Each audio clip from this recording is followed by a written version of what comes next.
The little devil, too. Zhang Yu's tone was strong and powerful, forcing the wolf lady to cower down and not say another word. Enough, go back and please the boy like you're supposed to. Also, drug his food some more, I want to make him completely obedient to me for use. He orders with a frosted tint in those eyes. Almost sobbing in her voice now, brother you, that boy, did he really lose his memories? You think I'm wrong? That drug is something I tested before, there can't be any mistake, nor will he remember anything from before. The young wolf said it with such assurance that he could literally fool himself despite it being a lie. On the other hand, the wolf lady just felt wrong about all this. Sure, she submitted and won't object anymore, but the aching suspicion just won't leave her heart. Then what about the other child the prince brought along? What should we do with him? Don't worry about him, I gave the kid the drug as well just to be on the secure side.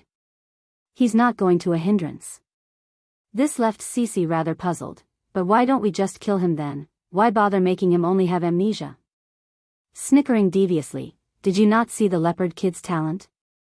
Our demonic wolf clan is in need of talented people right now. If we have that boy trained then it won't be that far off before we get a useful pawn. Making an astonished face of enlightenment, the wolf lady now looked on at Zhong Yu with admiration. She's feeling rather ashamed of herself because these are the sorts of things that would never cross her mind. I understand then, brother Yu. No matter how terrible and evil that little devil is, I'll do my best to please him. I'm glad you understand. A heaviness lifts off from the young wolf's heart over that promise. Crossing the hands behind his back like he's some sort of experienced elder, it won't be long now, Cece, our time will soon come and the glory days of our demonic wolf clan will return. Good thing that old man isn't at home, otherwise my plans will be extremely difficult to carry out. He's always so timid and afraid, nothing like me at all. Next couple of days. The atmosphere around the Wolf Manor has completely changed from its previous peaceful nature and became an explosion of commotion. Toying with the wolf lady had only been just the start of the little steambun's devious scheme, he had plenty more to do. First was to burn the entire kitchen down, forcing the household to turn to the outside restaurants for food. Then came the treasury vault here. Just like how he tortured the 3 elders of the Holy Land, Biyao directly raided the precious items held in there before completely burning the segment of the manor down to a crisp. There's nothing left by the end of it, only a roasting smell in the air and the charcoal remains of the structure. It's not good, brother Yu. That kid burned down father's treasury vault. Bang! Zhong Yu was just in the middle of enjoying a fine cup of tea at the restaurant when he overheard the panicking cry of the wolf lady. Dropping the porcelain in his hand, what did you just say? That kid burned father's treasury vault? Sweating and anxious in her voice, what should we do, brother Yu? Father definitely won't forgive us once he finds out after returning. Returning from his initial shock after a moment of processing, a ruthless determination flashes in the man's eye. If I can be the king of the demon realm, then what does a few treasure matter? I can gather everything for him again at a later date. The little devil, 3, yes, as long as I become the demon king, then what else can I not get in this world? You don't need to come tell me these things in the future. Oh right, what's the situation with the drug I've tasked you with giving him? Zhong Yu asks after prioritizing which was more important. Biting her lip, I've been putting the drug into his soup every day and made sure he drank it all in front of me. I believe the toxin might be producing some unintended side effect, perhaps that is the reasoning behind his loss of control and violent behavior. Then that's good, he said with a pleased voice. Go back first and keep a close eye on him for the coming days. I don't want the boy making any contact with the outside until we are ready. If he learns of the truth that he's a fox while we're wolves, then it will inevitably cause the boy to suspect something. I understand. Despite the unhappiness plaguing this wolf lady, Cece nevertheless left the restaurant as told. Her only hope now was to get the little devil under control soon, otherwise she might just strangle him in the heat of the moment. Long Town. In the street, Bayan's gaze was still scanning the surrounding streets when the wolf lady came strolling out of the restaurant. As a result of the rush and carelessness between both parties, the two had directly bumped heads and crashed into one another, causing them both to falter backwards from the collision. Cece was the first to come back to attention after the initial bump. When she did so, her view was instantly showered with Biyan's mesmerizing contour. It's left her speechless and at a loss of breath. Biyan also came back to her senses by then, and just like the astonishment portrayed by the other side, she too made a surprised face after checking out Cece's figure. Demonic wolf clan? Cece's body quivered at being pointed out. If it was her own kind who saw through her background, then it's still understandable, but everyone here in the secret domain are capable of hiding their scent and aura, making this very abnormal. You are, she asks with a furrowed frown. Controlling her expression, Biyan speaks. Before I came here, First Elder had told me about your clan. He said there are those who've been exiled to the secret domain as punishment and made to guard the place, and your clan is one of those guilty groups, is it not? Giving a pause to think before continuing, is your clan chief called Zhang Changqing? The demonic wolf clan has always been ambitious even before their banishment, the only exception was this Zhang Changqing. As a result, the person who was still a young lad back then was made the clan chief due to his timid nature. Yes, Zhang Changqing is the clan's chief and my father. Showing a smile now, Cece felt more at ease since she didn't feel any hostility from the other woman. May I know who you are, miss? I only want to ask you one question. Have you seen Ditsang? Ditsang? Showing surprise on her face, Cece almost questioned her own ears for a second there. Who exactly is this woman to address the Demon King by name? And your relationship to the king? Oh, I'm his wife. Oh, I'm his wife. This sentence was like a heavyweight smash hitter, causing the wolf lady to become disorientated due to this overwhelming piece of information. Is this woman the king's wife, the mother of the prince? What am I supposed to do? The prince is still at home and I'm impersonating the queen. The little devil, casting her eyes downwards in order to avoid eye contact. My apology, but the king is not at this place. Your Highness should go look elsewhere if you wish to find him. Even if the panic in her eyes were only a glimmer of a flash, it's still not quick enough to escape Biyan's sharp attentive gaze. Giving a quiet nod of suspicion, okay, I won't trouble you then. If there's a message from Ditsang though, remember to let me know. When her words fell, she immediately made a turn to walk the opposite way. However, if one paid closer attention, they would easily recognize how slow her footsteps were, unlike before where it's at a pacing speed. Sure enough, when Cece made a run back to inform her accomplice, Biyan's head had come around to watch where she went. This demonic wolf clan, something is not right with them. Suddenly, a small hand reaches out and tugs at Biyan's sleeve from the side. Looking down, she could see it was a young boy, but that face was as beautiful as any little girl and more. Is what you said all true? You are the demon realm's queen? Blinking that eyelash, the young boy asks with carefulness in his tone. She nods. Do you know something, little boy? Based on the kid's gaze alone, she could already tell he has something to say. Nodding desperately, little leopard went right into the important bit. If you are the demon realm's queen, then you are Shechen's mother, right? Clenching up in her heart, Biyan instantly grasps onto the child's shoulder because she knew her chance was here. Have you seen Shechen? Where is he? Giving a glance towards the direction of where the wolf lady departed, those people tricked Shechen and I into coming here, then they gave him the drug to lose his memories. Thankfully he didn't fall for their plan. Now they're shamelessly claiming to be his parents. The last bit of that explanation made Biyan's fist clench even harder. You say those people, are you referring to the demonic wolf clan's member? Yes, it is them. Those wolves not only pretended to be Shechen's parents, they also said the demon realm's king is his worst enemy after believing he's lost his memory. Biting his little lip, the boy tightens his grasp around Biyan's sleeve like he's afraid she might not believe him. Shechen said he wants to see the king, that's why he stayed at the Wolf Manor. Auntie, can you help get him out of there? I can't just leave him behind. A surge of anger erupts from the woman's chest as Cece and her accomplice came quickly out of the establishment during this timing. When they saw it was Little Leopard standing next to Biyan, the wolf lady nearly lost her footing and crumbled to the floor.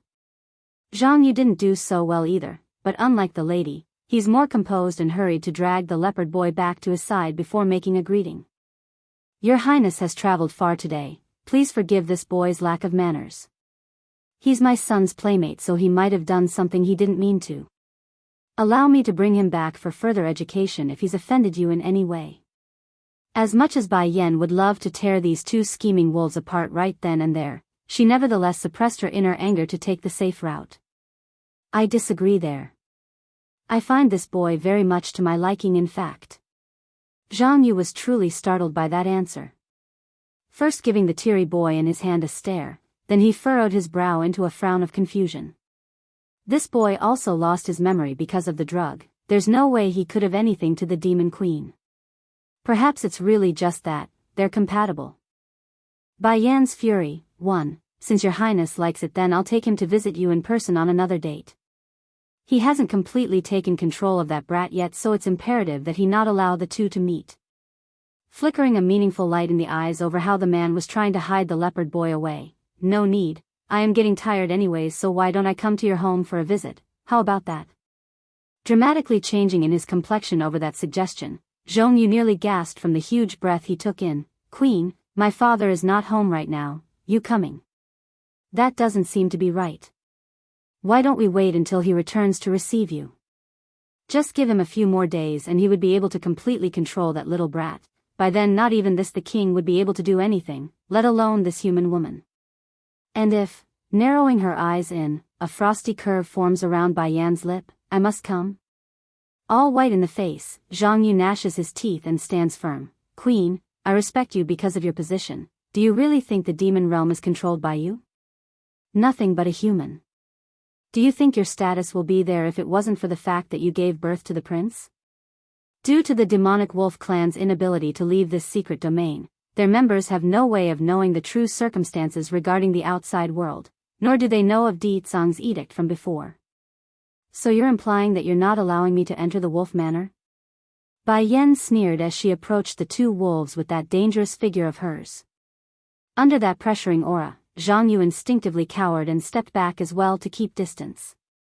He may not understand why he's feeling so stressed, but that body of his doesn't lie. It's fear he's sensing and it's telling him to back off. Queen, please go back, he says after much difficulty. That was the last straw for the leopard boy. Breaking free from the hold, little leopard quickly ran to Bai Yan's side and stared viciously at the two wolves. You two are bad people and kidnapped Xiachen. Auntie, they are the ones who locked away Xiachen, you must save him. That outcry from the boy completely scared the daylights out of the two across from them. Practically screaming now, Zhang Yu loses his act and snaps back. What nonsense are you talking about? I am not talking nonsense. A pang of anger erupts from the kid's face. Auntie, let's go find Xiachen, we can save him together. Pulling at Bai Yan's hand, he had wanted to lead her to the wolf manor when Zhang Yu suddenly attacked. The fist from the treacherous wolf was aiming straight for the boy's face, a spot where it would kill based on the level of power infused in that punch. Fortunately, there's a guardian angel around. Bai Yan's fury, 2, Cece, you go back first. He coughed dryly as he gave that command. Despite her own worry still, the wolf lady didn't argue with Zhong Yu's order and ran for the manor. Towards this maneuver, Bai Yan didn't fret, only picking up the leopard boy in pursuit from behind. The wolf man saw this, of course. He knew he had to do something despite his own injuries, hence the swinging punch he made at her. Sadly, this was a huge mistake on his part because Bai Yan's reaction was just as fast and in the form of a counter kick. This sent the bastard flying over 10 meters away this time around and made that stomach vomit blood like a fountain. Scram! After leaving that remark, Bai Yan immediately continued her chase for Cece, leaving only the unconscious wolf man in the background. Wolf Manor. Within the courtyard, Bai Xiachen was currently snickering with cunning as one of his fingers illuminated itself with a spark of blue flame. Where should I set fire to this time? He mutters carelessly as his free hand rubbed that little chin of his. The maids and servants were all kneeling before him by now with shivering motion. They just couldn't believe this lovely-looking child to be such a little devil. Master Xiachen, please don't set fire anymore, otherwise you will burn the whole manor down at this rate. Curving that smile into a cunning smirk, Bai Xiachen deliberately makes a disapproving face. You will not let me go out to play, and now you won't let me set fire. What am I supposed to do here then? I'm bored and have nothing to do. Master Xiachen, the one who won't let you go out is your father Master Yu's decision. It's dangerous outside.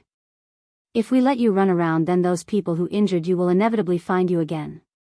The maid quivered and attempts to persuade him with that point. Huffing a snort, if you won't let me go out to play, then don't get in my way. If you do, then I'll burn you along with whatever I want to burn. The maids and servants quivered once again over that threat and exchanged various glances of fear between themselves. In the end, they stepped back and left the boy to his own bidding. Xiachen. Suddenly, a panicked voice came from rear side door right as the devilish kid was about to set another fire, causing that little face to collapse from disappointment. What do you want this time? These days he's been really annoyed whenever this wolf lady came over. It's like she's a heckling bat, constantly bothering him during his pranks. Xiachen, come with me. Cici reaches out and wanted to pull the boy along despite not asking for permission or giving reason. This angered the little steam bun, of course, which he avoided by sliding to one side using a quick step.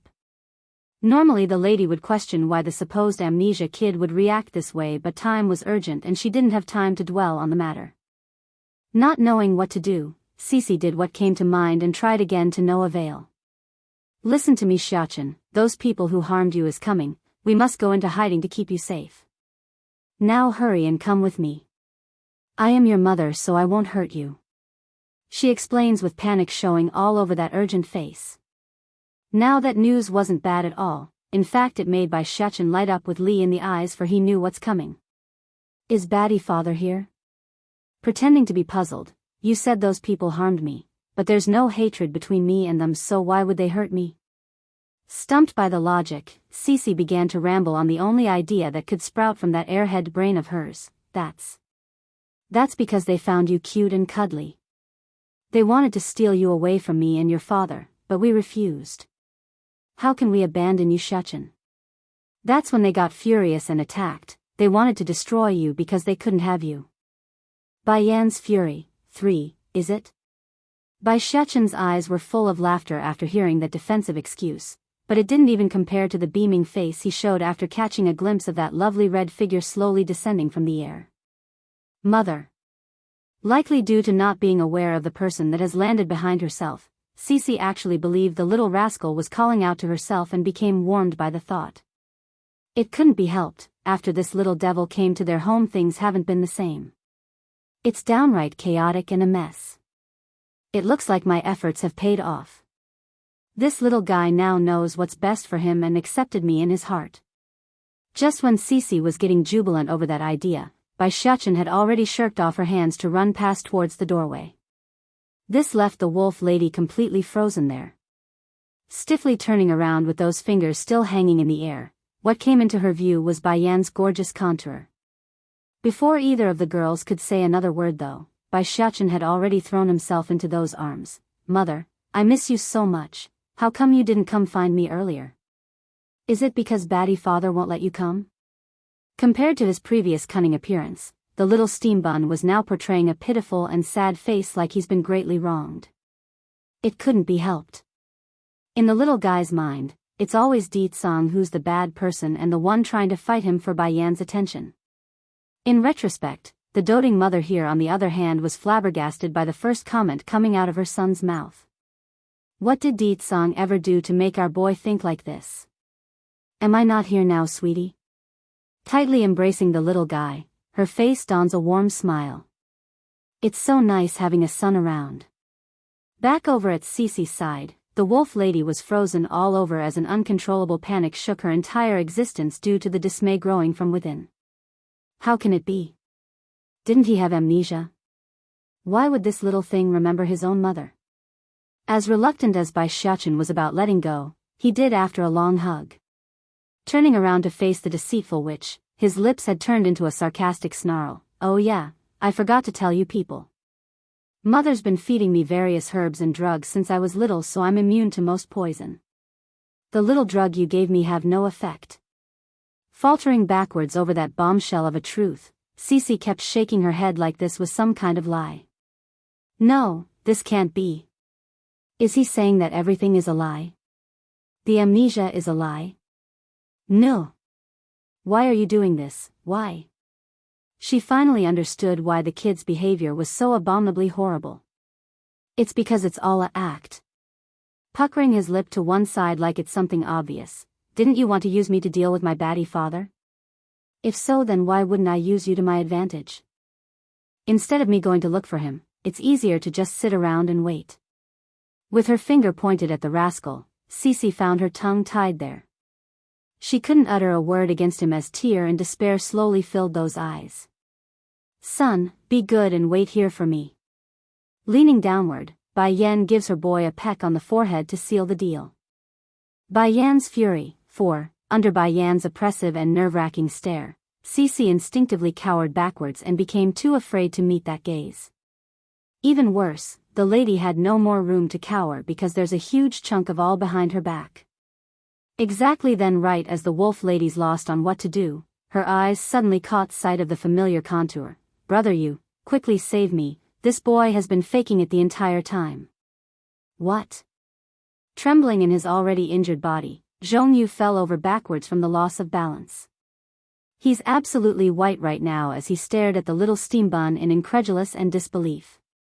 You bunch of dummies think I will be schemed against with your level of intelligence? I only used your plan to my advantage. Thankfully it's useful and Mother came to find me like I thought. Despite the disastrous and destructive acts he's done so far, like setting fire and stuff, he's behaving like a little angel while in Bai Yan's presence. How? How can this be? It's over, it's all over. I should have listened to Father's words and kept to the stable life here. If I did, then none of this would be happening. Now not only will I be killed, my entire clan will also fall with me. Bang! With a sudden swinging kick, Bai Yan directly knocked Cece over when the lady showed signs of stepping back. It's excruciatingly painful for the wolf lady to be attacked so heavily and without indication. Sadly for her, Zhongyu seems to have no intention of saving her despite the bleak appearance. To the man, he only wanted to flee right now and save himself at this point. But right as the wolf man's about to sneak away while everyone's attention was preoccupied by his companion, Bai Yan abruptly shoots a glare behind herself and sends a beam of force into the man's ankle. And as if that wasn't enough to subdue the bastard, a powerful aura had come down from the front, crushing him and pressing that body down like a mountain. While Bai Yan and Bai Xiachen both noticed this behavior at the same time and looked over, the kid only showed an astonished face when his eyes fell upon that silvery-haired figure. However, the woman herself was a different story. When the husband and wife met and made eye contact, it was the male who first made a surprised look before turning it into anger. So, for a moment, those who are being suppressed actually thought there's a chance for them to live based on Di Tsang's reaction. This was especially true for Zhongyu and Cece. Perhaps the relationship between the king and queen isn't so good after all, otherwise why else would he be so mad? Is it Di Shaowan? Asked the man with seething flames spewing out of that tongue. He's furious and didn't remember to catch his breath when speaking. Startled on her face, what? Bai Yan's fury, 5, is it Di Shaowan who told you? Is it her who found a way for you to come here? I just knew it's going to be her when it comes to these things. When I get out of here, I'm going to break her leg as punishment. The anger was now seething out of Di Tsang's voice when he spoke, making him practically losing control. That stinking girl knows damn well how dangerous this place is. How can she let Yan Yan come? I'm going to make sure she learns not to cross the line again. Bai Yan narrows her eyes and over that mutter, Xiachen lost contact and you didn't tell me? And what of it that it's Xiaowan who told me? If it wasn't for her, I would still be in the dark. I knew it.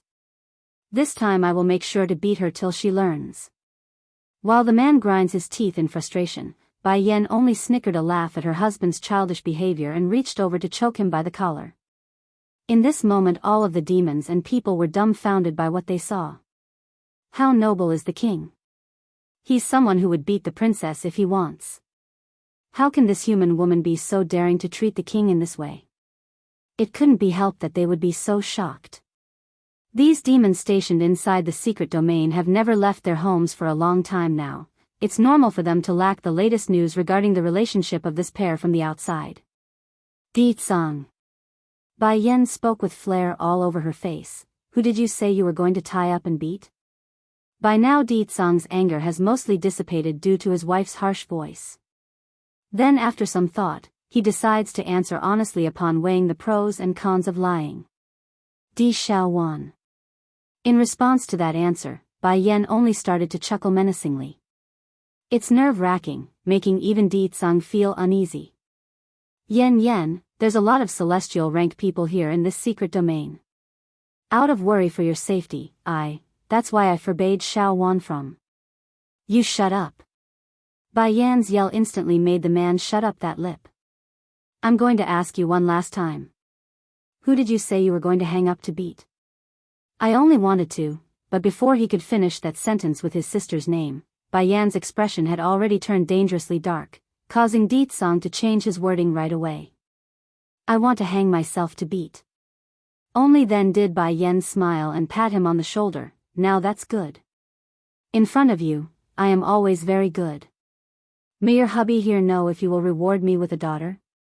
That will depend on your performance. Bai Yan's smile grew even deeper.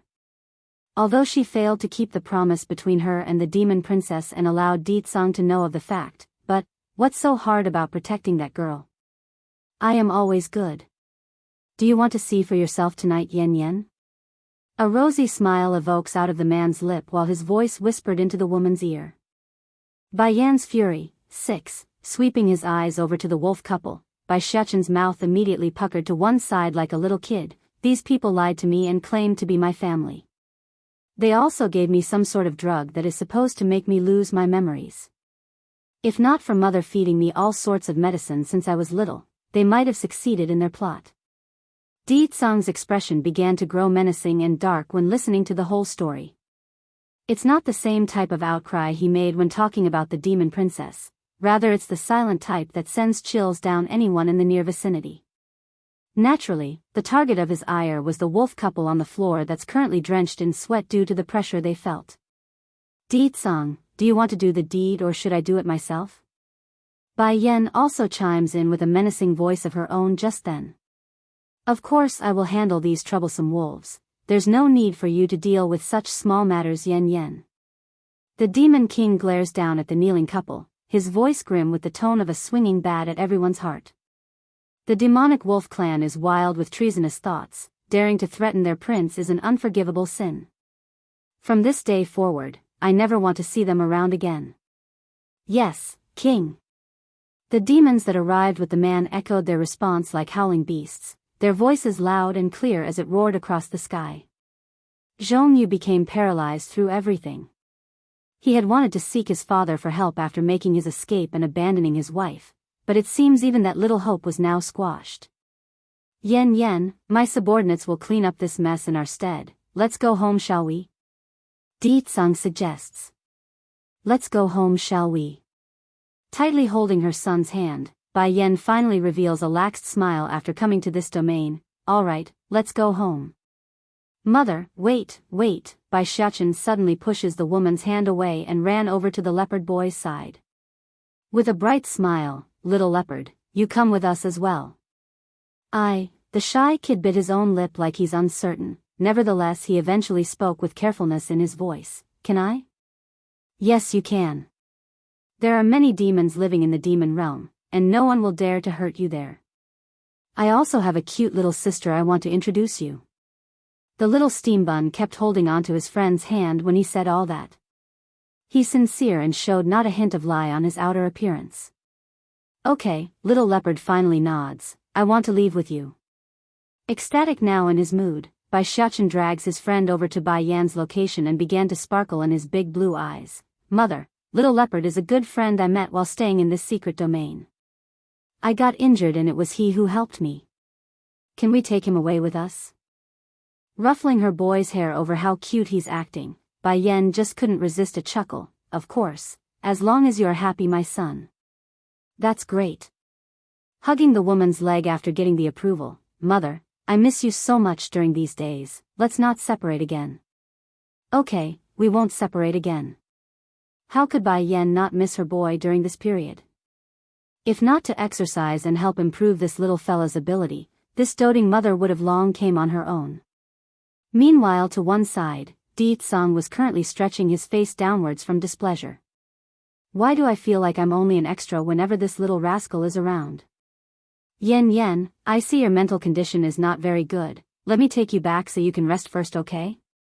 Bai Yan smiled deeply at the tentative care. I don't know what's going on, but I've been very tired lately. It's good to have a rest like you suggest.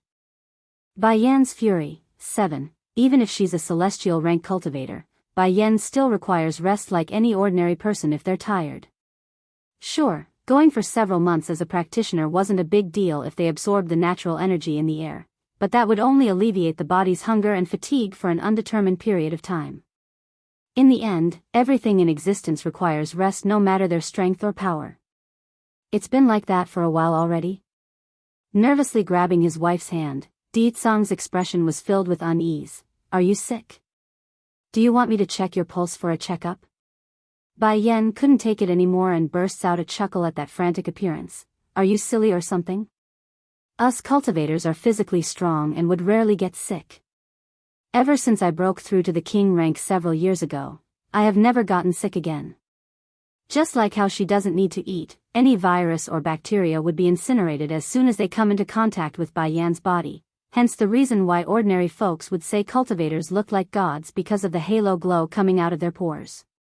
What's more, this lady was already at the celestial rank, a genuine person who have stepped into the realms of what they could call a demigod both in terms of lifespan and strength.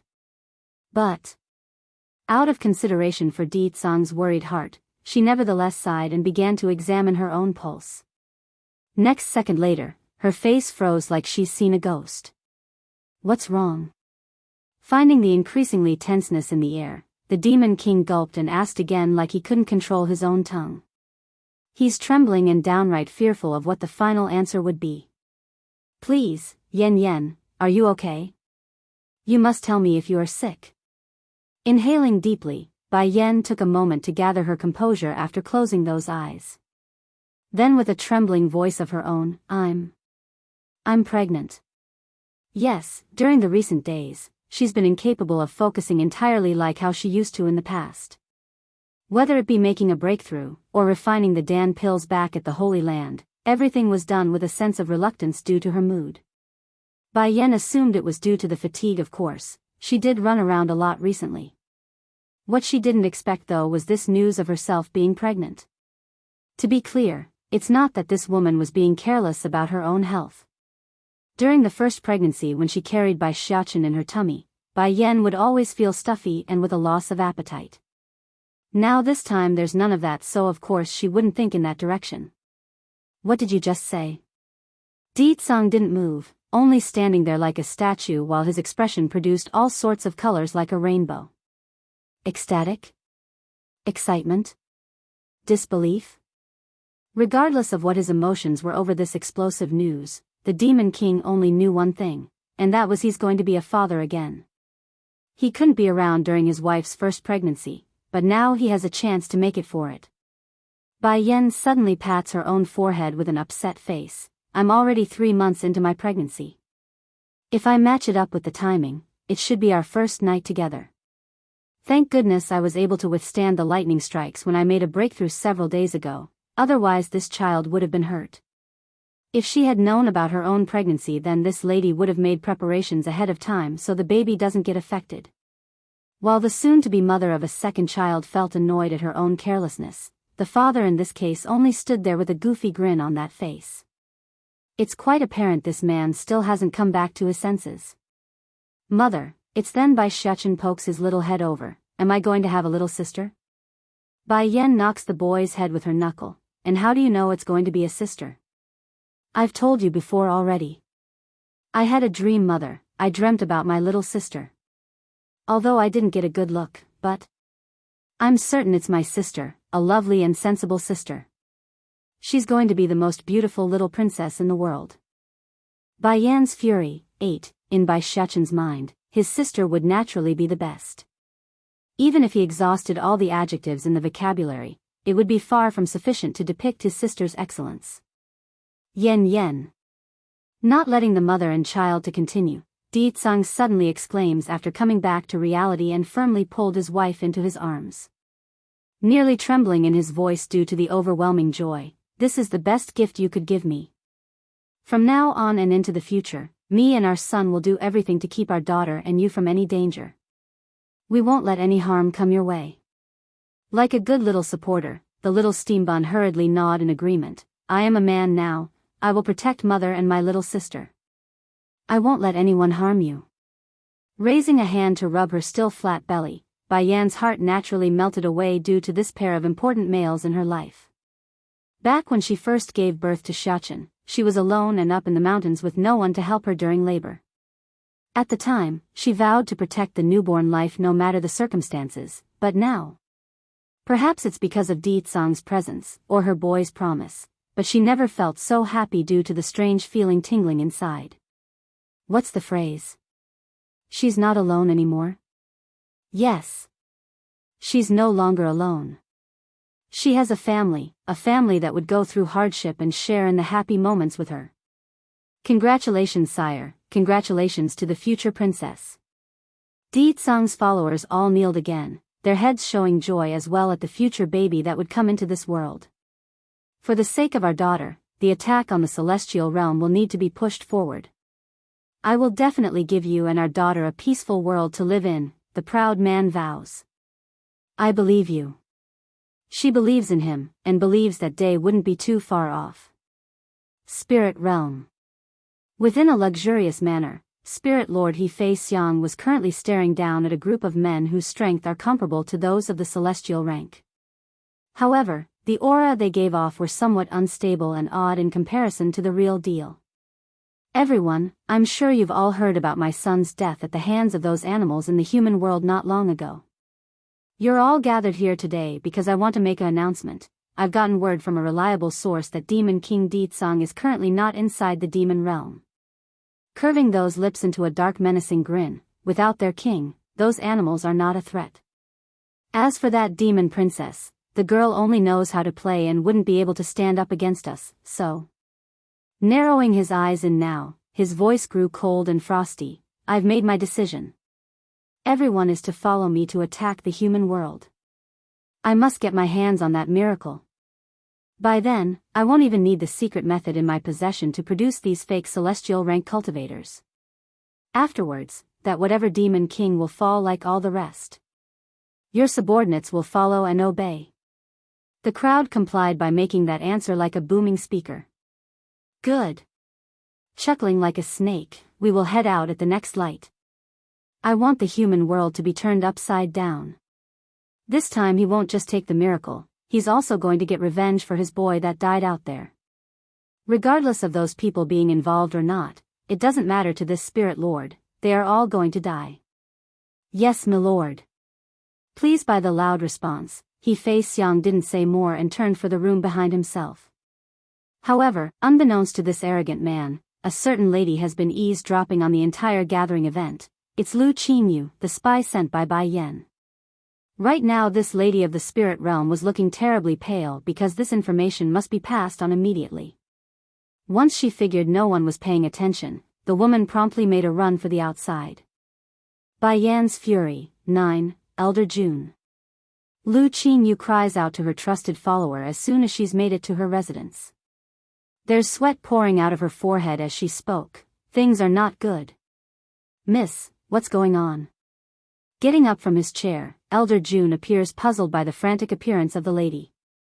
That man, he intends to attack the human world in person. I can already see the calamity and the destructive image. Go now, go inform the mistress. She must hide as far away as she can.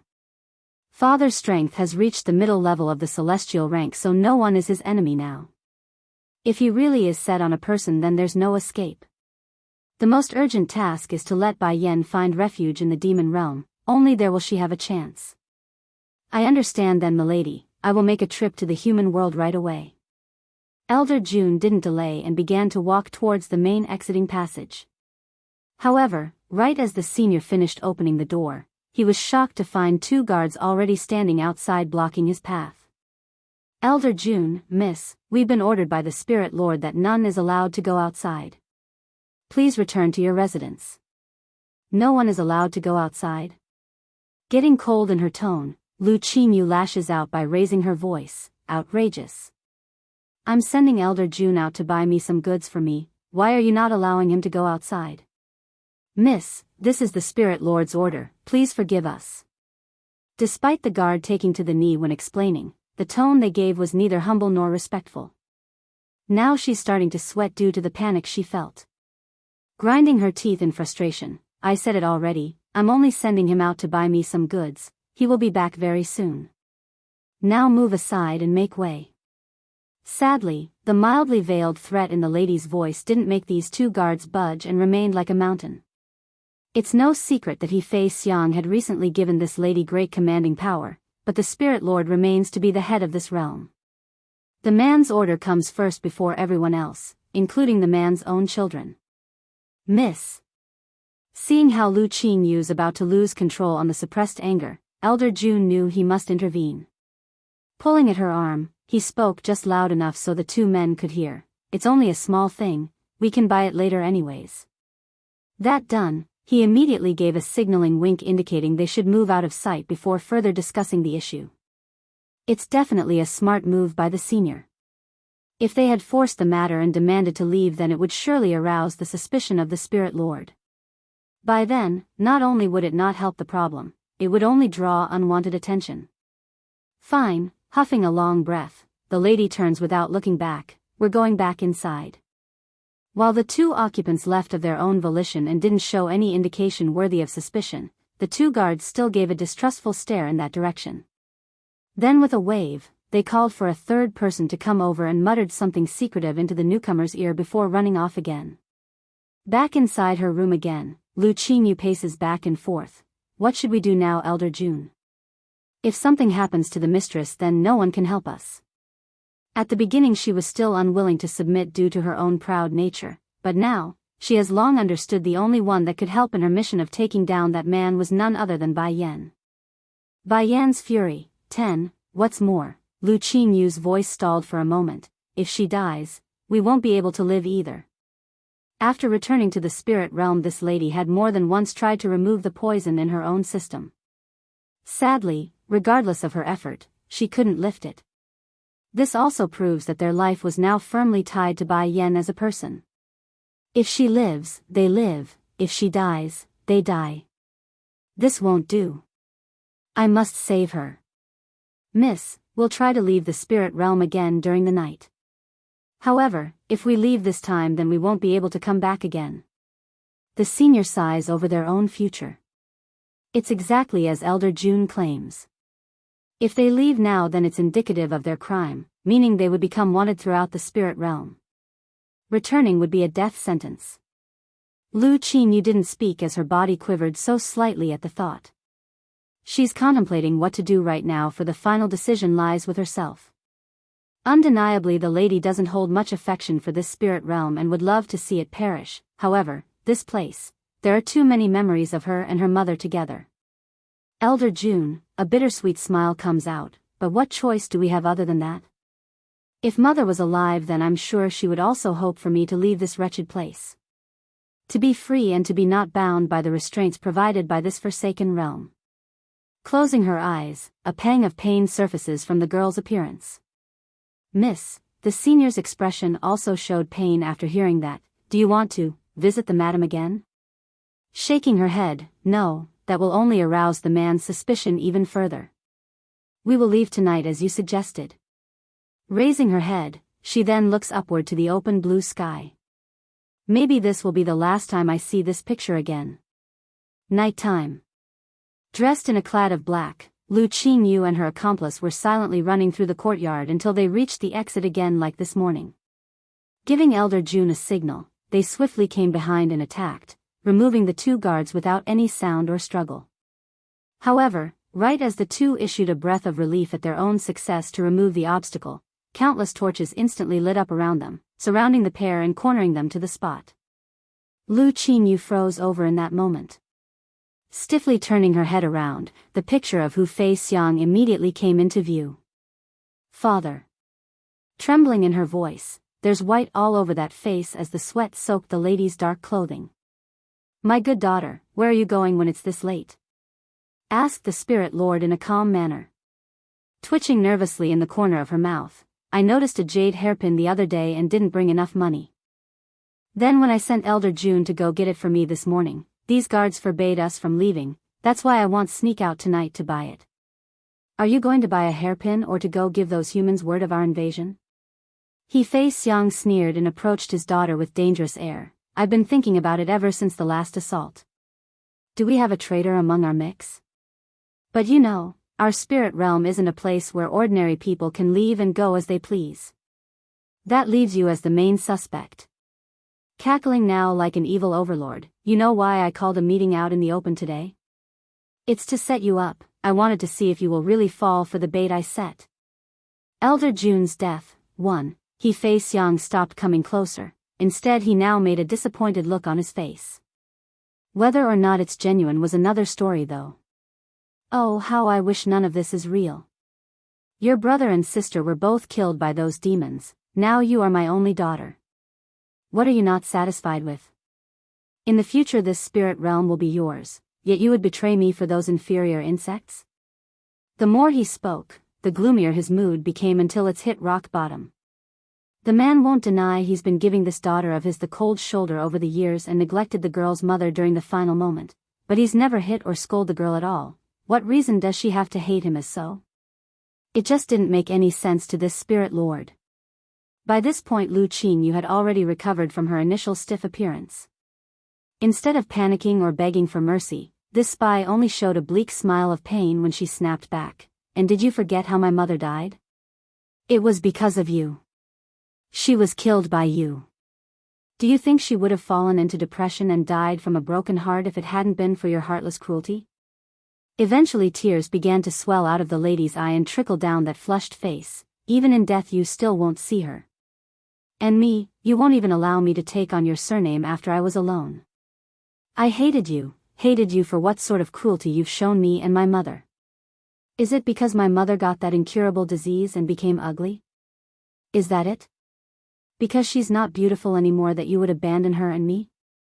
He Feixiang's expression had grown incredibly ugly right now. Yes, he stopped caring about the girl's mother because of that disease which made the woman age and become an old hag. But it's not like he's going to shout this truth out for the world to judge. So for that you would betray me? Would kill your own brother? Losing any sort of disappointment from the eye after remembering his son's death, the spirit lord now got all red in the face like he's staring at the enemy instead of his own blood. Snickering with sarcasm in her voice, brother? That kind of person is not fit to be my brother. From young to old, that person had constantly abused me. If it wasn't for my inability to challenge you then I would have killed that so-called brother long ago. Gently closing his eyes like he's coming to terms, He Feixiang eventually opened them again but with a sharp glaring light in them. It's that of a blade shooting out at its target and slicing through the flesh. Then don't blame me for being ruthless, this is your choice. Someone come, subdue these two traitors and make them pay a heavy price for their actions. Tightly gripping his hand until it's a ball, rage stirs from within. Also, I want to make one thing clear. Your mother turning ugly and old is only part of the reason why I stopped caring about her. The main reason is because she's too vicious as a person. She's killed too many of my concubines. If not for her exceptional beauty, I would have long removed her from my harem. Snickering a sarcastic cackle again, as for not allowing you to take on my surname, humph, a tramp that is born of such a vicious woman couldn't be any good, and I was right. You are just like your mother, murdering your own brother and sister with your betrayal. Inhaling deeply like she's suppressing her own indignation, Lu Qingyu forcefully held back the tears because her own pride wouldn't allow it. No matter how vicious I am as a person, I am nowhere close to your level. So what if I killed my own brother? You would kill your own wife, we're not that different. Elder June's death, too, humph. The lady's words sounded very unsavory to the man's ear as he huffed a grunt. Waving his men from behind to move forward, what are you all still standing around for? Go tie this girl up. Yes, milord. Arching their fist, the crowd immediately drew their weapons and rushed over to surround the pair. Elder June's expression had changed to a whiter shade already upon reading the situation. Quickly pushing his mistress behind himself, the senior stands ready in a protective stance. Miss, go. Elder June. Biting her own lip, Lu Qingyu knows what her faithful subordinate meant by that holler. Ever since her mother passed away, this old man has been her only family in this world, and now she must abandon him and flee on her own. Miss, quickly leave. Don't forget you must still avenge the madam. Finding there's no movement behind himself, Elder June cries out for the second time to urge the lady's departure. Slightly trembling with her body, tears finally poured out of the woman's tear duct when she realized for the first time how big and broad that old senior's back truly was. Never in her life did Lu Qingyu feel so helpless and ashamed than now when she turned to run. Want to go? He Fei Xiang sneered and pounced with his full might in pursuit. However, right as he's about to make contact, a powerful surge of power suddenly explodes out of Elder June's body and created an invisible wall around the area, blocking everyone from leaving. None of you are allowed to touch the lady as long as I'm here today. That year it was the madam who saved him from a lethal injury, and it was from that day he swore to forever serve that amazing female. Now that the madam was dead, it's natural that his vow would fall onto the lady.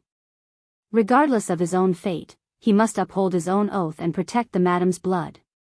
Standing with stoic posture, Elder June becomes engulfed in a blazing flame that seems to be fueled by the air itself. Are you mad? He Fei Xiang goes pale from the sight. You're burning your own soul to forcibly enhance your strength. Is that really worth it? For the sake of the lady, everything is worth it. The senior's tone was as firm as ever. He's unshakable and unyielding in this matter. Ha ha ha. Snarling with a heavy grin, and you think your sacrifice will be enough to save that little tramp? Even if you exhaust your soul, you are still no match for us. What can a brief moment of delay do to stop us? Without the Demon King's protection, the human world is nothing. By then Lu Qingyu will also die in vain along with those insects. One could literally hear the gnashing of teeth when the Spirit Lord spelled all that out. Although it's as the person says, Elder June stood no chance against the foes presented before him despite the sacrifice, but the flames from his burning soul were deadly scary even to the strongest of the bunch. The only flaw was the time frame. A soul could only fuel the forbidden technique for so long. Once depleted, it's all over and all the Spirit Lord and his goons had to do was wait here. Firm and expressionless still on his face, the spirit realm will eventually perish. Pity though the madam is buried in this dreadful place along with you bastards. No matter, I'm sure the lady will return one day and transfer her grave to a happier location. Perhaps his own remark had brought back the memory of that beautiful and proud woman, but Elder June's pale face was now showing a deep smile that could only be found in someone that truly held deep emotions for another. Elder June's death. 3. Quit dreaming. Making a crunching noise from his fist, one could literally see the veins popping across He Fei Xiang's flushed face. My spirit realm will never perish. Ha ha ha.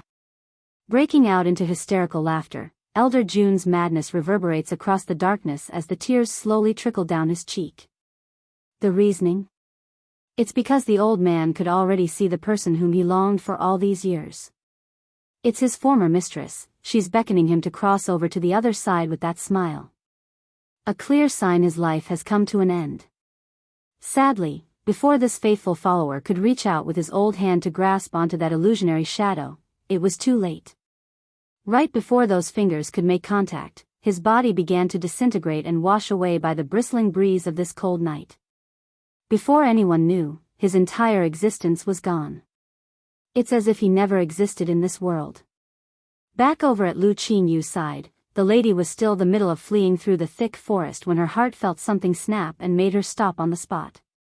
Turning her head around, her eyes dilate in horrific sadness. Elder June. Tears wouldn't stop dripping down her beautiful face. She's quivering instead of openly crying her hearts out, all because she's afraid of drawing attention from anyone that might be lurking nearby. After a long while, the lady finally stopped whimpering and grew hard and cold in the face. "Don't worry, Elder June. I will one day avenge you and make these people turn to dust for what they've done." Giving one final glance at the light that's quickly drawing closer, Lu Qingyu didn't hesitate anymore and sprinted for the darkness and away from the source of her sorrow.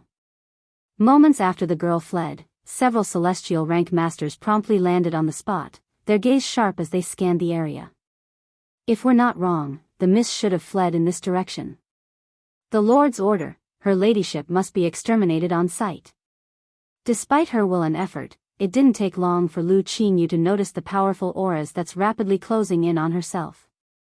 Bracing her nerves, the girl runs even harder until it's hurting on the chest.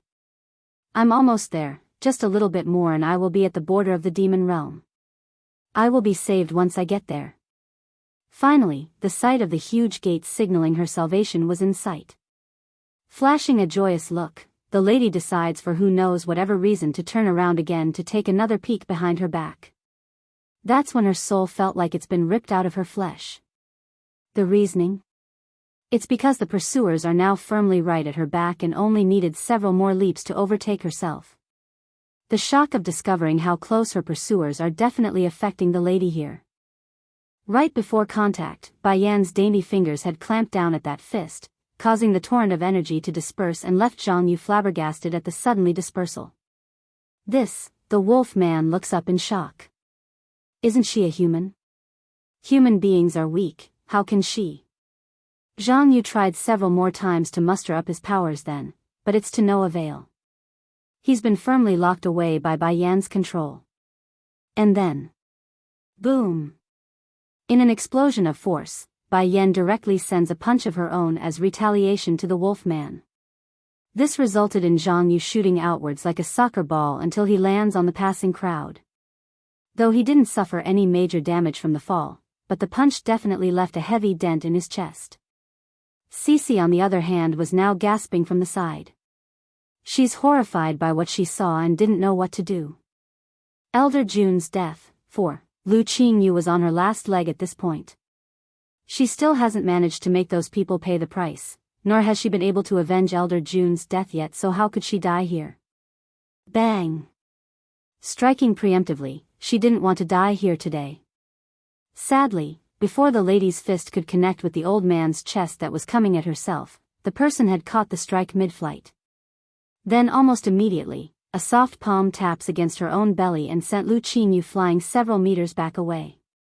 By the time she landed on the ground again, blood was constantly spewing out from the woman's mouth due to the injury. Despite this, she insisted on trying to stand up right away. However, the second she struggled to push herself, that's when the sharp pain stung the girl's innards, causing her to lose the air right out of her lung. Am I going to die today? In her desperation and iron will, Lu Qingyu finally got up again. With her best effort, she limps toward the celestial rank masters that's watching with open indifference to the lady's struggle. Today, even if I must die tonight and be buried on this earth, I still want you all to pass on a message to that old bastard. He will pay for his sins, if not now then in the future, he will. Ha ha ha ha.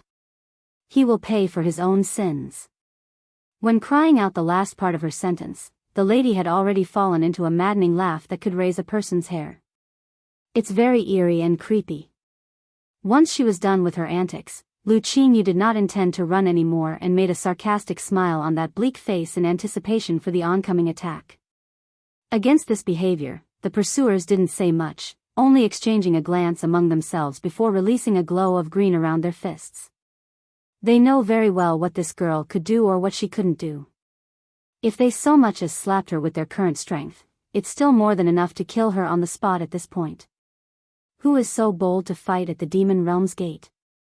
If you people want to fight, then get lost, disturbance will not be tolerated. From out of the blue, an old and solemn voice rocks the air, deafening those who were unfortunate enough to be caught in its shockwave. Next second later after that statement, an old figure gradually emerges from the void and left the pursuers stunned for a brief moment. They never thought someone from the demon realm would show up here. This is the spirit realm's private business, do not interfere. One of them speaks up after deliberating on what their options are. It's not that they're afraid of the newcomer, they're also celestial rank cultivators of course, but this wasn't the right timing to start a war with the demon realm. At least not in the open yet. Lu Qingyu on the other hand didn't care what her enemies were thinking. In her view, this stranger was her salvation, and the light in her eyes immediately began to burn with life. Nearly shouting in her voice due to the excitement, "This demon senior, I am Lu Qingyu, a subordinate of your queen. Please save me." That did it. Right before the newcomer wanted to leave, he stopped after hearing the lady's screaming plea. Turning to stare down at the female, a frown appears on that old face. "Did you just say our queen is your mistress?" Nodding fast to answer, "I've already submitted myself to her before. Her Highness can prove my identity. I beg you, please save me, these people want to kill me." Those pursuers never expected Lu Qingyu would be related to Bai Yan. Exchanging a look between themselves for the second time, they were of the same opinion and that they couldn't wait any longer. Whether this newcomer was dangerous or not, it doesn't matter. Their only mission was to kill the lady, and that's exactly what they are going to do. However, right before the group could rush in front to pummel that body to mush, the old senior in the air finally took action. In a flash, he was now in front of Lu Qingyu's presence and blocked off any chance for these men to reap the girl's life. Elder Jun's death. 5. With a banging sound of explosive nature, the force from the old senior's punch promptly flew towards the nearest pursuer, causing that unfortunate individual to blow apart from the chest area and allowing the blood to spray out like a fountain. As for the remaining two poor fools, they are also too late to flee. Before they could react or know what's happening, a razor-sharp blade that looked like a claw had swiped across their belly, causing their innards to fall out and creating a grotesque scene of gore. Upon witnessing how easily the three had fallen while she herself fled like a frightened rabbit earlier, Lu Qingyu didn't know what else to say. One thing's certain though, she doesn't need to run anymore, nor does she need to fear at this point. Arching her fist to show respect, "Thank you for the generous save, sir." "You just said you're our queen's servant?" The old man furrows that brow as he spoke. "I hope you are not lying to me, otherwise I will make your death even worse than these people." "Do not worry, sir, you will know I'm speaking the truth as soon as we meet Her Highness." Only with that promise did the senior release the frown. "You don't need to keep calling me sir. I am First Elder of the Demon Realm, so you can call me that. By the way, why are these people hunting you?" Lu Qingyu's body quivered for a second upon remembering her goal. That face showing a touch of hate as she spoke. "I am the Spirit Lord's daughter. Not long ago, because I was fed a type of poison, I am now Her Highness's servant." She made no effort to hide the part about her origin. It's true the lady didn't submit willingly at first, but now she's fully on Bai Yan's side. But Mistress didn't keep me by her side and sent me back to the spirit realm. She wanted me to spy on that man. Of course, the man she's referring to was He Fei Xiang, the Spirit Lord. The girl would never call that man her own father, one because he's not worthy, and the other she hates him to the core. So, when I learned that man was going to attack the human world himself, I conspired with my only follower Elder June to inform the mistress. What me and my follower didn't expect was how devious and sly that man was. He long suspected us and set a trap just waiting for us to fall in. Out of desperation, Elder June sacrificed himself to let me run to this point. Throwing herself to the ground in a bowing posture, her face sobbed with tears. "First Elder, please take me to see my mistress. If we wait any longer then it might be too late."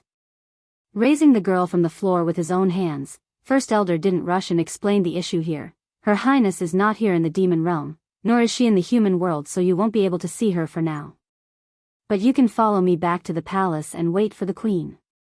"Then what about those in the human world?" "That man already knows of my betrayal. He will surely rush to attack that land. A river of blood will flow if we don't act." First Elder didn't comment on that. "Come back with me first. We will discuss this at the palace and make arrangements." "Okay." Clenching her lip, Lu Qingyu knew this was the best option at the moment. What's more, she's very aware of Bai Yan's relatives being in the human world still, so the demon realm wouldn't ignore their presence. Not wasting any more time, First Elder turned for the gate leading into the demon realm with Lu Qingyu in tow. And thanks to his identity, the demons patrolling the palace didn't stop the pair or check the lady's identity. The whole trip was smooth and unobstructed. However, it doesn't mean the senior would just simply trust a random lady he met in an outing.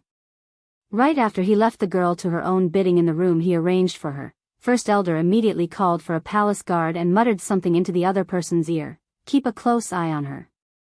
Yes, First Elder. The guard arched his fist and complied by retreating into the shadow. P1, Elder June's death. 6. It's right as the palace guard was about to leave that he called out again. Hold on, go call the rest of the elders from the council, I have something to discuss with them. Yes, Elder. Half a ring later, the other elders of the demon realm have all gathered and were walking through the main entrance. It's obvious they still didn't know what's happening because their faces were filled with smiles. First Elder, is there a reason for summoning us all? Softly issuing a sigh at his gathered brothers, First Elder began to explain, knowing this news wouldn't be what they want to hear. Yes, I got something big to tell you all. His words promptly removed the smiles from their face. Please don't scare us, First Elder, is something the matter? Don't tell me, are those bastards from the celestial realm attacking? Seventh Elder had the smallest courage among the group, so he's the one who spoke with that trembling voice. It's not us here in the demon realm, it's the human world. I've gotten wind that the spirit realm intends to do something big over there, and the Queen's family will also be caught up in the mess. I've called you all here because I need you all to be ready. Pausing to let his words sink in, he continues, we will be setting off for the human world in a bit. They could ignore the fate of those unrelated humans, after all, they are denizens of the demon realm. However, Bayan's human family have to be cared for, otherwise the king would tear them apart after they return from the secret domain. Understood. Fourth Elder also spoke up now after they all confirmed with that cry, First Elder, are we heading out right now? Yes, we will go right away. Showing a heaviness in his eyes, First Elder seems to have remembered another crucial factor. Also, this matter must be kept secret from the princess. I do not want her demanding to come with us to the human world. The danger is too great to involve the princess. In First Elder's opinion, Di Xiaowan's strength still hasn't recovered to the level of prior years. Even if the girl does follow along, she would only be a baggage and cause more trouble than good. Therefore, the optimal choice would be to keep her in the dark. Suddenly, the old senior's ear pricked up like he's heard something. Hurrying to gaze upward, a flash of joy sparkles in his old eye. First Elder, what's wrong? Did something else happen?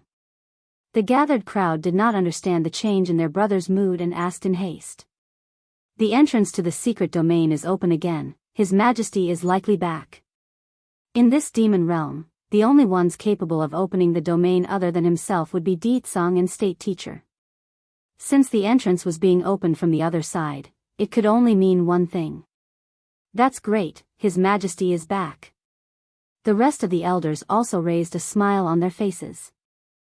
In their view, as long as their king was back, then those from the spirit realm would never succeed. Someone come. Making a cough to clear his throat, First Elder didn't forget about the anxious lady. Go bring Miss Lu Qingyu to the side hall, I will go meet her in a bit. Confused by his brother's words, Fourth Elder attempts to get more detail. Who is this Miss Lu Qingyu? That, she is the daughter of the Spirit Lord. According to her claim, she's the Queen's servant. I didn't fully trust her, so I had the girl stay in a corner of the palace under close watch. I don't dare to let her wander around until I can confirm the truth in her words. Shaking his hand to end the discussion, but enough of us talking here, let's go meet the king and queen first. The rest of the elder council didn't object to the idea and followed from behind. They're also of the idea to meet Ditsang before continuing this conversation. P2, Elder June's death. 7. At this moment within a valley, a flash of bright brilliance booms out of thin air and materializes a bronze gate that swung wide open at the same time. Following that was the appearance of a family of 3. The man seductively devilish, the woman blindingly beautiful, and the little kid cuddly and adorable. Together, the trio were almost surreal, like a painting itself when gazed upon. Welcome home, king, queen, and prince. Kneeling on the ground, their voices were respectful and united. As usual, Di Tsong's expression remains as indifferent as ever when he waved his hand to push the group back up from the ground with his power. Did anything happen while I was away from the demon realm? First Elder was hesitant to report the various incidents but did so out of loyalty. A lady by the name of Lu Qingyu came tonight and seeks an audience. She claims to be the queen's servant. Lu Qingyu is here?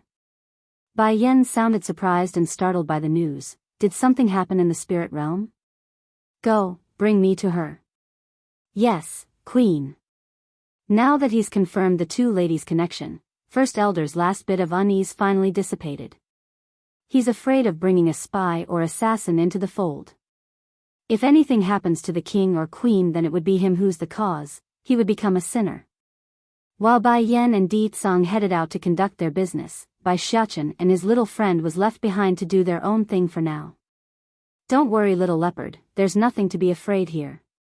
I am the prince, no one will try anything. Finding the unease hovering around his friend's behavior, the little steam bun attempts to reassure the boy. It's not that the leopard boy didn't trust the little prince or the influence he wields, but he's always lived alone until now. To come to a place filled with so many of his kind at once, he's just not used to the large company. Let's go, I'll bring you to play at Auntie Suzaku's place. She loves children, so I'm sure she will like you too. Unlike First Elder, who had left the premise in order to lead the couple away, the remaining elders were still here. When they overheard the kids' comment about bringing the leopard boy to meet that great one, it's equivalent to a grenade being thrown in front of their faces ready for exploding. Hurrying to block the kids from going, Prince, this isn't right. Lady Suzaku hates being bothered by outsiders. I fear she might hurt your friend if you go. Bai Xiachen immediately puckers his lip up. How can that be? Auntie Suzaku is great and nice. I'm sure she will like my friend. Come, little leopard, let's go. Without looking back, the leopard boy followed along like a good friend that he was. Since Bai Xiachen claimed that Auntie Suzaku wouldn't hurt him, then of course he's going to believe him. As if a couple of strangers could change his mind. Finding how the little steam bun wouldn't listen to their advice, the remaining elders all twitched in the corner of their mouth. As much as they would want to stop the tragedy that's going to unfold, blocking the prince was something they didn't have the guts to do. Side hall. Lu Qingyu had been pacing back and forth after being brought over to this location. She's full of urgency on the face when the door swung open and in came that stunning couple whom could wow the world. Mistress. Bang. Not a hint of hesitation, she plops to the ground into a kneeling position, her face full of tears as that shoulder quivered with emotion. You're finally back, growing serious on the face as well. Bai Yan knew this couldn't be good and asked with sternness, what happened? With biting lips, that man is already rushing towards the human world with most of his main fighting force. Mistress, if we don't do something soon it will be too late. What? Trembling from the shock, Bai Yan nearly stumbled over when she took a step backwards. Fortunately Di Tsong was around. Right as the woman's about to tip over, his hands immediately reached around to catch her by the shoulder. Elder Jun's death, 8. It took a long while before Bai Yan could digest the news. Di Tsong, I want to go back to the Holy Land. Okay, I'll go back with you, the Demon King softly replies. Gradually, his voice turns cold and menacing. If those from the spirit realm dare to touch my father-in-law, then their existence will no longer be needed. You're right, the spirit realm's existence is no longer needed. Agreeing with her man, Bai Yan's frosty face told everyone her sore spot had been hit this time. As a consequence, something drastic and terrible was going to happen. It's then several elders also came in at this moment, making it less complicated for her to give the next order. First Elder, you gather a force to attack the spirit realm. If there are those who are willing to surrender, then you can lock them into a slave contract. For those unwilling to surrender, you don't need to keep them around. They will pay for trying to touch my family again and again. Furthermore, I have here a bunch of Godhood Dan pills. You and the other elders take one each. Godhood Dan pill? First Elder spoke up due to the doubt they had. Queen, these Godhood Dan pills can help those at the saint rank break through to the celestial rank in one go and without side effect. After throwing this bomb out there, Bai Yan didn't say more and turned for the exit. However, right as she does so, Lu Qingyu's voice interjects. Mistress, can they take me too if they're going to the spirit realm? No response came, but it did make the woman herself stop to listen to the next bit. Elder June died in order to protect me from those bastards. I want to avenge him with my own hands. Fine, you go with them. After a brief musing, Bai Yan gives the go-ahead. First Elder, take her with you. She didn't get the full story yet, so the death of that old senior was news to her, and an unexpected one at that.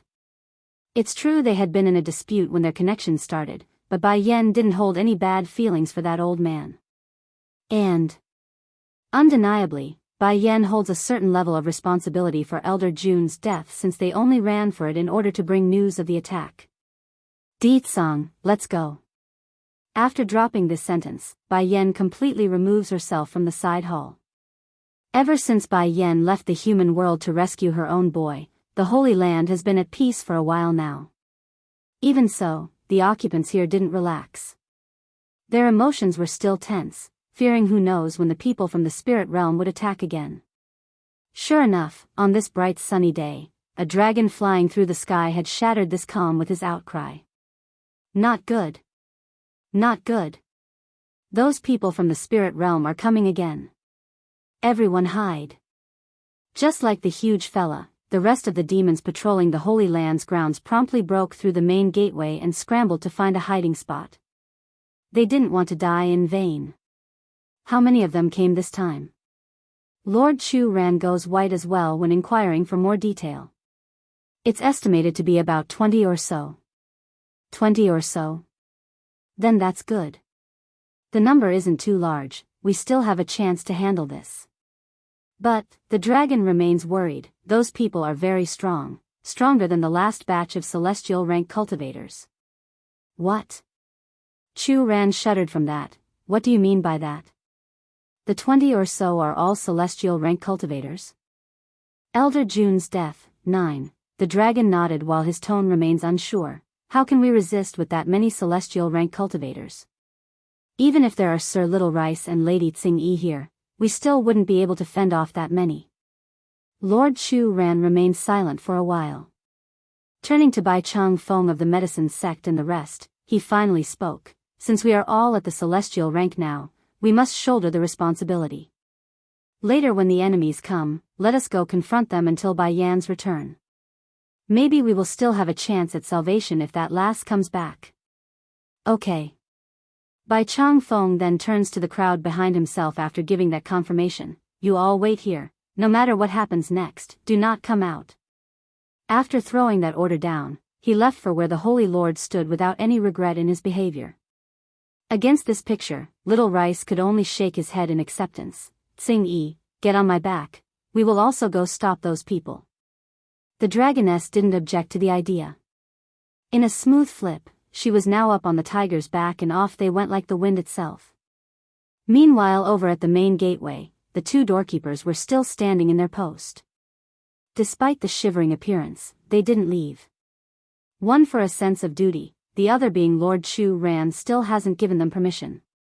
Lo Lord. One of the guards whimpers a cry after Chu Ran and his party came out. The master of this place nodded, understanding what the man wanted to say. Don't worry, go back inside. Remember, no matter what happens, do not come out. Yes, Lord. Needing no further urging, the two loyal gatekeepers immediately turned tail for the inner reaches of the Holy Land. Seeing that everyone has left, Lord Chu Ran then casts his gaze upward until it's staring straight towards the open sky of the morning horizon. Smiling bitterly, I never thought I would be fighting alongside you guys one day. Ho ho, and I never thought I would be Chief Wu Wei's in-law either, Bai Chang Feng chimes in as well. Although I have a lot of dissatisfaction with this old guy, but at least he's trying to make up for it. If my daughter comes back then I guess he would be a good relative. Perhaps it's the moment of death drawing near, but the grudges they held between themselves no longer seem to matter. Instead, their voices are carrying traces of regret. Sighing at the mentioning of his name, Chief Wu Wei also speaks up. I'm sure she will return one day. My son Yun Feng is still waiting for her, you don't need to worry about that. After saying that, the Misty Fairy House's chief then turns to his own wife with gentle care. My love, are you afraid? Jun Tianyu immediately responds with a shake of her head. I am not afraid, the only worry I have is Yun Feng and his brother. If the spirit realm attacks only us, then that's that. The thing I'm concerned about is those people slaughtering the rest of the human world. In that case, I fear Yun Feng and them might encounter further danger. For a while, none of the old seniors present knew what to say. They too are worried for the youngsters if they fall today. In contrast, Hualuo and her group of faithful followers didn't speak, only quietly waiting for the enemy's arrival. To these people who were once struggling to survive at the bottom of the feeding barrel, death wasn't something they feared, it's humiliating themselves without putting up a fight. Then, without giving them more time to dwell on or lament the matter, several powerful auras hit the group like a powerful tidal wave. All faces turned a shade whiter as they gazed up to the source in the sky. Elder Jun's death, 10. In the endless sky, more than 24 figures stands floating there against the bristling breeze. Their eyes are sharp and menacing as they stared down at the defenders of this holy land. He's a middle divine. Xing Yi's complexion changed greatly upon recognizing the power of the leader. What is a middle divine? Bai Chang Feng turns around and asks the dragoness with a furrowed forehead. Take you all for example.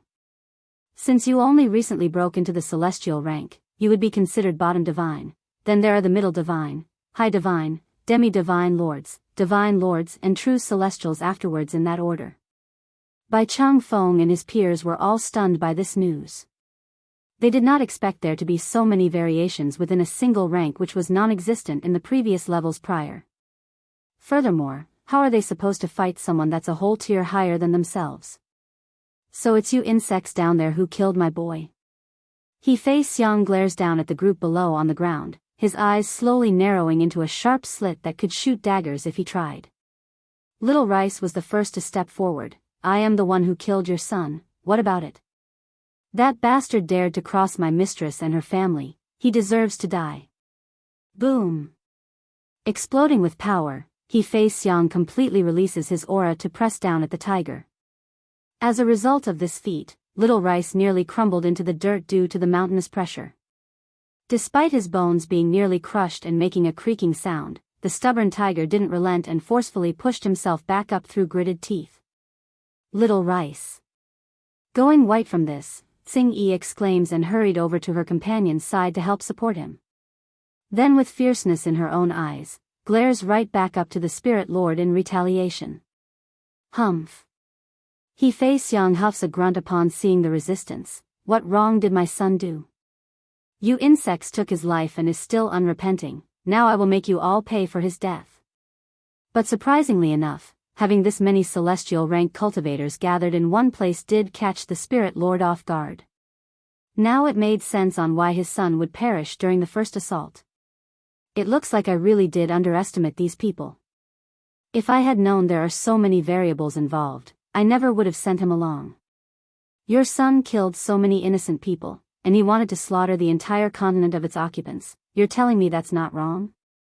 Xing Yi snickers a laugh of irony at the man's logic. Ha ha ha. The Spirit Lord went mad with laughter at that rebuta, allowing his echoing voice to spread across the entire Holy Land. Nothing but a bunch of insects, as if their lives are comparable to my son's life?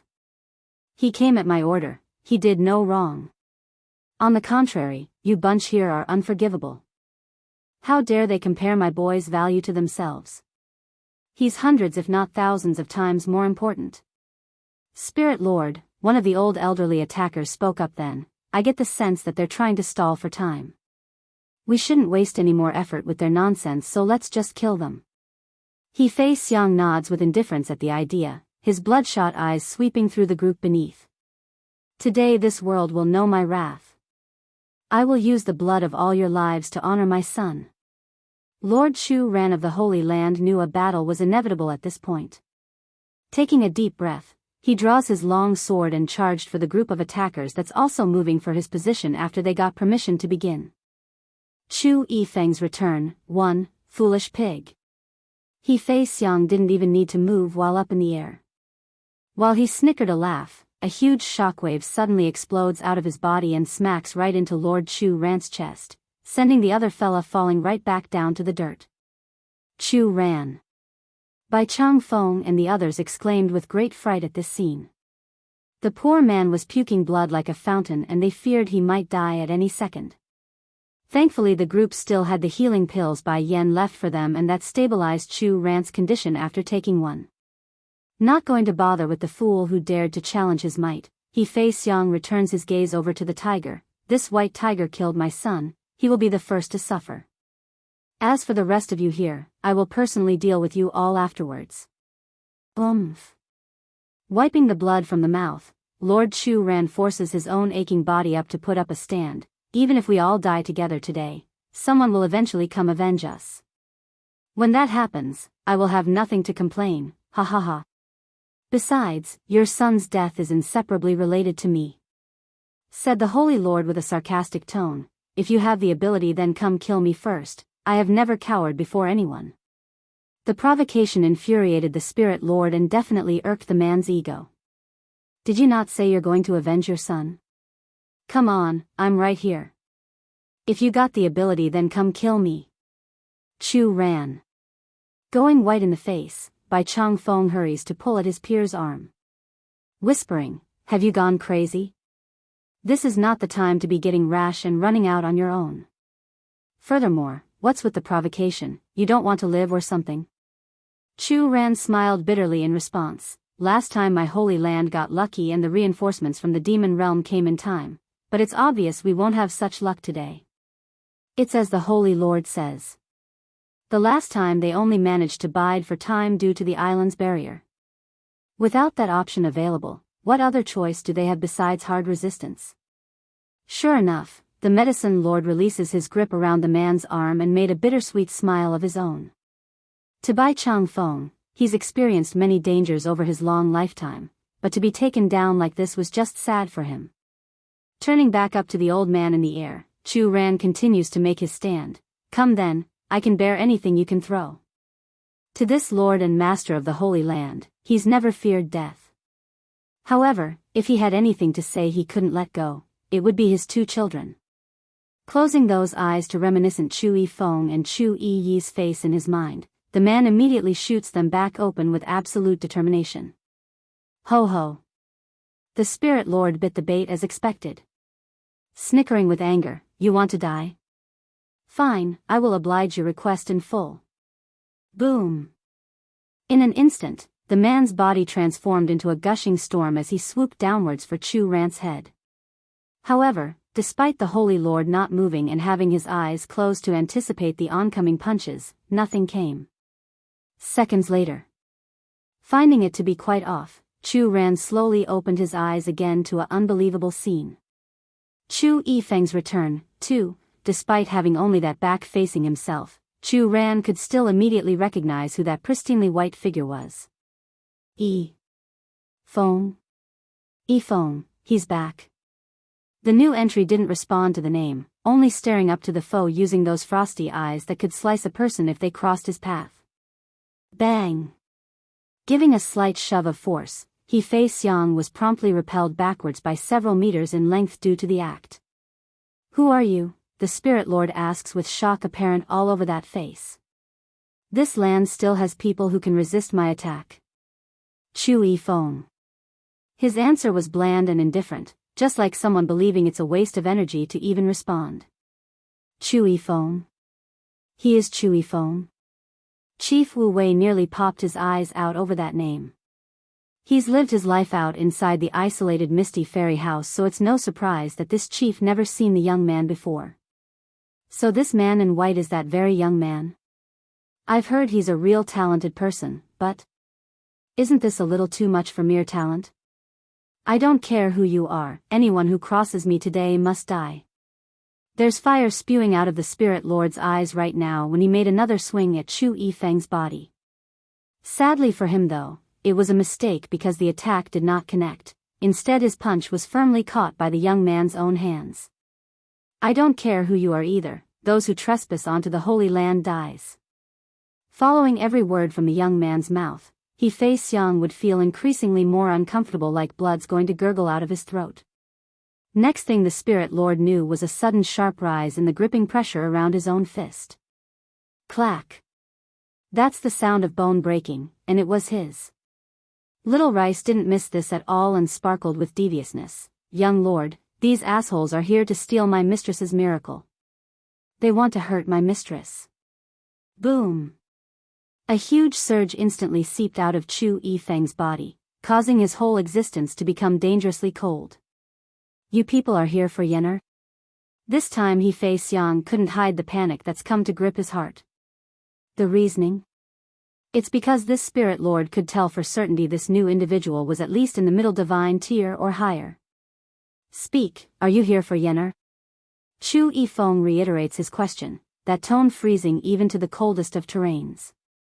Speaking through gritted teeth, that's right, I'm here for the miracle, what about it? This land never should have had it to begin with. Little Rice only shakes his head over how dumb the foe was for answering. Did you hear that? He's here for the miracle, that means he's here to steal it off my mistress. The troublesome tiger would of course lose the fearful appearance he showed earlier now that a powerful reinforcement was on his side. In fact, he's wiggling that tail and getting all playful and cheeky. Death.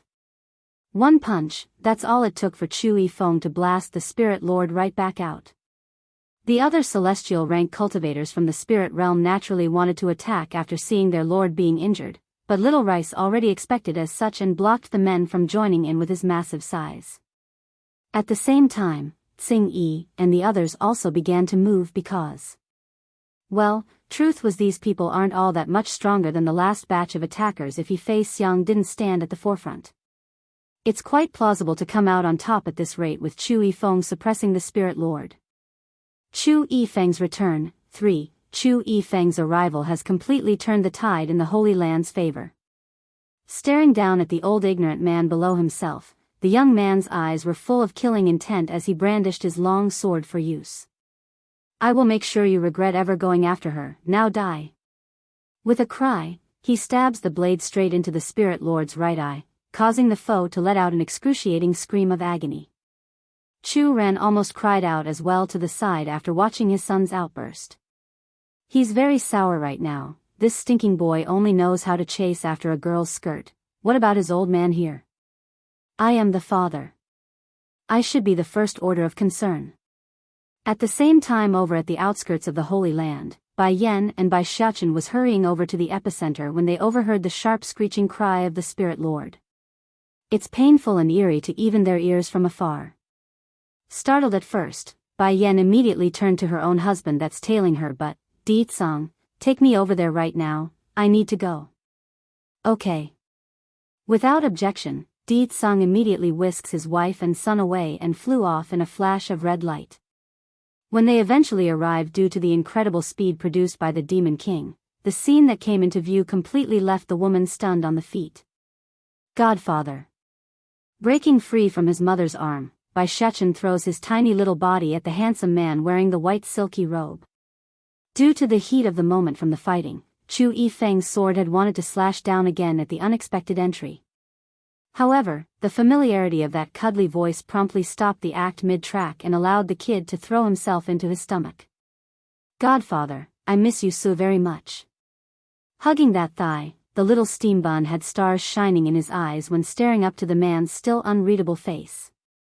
Finally realizing what's happening, Chu Yifeng's eternally cold face softened. Giving the kid a rub on the head, this person then immediately turned to look over to the oncoming woman. In this moment, his eyes were seemingly in a trance, like he's recalling back to the scene of their first encounter. Back then it was Elder Jing Qi and his brothers who brought back the blood-stained girl. At first he couldn't even see through to that face due to all the grime and red, however, his attention never did leave the last due to the baby boy in her arms. How could one be so severely injured and still care for a child? Well, Bai Yan did it back then. Despite not having a single good patch of skin left on her body, the lady not only kept her boy safe from harm, she wouldn't even let a single droplet of blood to get on the kid's clothing. That's right, it's her strength and courage that's won Chu Yifeng over. It's not her face, it's not her beauty or talent, it's her perseverance to do what's right. In that second when they met, the seed had already been planted. Perhaps in this lifetime he would never be able to rid himself of her image and glory. Yenner, it's been a long time. You look just as beautiful as you are ever. Of course, the latter part of his sentence could never be said aloud towards this woman and could only be kept firmly inside his heart now. It's been a long time indeed, Yifeng. Bai Yan draws a mesmerizing smile of her own, recalling back to their last encounter at the fighting competition over in the Luhua kingdom. Even if she couldn't fall in love with him, he's still an important member of her family.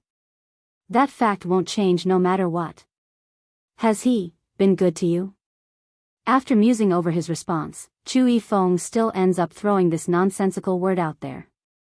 Going black in the face over the question, Di Tsang immediately got all defensive and wrapped his arms around Bai Yan's waist. She's my wife, so of course I will love her with my all, that you don't need to worry.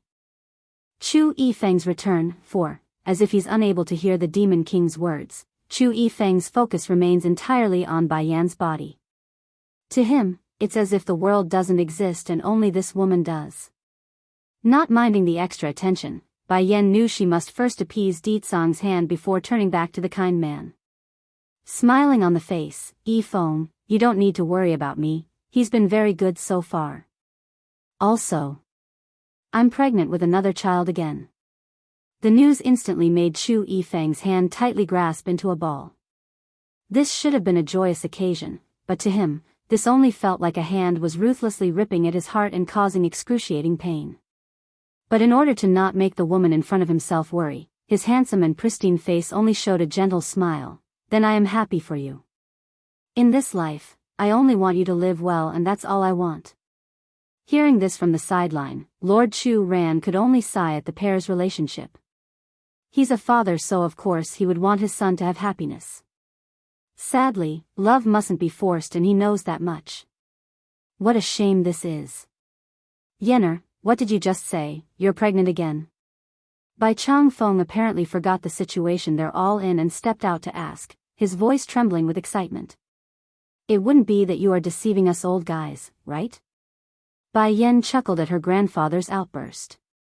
However, before she could respond to that doubt, the little steambun had already broke away from Chu Yifeng's leg and cocked his tiny head upwards with a proud face. Mother is pregnant with a little sister, my little sister. I will protect my little sister from now on and not let those bad people hurt her. Especially baddies like Baddie Father, I will protect my little sister from people like that. The poor woman almost wanted to cry at her boy's logic. Bai Yan could already see her future son-in-law being driven away and knocked to level.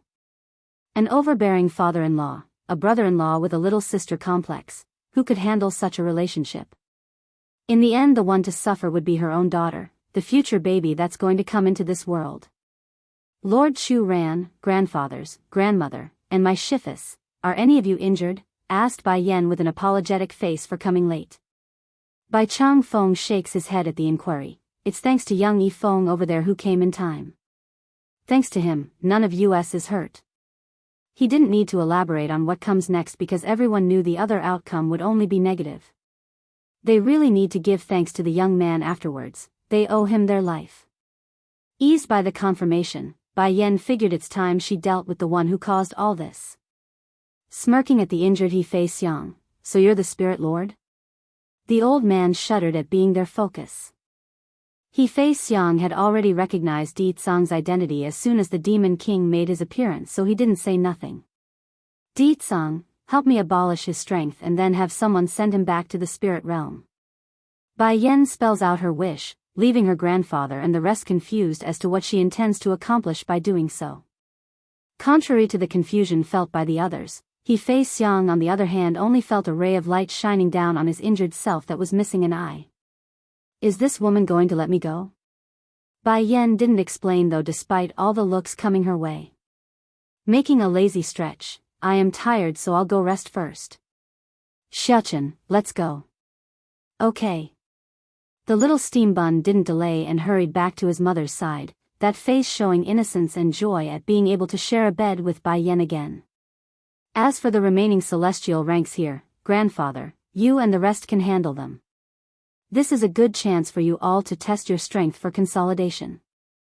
Giving a yawn, she then promptly led her boy for the inner parts of the Holy Land. Chu Yifeng's return. 5. After testing herself and discovering she's pregnant, Bai Yan has gotten into the habit of taking naps whenever possible. Sadly, regardless of how much she sleeps, that endless fatigue just couldn't go away. This little one in my tummy, it can't be a lazy one, right? Rubbing her own abdomen, a faint smile slowly evokes out of Bai Yan's face. If not, then how else was she supposed to explain her current condition of being so sleep-prone? Mother, it's fine if my little sister is lazy. If she doesn't want to walk, then I'll carry her. If she wants to sleep, then I will keep her company. If she doesn't want to eat, then I'll feed her. You mustn't ditch her just because she's lazy. Out of fear for Bai Yan abandoning the unborn baby, Bai Shuchen hurried to beg in place of his expected sister. But what if it's a little brother? She asks with amusement all over her voice. The little steam bun didn't reply right away. Only after a long musing did he come up with an answer. Then I will break his leg if he gets lazy. Or mother can toss him away and make another sister instead is fine too. 3 black lines literally appeared across Bai Yan's forehead. This little guy, isn't he too biased? Scraping the boy's nose in a doting manner, didn't you say you want a little brother to help you manage the demon realm? If he's lazy, then he won't be willing to be the crown prince. In that case, I won't be able to accompany my little sister to wander the world and enjoy the various places. If not, why don't mother make another that's less lazy? For Bai Shuchen, a little sister must be used to dote, while a little brother could only be used to abuse. If this baby really is a boy, then he will cry if he hears your word, Bai Yan said with a sigh. Tilting his head in a pondering manner, the little steam bun suddenly lights up with a light bulb hovering above his head. In that case, I won't beat him at least. If mother tosses him, then I will just go pick him back up. No big deal. I can always make him wear a dress and put on makeup. Using him to practice is not bad, it will give me experience for my future little sister. A puff of mushroom smoke explodes out of Bai Yan's head right then and there. For a second, she's discovered how difficult it would be for her second child if it's really a boy. It's going to be bad enough having Di Tsang and this little steam bun being so gender biased, but this was too much. But a really sweet smile comes off of the boy as he reached up with his hands to touch her belly. The baby will definitely be a sister. Little sister already told me she's coming, so it can't be anything else. Finding how stubborn her son was about the gender, Bai Yan knew it's pointless to argue. Pinching the kid's cheek, all right, it's a little sister like you say. Gleefully showing his teeth in that smile, Bai Shuchen began to swing his mother's arm around as he spoke. Mother, I will properly teach my little brother when you get one in the future. I will teach him how to protect my little sister together. Okay, your little sister's safety will be in your hands. Greatly enjoying herself as well, Bai Yan tickles her boy's nose before giving her following instruction. Shuchen, go call Dragony and them over. Oh yes, call Mo Li Shang, handsome youth, as well. Okay, mother. With a pop, the little steam bun sneakily gives her face a kiss before running off with his little legs in the other direction. Watching her son's behavior, Bai Yan just couldn't resist a chuckle as she rubbed her own belly. I wonder how disappointed he will be if this child is not a girl. Just when the lady was busy pondering on the idea, Bai Shuchen had already returned with the group like she asked. However, it's far faster than she expected. Clearly they were nearby to begin with. Dragony, you mustn't bump into my mother. She's now pregnant with my little sister, so you must be gentle. Bai Shuchen comments upon seeing how the little missy was about to rush at Bai Yan out of excitement. Elated with joy on the face, Dragony cries out with glee as well, really?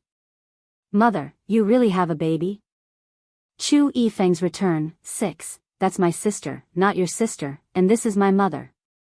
Bai Shuchen did not get the news regarding his new god sister, so the kid immediately got irate after hearing that sentence.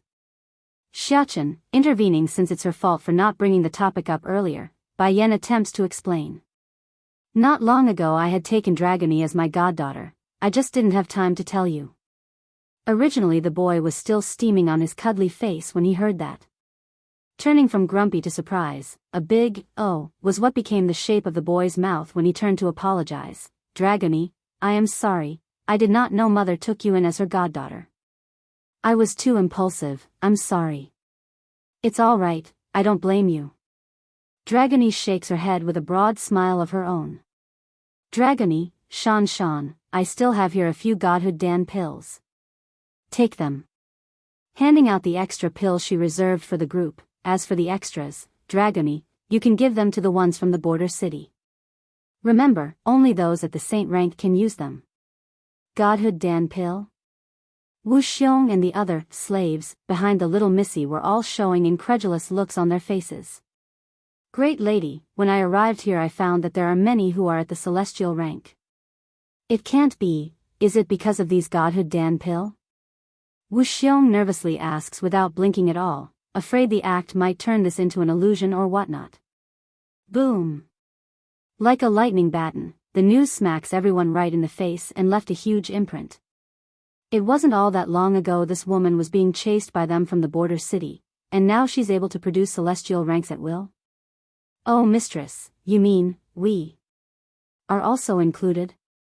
The big burly man that was Wuxiong from the border city gulps, his eyes spewing with desire. "Due to these pills being in limited quantity, I cannot give every one of you a pill. Whether or not you can get one will depend on your performance." She explains with mild calmness that was very different to the tense air hovering above these slaves. In terms of importance, Bai Yen holds her family first, then the demons from the demon realm, then these other Micella's people underneath. That's why they are going to have to compete for an opportunity, otherwise where else was she supposed to get the ingredients to meet the demand? He Ling, the other powerful slave from the border city, was filled with excitement as well. He's hardly able to contain his emotions at the chance. This man knows, this would be his only chance to break free from the restraints of the saint rank and into newer heights. Others were of the same opinion right now. For a time, these extras are trying hard to highlight themselves in front of Bai Yen so they could get a spot for the prize. Of course, not everyone here were interested in these beady little things. Yen, Mo Li Shang, youth, shakes his head after glancing over at the pill. "I don't need this thing." Startled by that answer, "Why?" "It's useless for me. You need to have confidence in me. Even without this pill, I can still reach the celestial rank and protect you." The youth sounded very sincere, making it hard for others to doubt him. She didn't insist since it's like that. Nevertheless, Bai Yen still left the option out there for him. "All right, but remember to come to me if you need this in the future. I will always have one ready for you." "Okay." Mo Li Shang breaks out a chuckle, revealing his teeth to the sunlight and making him look all the more bright and handsome. Queen Mother, are you back?" Suddenly, a childish voice came from the side. Chu Yifeng's return, 7. When Bai Yen turned to face the source, all she saw was a dolly-looking child toddling over to her location with a very thick smile on that face. And due to how short his legs were, the dolly boy would always look like he's bouncing around when running, making him appear extremely cute to the onlookers. First giving the pregnant lady a huge hug on the thigh, then turning for the little missy. "Dragony, why are you always hiding from me?" The human form piggy just didn't understand why the little missy would keep avoiding himself. He didn't do anything wrong. Dragony promptly took several steps back at the question, "Because I hate pigs. But I like you very much." Molly, piggy, didn't get discouraged and continued to toddle over to the missy. Watching how this dolly boy wouldn't stop chasing after his girl, a nameless anger erupts out of the little steambun's heart. Reaching out to snatch the baby up by the dojuo underwear, "You stop pestering Dragony."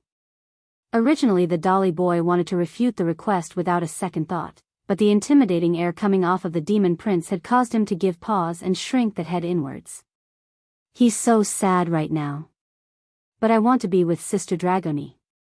From the first time he saw the dragoness, he's already dead set on protecting her. That's a belief the piggy won't give up no matter what. Now if only the girl would just stop hiding from him, then that'd be perfect. Cringing up into a stern face, Bai Shuchen stumbled for a proper excuse. "Dragony doesn't like you, so you must stop pestering her. Otherwise I will hit your bum." I'll hit it until it blossoms. Shrinking into a roundish shape due to the intimidation. Don't hit my bum please, my bum will hurt. If you stop pestering Dragony then I won't hit you. As reluctant as the dolly baby was about the idea, he did give in under one condition. Then what if she's not against it? Does that mean I can be by her side and protect her? Bai Xiaoqin's anger grew even deeper, and oh. Why? I say no is no. Bai Yan was all smiles at this picture. How aggressive her son was getting, how her goddaughter was hiding behind the boy for protection. She could already see the pair getting along together well in the future. Truth was, rather than being a goddaughter, this pregnant woman would rather have the dragoness become her daughter-in-law. Son, don't scare Molly anymore, come rest with me. Bai Yan's sentence immediately made the little steam bun drop the baby and run back over. Mother, are you tired? I will help support you back to rest, you watch your steps. With his help, the mother and son began heading for the island at the center of this place. But that's not before the boy called out to her newfound sister, Dragony, why are you still standing there? Come help me with mother. Dragony's eyes lit up at the beckoning. She's elated to be able to help and hurried to help support Bai Yan's other free arm. To be treated like a patient by both her children, Bai Yan just couldn't help but make a helpless smile. I am not this weak yet, but you too, you look so adorable like a nice little couple. What is a little couple? Asked Dragony with a clueless voice. Dummy. Bai Xiaoqin knocks the girl's head, you are so dumb. A little couple is people like mother and batty father. Oh. Dragony nods her head like she's got it now. But me and Gidge, older brother, are siblings, I don't want to be a little couple. Bai Yan's face got all black with lines running through it. She did not expect the one to reject the idea to be the girl here. Normally in these situations it's the boy who does the refusal out of embarrassment. Chu Yifeng's return, 8, Bai Xiaoqin also nods his little head in seeming agreement. Mother, Dragony is right, we are brother and sister so how can we be husband and wife? Wouldn't that be incest if we do so? Bai Yan's face grew even more black as her throat garbled for a proper response. It's as if a rock just got chugged down the poor mother's throat and left it there. Where did they learn such words? Moreover, they are not even related by blood. Since the two little fellas had no intent for each other then that's fine, it's not like Bai Yan must have them become a pair. After all, love mustn't be forced. Whatever they do would be their own choice in the future. Spirit realm. Standing above in the bristling air, Lu Qingyu was currently gazing down at the crying and pleading group of people that once brought nightmare into her life. She's feeling absolutely refreshed and pleased to the point where her lips had curved into a grin. These people, they're finally getting retribution. This lady would never forget how these people treated her mother after she lost favor. The humiliation, the ridicules, and the laughs, those pictures would never leave Lu Qinyu's mind. But now, her revenge has come, and they are going to pay for everything. First Elder. Fourth Elder gallops over from the distance, his face smiling when reporting, we are almost done here with this group and some of them are willing to surrender to us. What should we do with them? Nodding in understanding, let them enter into a slave contract with me, I will let them live if so. On the contrary, if they refuse then kill them as is. All right. With the permission granted, Fourth Elder promptly went back to the holding compound to drag those who are willing to obey over. Many are shivering hard right now in front of all these demonic beasts parading around their location ready to tear into their bodies at the first sign of resistance. Heck, some were so scared at this point where their pants had started to urinate, thus creating a foul odor in the air. Everyone listen. Though faint, First Elder's voice was clear and thunderous when speaking to these frightened captives. If you want to live then be contracted by a slave contract, otherwise your other option will be death on the spot. No rejection came from the gathered crowd at the threat. They're all trembling and hanging their heads low due to the fear they felt. Seeing how there's no struggle, the elder promptly released his aura to blanket over the bunch. Very soon, the ritual for the binding was beginning to materialize and bond with their souls. Exhaling a long breath after the deed was done, all right, you will all come back with us to the demon realm as slaves for life. This spirit realm will no longer exist. But right as he's about to turn and leave, something unexpected occurred and interrupted his departure. It's a huge white tiger, and in its jaws were a man that were quickly recognized by the various captives once they took a look. There's shock and disbelief in their eyes over the identity of the individual. Originally they thought the invasion upon the human world would be a given success with the Spirit Lord leading the attack force, but what are they seeing? But what's this they are seeing? He Fei Xiang's been captured. Flying over with one huge leap, Little Rice spits his baggage out with a grossed-out face. First Elder, this is something my mistress tasked me to bring you. Don't worry about his strength though, the king already abolished his Dantian core so he won't be putting up any resistance.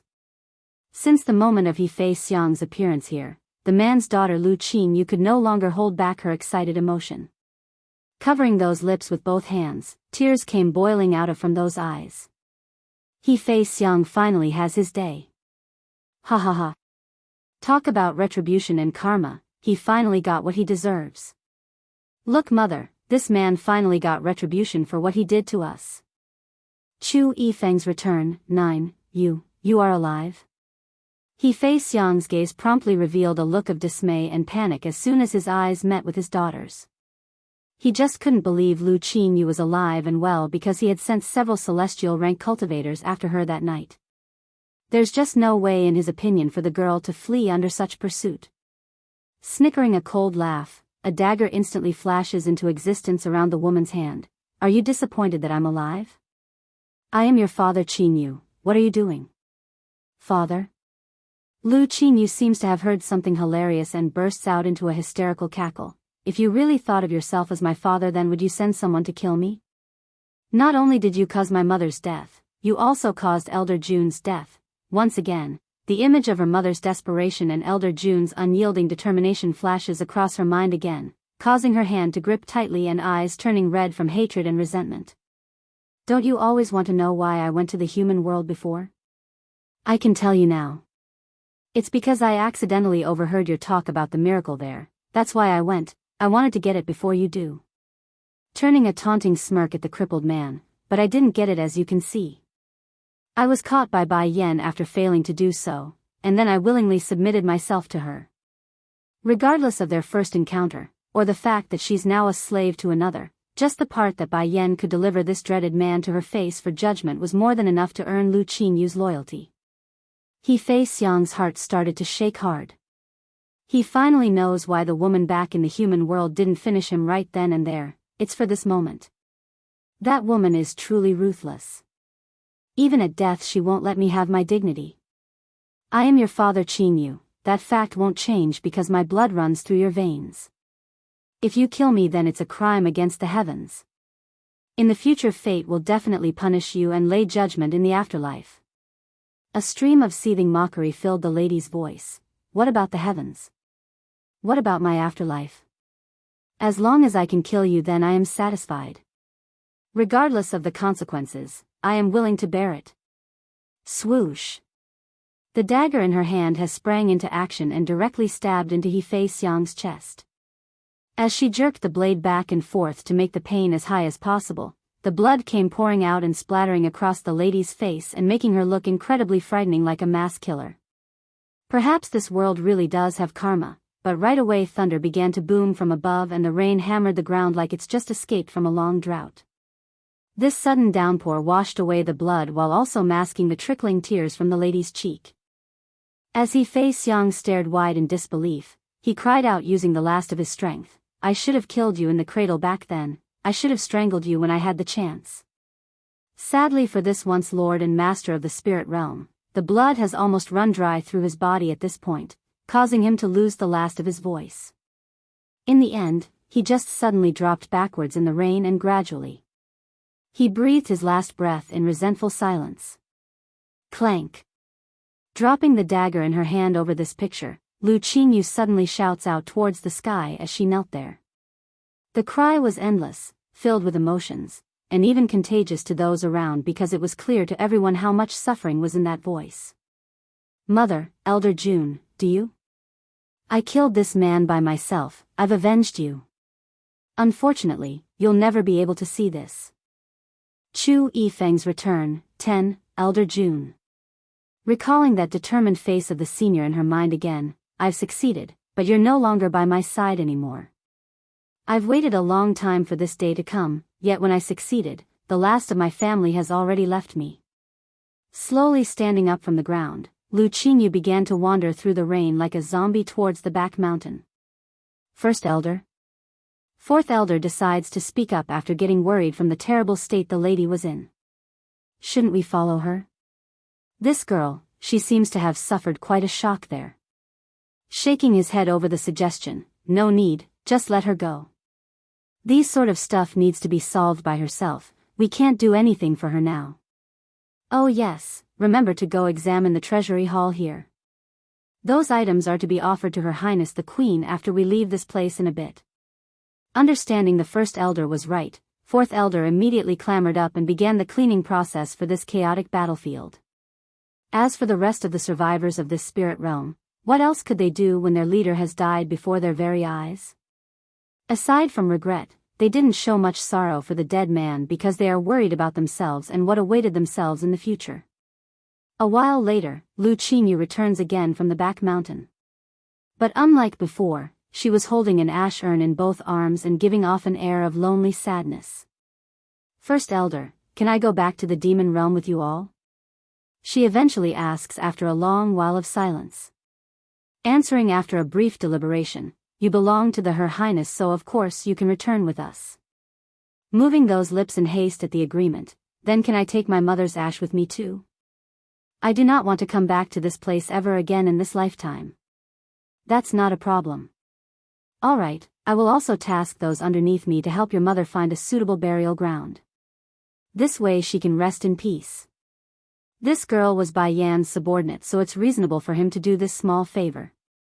Thank you. As much as Lu Qingyu would want to bring Elder June's remains along as well, the senior's body had already turned to dust and disappeared with the wind. The hour's getting late, we should begin heading back to the demon realm soon. First elder turns to his peers and continued, but this spirit realm isn't bad. Fourth elder, after we return you can go expand the entrance gate to these parts. We will fold this into the demon realm's boundary. The territory of the demon realm couldn't be called big in comparison to the human world, so it's time they expanded the territory using this spirit realm as the jumping point. After all, certain demonic beasts are quite productive when it comes to their offspring. Yes, first elder, I'll have this done as soon as I get back. Fourth elder complies and confirms the order. Let's go then, slowly turning away. It won't be long before the Queen and King returns from their own trip. We can discuss the next course of the plan afterwards. It's about right after 1,000 years of growth. Even if our demon realm isn't at the peak of its strength, it's still capable of challenging the celestial realm at this point. By then, whatever is owed will be paid back in full. The first elder's gaze gradually lowered as the pictures of that cruel war slowly emerged in those old eyes. War's Prelude, 1, Holy Island. At this moment inside the bamboo cabin located at the center of this lake, a woman in red was currently taking a quick nap against the long bench bed with her head pressing against the pillow. Exactly when all was quiet, two little heads suddenly poked out from the doorway, their eyes scanning curiously at the inside. Dragoni, stay very quiet, we mustn't disturb mother's rest. Putting a finger against his lip in a hush-hush manner, the little steam bun slowly crept forward through the doorway. Despite the boy keeping a low profile, Bai Yan's senses had long picked him up the second he drew close. The only reason she's still keeping her eyes closed was because she's too lazy to open them due to the pregnancy and the fatigue. Gradually the boy and girl had come before the sleeping beauty. With one hand up, Bai Shechen gently places it against the still flat belly while he spoke, Dragoni, come touch too, but be careful to not hurt my little sister. He then slowly rubs it back and forth like he's touching some sort of great treasure. Making that complying sound, the young dragoness also comes forward with her hand outstretched. There really is a sister, my hand felt something kick it. Her eyes are sparkling and filled with excitement when she quickly murmured that comment after giving it a touch as well. Dummy, that's just you imagining things. Sister is still small so you can't possibly feel anything. Grandfather said it before, it takes 7 months before there are any movement. Is it? Blinking her eyes in uncertainty, Dragony could swear she felt some movement during the initial contact. Meanwhile on the other end, Bai Yen could no longer keep her chuckle back after hearing all those childish remarks, thus surprising the poor boy up and making him jerk backwards. Mother, did I disturb you? Bai Shechen asks with tears swelling out of those eyes. Smiling right up, Bai Yen shoots the thought down. If you want to touch your sister then you should do it out in the open, why be so sneaky? The little steam bun promptly puckered up his lips in grievance. That's because Batty father won't let us get too close to you mother. He's afraid we will be too reckless and hurt you and injure little sister, so I. Not needing to hear more, Bai Yen promptly pulled her son into a lovely hug with one arm while bringing Dragony into her other one for a matching pair. Zaken, you are my child as well. Even if I have more children in the future, you will still be my most beloved son. Also, you don't need to be so careful around me, I won't get hurt, nor will your little sister because she's not so fragile. Bai Shechen finally bloomed a bright smile at that promise. Hooking his arms around the woman's neck in a childish manner, I will be careful from now on and not let anything reckless happen. I can also help protect you mother. You are so good. Pleased with delight, she gives the kid a smooch on the forehead to seal the deal. During those days where she was wandering around outside and without anyone to rely on, it was this precious boy who brought a ray of light into her life. Without him, Bai Yen doubted she could have made it through the long ordeal. For that reason, her first son would always carry a special position in her heart and no one could replace it. Mother, you have a good rest first, me and Dragony will go out and play first. Jumping down from the bench bed, the little steam bun makes a gleeful smile as he spoke. I found a really interesting place some time ago, let's go check it out Dragony. War's Prelude, 2, Dragony has always been very obedient, especially in regards to Bai Shechen's words. After getting the call, she immediately got up from her spot as well and was dragged away through the door again. Looking up at the two playful little kids, Bai Yen couldn't be any more happy and allowed herself to return to that lazy position of leaning against the bed for sleep. Unfortunately, someone here apparently didn't get the memo and decides to interrupt her nap by swooping in with his blasted hand and touching the cheek. Are you awake? Giving a lazy stretch, she gazes up with an unreadable smile. Did you tell Shechen and Dragony to not come around me? Deet Song could literally hear the rock dropping in his heart. Pondering on the pros and cons of lying or telling the truth, he decides to nod in the end and come clean. Deet Song. Retracting her smile, the dominant wife promptly grasped onto her husband's collar. Shechen is my son. I know, afraid the struggle might cause an accident, Deet Song hurries to bring his wife into a hug so he has a good hold on her. I know a woman is the most vulnerable during their pregnancy, that's why I told him not to come by. I was afraid he might hurt you with his recklessness and hit you. Who told you I was vulnerable? She demands with narrowed eyes of daring warning. Your grandfather, your grandfather. Grinding her teeth in frustration, she makes a snickering sneer at that answer. And am I a normal person to you? That only applies to ordinary folks, you idiot. When I got hit by the heavenly thunder, did I get hurt? Am I not fine in front of you right now? How can a little child cause me harm? Deet Song could clearly feel the seething flame quickly growing inside his wife's voice, so the man promptly meeked up in hopes of winning some forgiveness. Are you angry? Despite Bai Yen saying nothing and only pricking up that brow, the poor demon king already knew the answer. Hurrying to defend himself, Yen, I only told Shechen to not get too close to you. I didn't tell him not to come see at all. You know how he always rush into you whenever he sees you. I was afraid he might. That's right, he's afraid his wife might get hurt from the little guy's careless tackle. In terms of importance, a daughter would always be more important to this demon king. Deet Song, I know you are worried about me, but Shechen has enough awareness that he won't do anything dangerous around me. So, you don't have to. I understand, next time I won't again. Tightening in his grasp around her waist, the blasted man prints a kiss on her lips before getting permission. Shame though, the act he himself caused had ignited a desirous flame in his lower part which promptly got hard and long. If not for the child in his wife's belly, he would most certainly have a go right then and there. Letting go before he loses control, Yen, I actually came to tell you something. My subordinates that was inside the secret domain have all been summoned back. We're ready to begin the assault against the celestial realm. I want to use the border city as our jumping pad for our forces. That fast? She asks with a hint of surprise.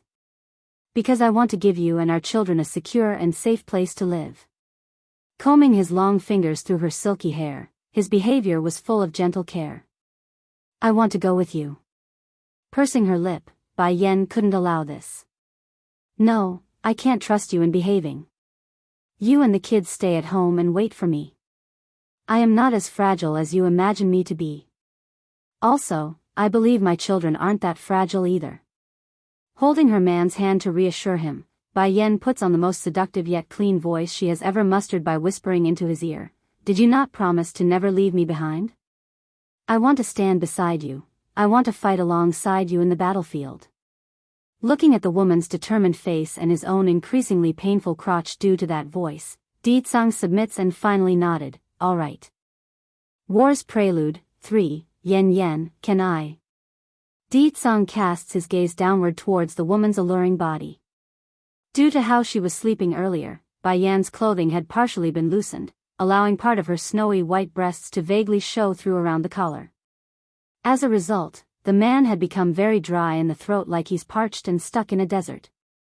I refuse. Figuring out what her husband wants by the fire in the man's eye, she hurriedly covered her own revealing part and shot a glare as warning. I promise to be careful.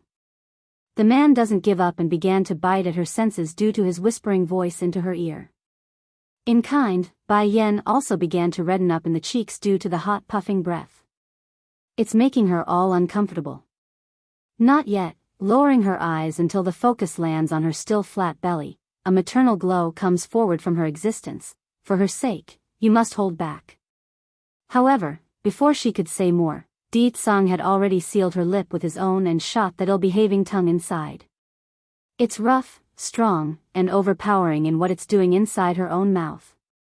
Di-tsang, she eventually cries out after breaking free with anger sprayed all over that face. Be good. Di-tsang doesn't relent and continues to bite at her defenses. I won't do anything, I only want to kiss you.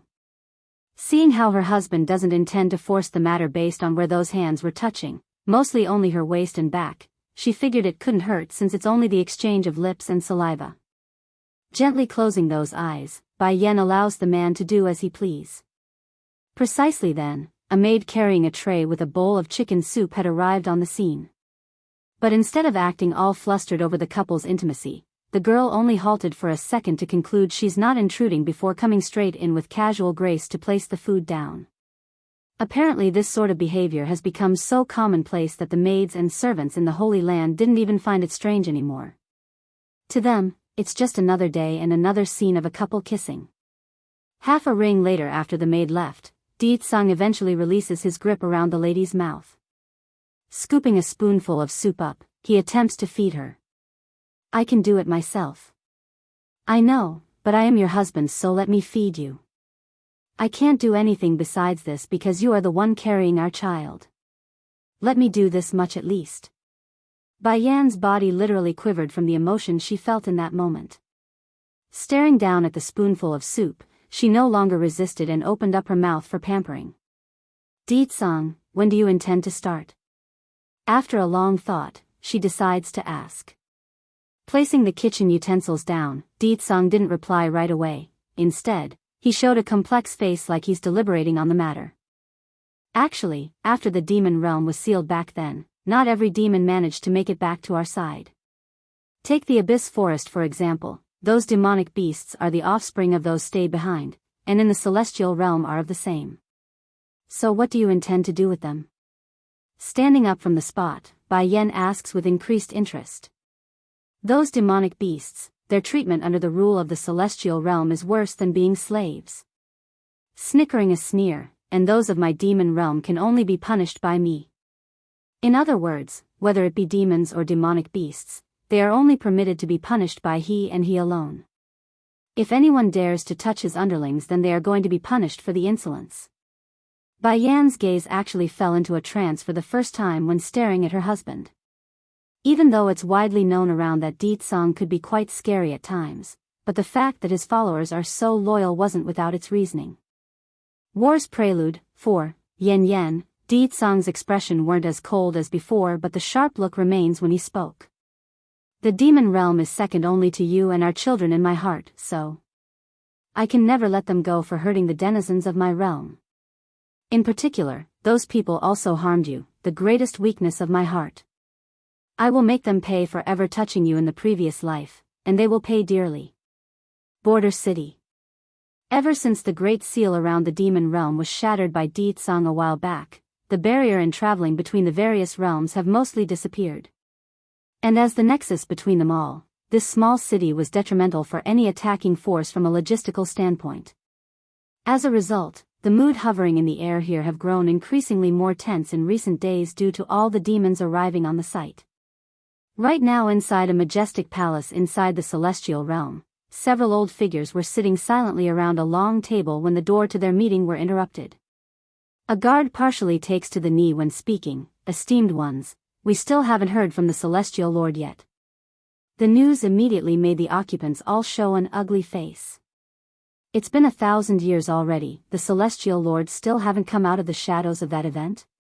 Keeper Ling, were we wrong in forcing his lordship before? One of the seniors wearing an ash-colored robe sighs with a frown. He's left us for 1,000 years and never once returned, and now there's not a trace of where he's disappeared off to. Perhaps if we didn't make him choose, then he and the lass would have gotten together already. What's the point of mentioning that girl now? It's not like we had a choice back then either. We also wanted the lass to be with his lordship as well, but who told her to get together with the demons? And there's that prophecy. She's the one who's going to subvert the celestial realm. For the sake of peace, she must die. The one known as Keeper Ling makes a cold smirk and showed no sign of guilt in his behavior. It's as if whatever he did was for justice and without fault. Boom! Suddenly, the door to this meeting room was pushed open again by a dainty hand. It's a woman who walked in on the group. Wearing a fluttering white dress, this lady looked like a true fairy with that air of divinity hovering around her existence. Keepers, did the Celestial Lord not return yet? Ruo Shi, the ashen-robed elder, was full of sadness when speaking. Don't worry, we will be sure to have Chu-Yi God come back. He is the Celestial Lord and this realm cannot be without him, not to mention you also waited a millennium for him. Yun Ruo Shi smiled bitterly at the failed comfort. If he had wanted to come back then he would have done so a long time ago. Keepers, please let me know if there's news of him. That said, she then makes a slight bow before taking a leave with her maid in tow. Against this picture, the ashen-robed keeper couldn't help but shake his head. What a good girl she is. How can his lordship not cherish someone so wonderful when she waited so long for him? War's Prelude, 5. Miss Yun is an amazing girl with prestigious background. Furthermore, the prophecy already foretold of her extraordinary future. She will one day stand at the pinnacle of this world. Only such a woman is worthy of being by the Celestial Lord's side, unfortunately. Another keeper laments the fact and shakes his head as well. Unfortunately, the Lord doesn't have her in the heart. As I said, we shouldn't have killed that lass back then. Abolishing her strength would have been enough. That way we can give her to the Lord as a concubine. That way he would willingly marry Miss Yun with peace in mind. Another offers his opinion. Men having multiple wives in this world is nothing new, yet these old guys here demanded we kill that girl. Now we can't even get his lordship to return after 1,000 years. No, such a scourge is better off dead. I remember I destroyed her soul, so there's not a chance for reincarnation. Only that way will we be able to live in peace. Keeper Ling sounded cruel and ruthless when recalling back to the past, refusing to accept that he made a mistake. They can't blame me. For the sake of this world, sacrificing that girl is a must. Even if she is someone we've watched growing up, but compared to the survival of the celestial realm, nothing is more important. Keepers. A rush of footsteps suddenly came running through the door. Kneeling with one knee, the reporting guard spoke in a hurry. The seal to the demon realm has been destroyed. I've gotten word from my subordinates that the demons are beginning to move and has the sign of attacking us. What? With a bang after slamming the table, Keeper Ling promptly rose from the chair. How did we not get the news earlier if the seal is broken? Tapping the table with a finger, another keeper wearing a green robe spoke. I suspect the reasoning is because of the Celestial Lord. He likely subdued the shockwave created by the seal's destruction and hid the fact from us. Celestial Lord? All of the keepers were stunned by the notion. They didn't understand why their lord and master would do such a thing, especially when both realms are destined enemies. Shouldn't we begin to make preparations as well if those demons are moving? The ashen-robed elder suggests with a dark frowning face. The guard gulps hard after hearing that suggestion. Keeper Zun, I also got a direct message from his lordship after getting news from my subordinates. Pausing for a second like he's hesitant to speak, he said, the Celestial Palace is not to be involved. If we do, he will never return again. As shocked as their hearts were, these elders that controlled the direction of this celestial realm were just as much angered by the command. The main reasoning would of course be over the illogical order, the other regarding the dilemma of why Chui God would act this way. After all, it was Di Tsang who stole the girl away from him back then. If anything, they should be attacking with everything and not holding back. Say, do any of you think that lass is still alive? Keeper Zun, ashen robe, suddenly came down with this idea and throws out this sentence. Keeper Ling promptly shakes his head in response. Impossible, I've personally shattered her soul and saw it disperse into the wind. Even if that demon king is powerful and far above ourselves back then, he still wouldn't be able to reunite her soul. Naturally these keepers wouldn't know about the price Di Tsang made in order to resurrect Bai Yan and place her soul back into the cycle of life. That's a secret he made sure to keep. Meanwhile outside the room, Yun Ruoshi had been eavesdropping on their conversation despite giving off the impression she had left earlier. After hearing what they said, her hands instinctively began to clench tightly from, what's the word? Frustration? Or was it jealous? Maybe it's hatred. Yes, hatred would be more like it. She's not dead yet, she mutters in denial. How is it possible? That sort of injury should have removed her from this world entirely. There's no way, just no way. This won't do, I must go investigate this in person. I must find out if it's related to her before it's too late. War's Prelude, 6. A cold flash emulates out of Yun Ruoshi's eyes as she slowly turned around. However, that quickly changed to disgust when her sight fell upon her own maid that's standing in wait. It's a look of loathing and irritation because the maid was originally from that woman whom she forcibly grabbed over. Come with me, she snaps. The maid needed no hinting at what the other person wanted to do. She's been with this horrible mistress for 1,000 years, so how could she not know Yun Ruoshi's habit? Just that in the eyes of the outsider, this prestigious lady was kind and beautiful, so even if she appeared with scars and bruises all over that body, no one would suspect the other person. Holy Island. Inside the bamboo cabin, Bai Yan continues to snuggle into Di Tsang's arm when the sun came through the window. However, her expression weren't that of peace or comfort, it's a tight furrowed face like she's having some sort of nightmare. In the dream. Beneath a dark sky of unknown origin, Bai Yan stands in a daze as she stared down at the familiar scene that's currently happening beneath herself on this mountain. It's a little girl covered in blood, and she's struggling to push the other little girl beside her forward. This place should be safe so those bad people shouldn't be chasing us anymore. Relieved, the little girl takes a medicine out and attempts to feed her friend. Seeing this scene, Bai Yan's heart instinctively clenched up and made her body move on its own of wanting to snatch that bottle away. No, don't save her, don't save her. There's horror in that voice. Perhaps it's fate that's guiding her, but she has a strong belief that it's wrong to save the other girl and that the move of kindness it would ruin herself in the process. Pity. Right as her hand was about to make contact, what came into touch was nothing but air. Her fingers simply passed through the bottle. That's right, she doesn't belong in this place, meaning she couldn't stop any of this. As the scene continues to unfold, the injured little girl has now finished taking the medicine. Bai Yan, thank you for saving me once again. The mini version of her responds with a genuine smile of warmth. We've been dependent on each other for so many years, so of course I will save you. Oh right, are you hurt anywhere else? That said, she then makes a frown as she remembered something else. Removing the crescent moon-shaped amulet from her neck, Roashi, I was born with this amulet, so it's been with me for a long time. I don't know what use it has, but it has protected me through my life. Now, I'm giving it to you. As Bai Yen stood helplessly beside the two children, the panic in her heart continued to grow more severe when the amulet was finally brought up. You can't give this amulet to anyone. She screams in agony. The mini version of Bai Yen suddenly raises her head with a puzzled look. Did you hear someone crying out to me? Roashi shakes her head. No, it must be your illusion. Maybe.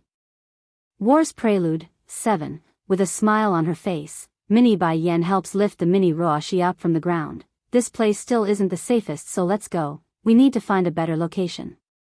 Bai Yen wanted to catch the mini version of herself when realizing they were about to leave. However, that's when a beckoning voice interrupted her act from the outside. Yen, right as she opens her eyes from being awakened from the dream, the first thing that come into her view was the stunning face of a man staring down at herself. It's the look of worry and love. Yen, what's the matter? Why is your complexion looking so pale? Startled by that comment, she quickly checked her own cheeks and found the temperature to be exceptionally cold. It didn't take much to guess the sort of face she had at the moment. Di-tsang, I saw memories of the past again. If at first she didn't know what the bloody battlefield was, then she most certainly do now. It's about her previous life, and the scene of herself and another girl just proves of it. Of course, the reasoning for such resentment remains a mystery for herself, but one thing's sure. Bai Yen holds a very strong grudge that couldn't be erased even after a lifetime. Understanding his wife needs comfort, Di-tsang hurries over to wrap his arms around her shoulder to continue listening. What I saw this time is a pair of friends. Based on their conversation alone, I can tell they've been dependent on each other for a few years. It's just, I don't know why, but I hated that friend very much when I saw her. That kind of hate goes deep into the bones, so it's unmistakable. So, I suspect, perhaps she might have done something unforgivable to me in the previous life?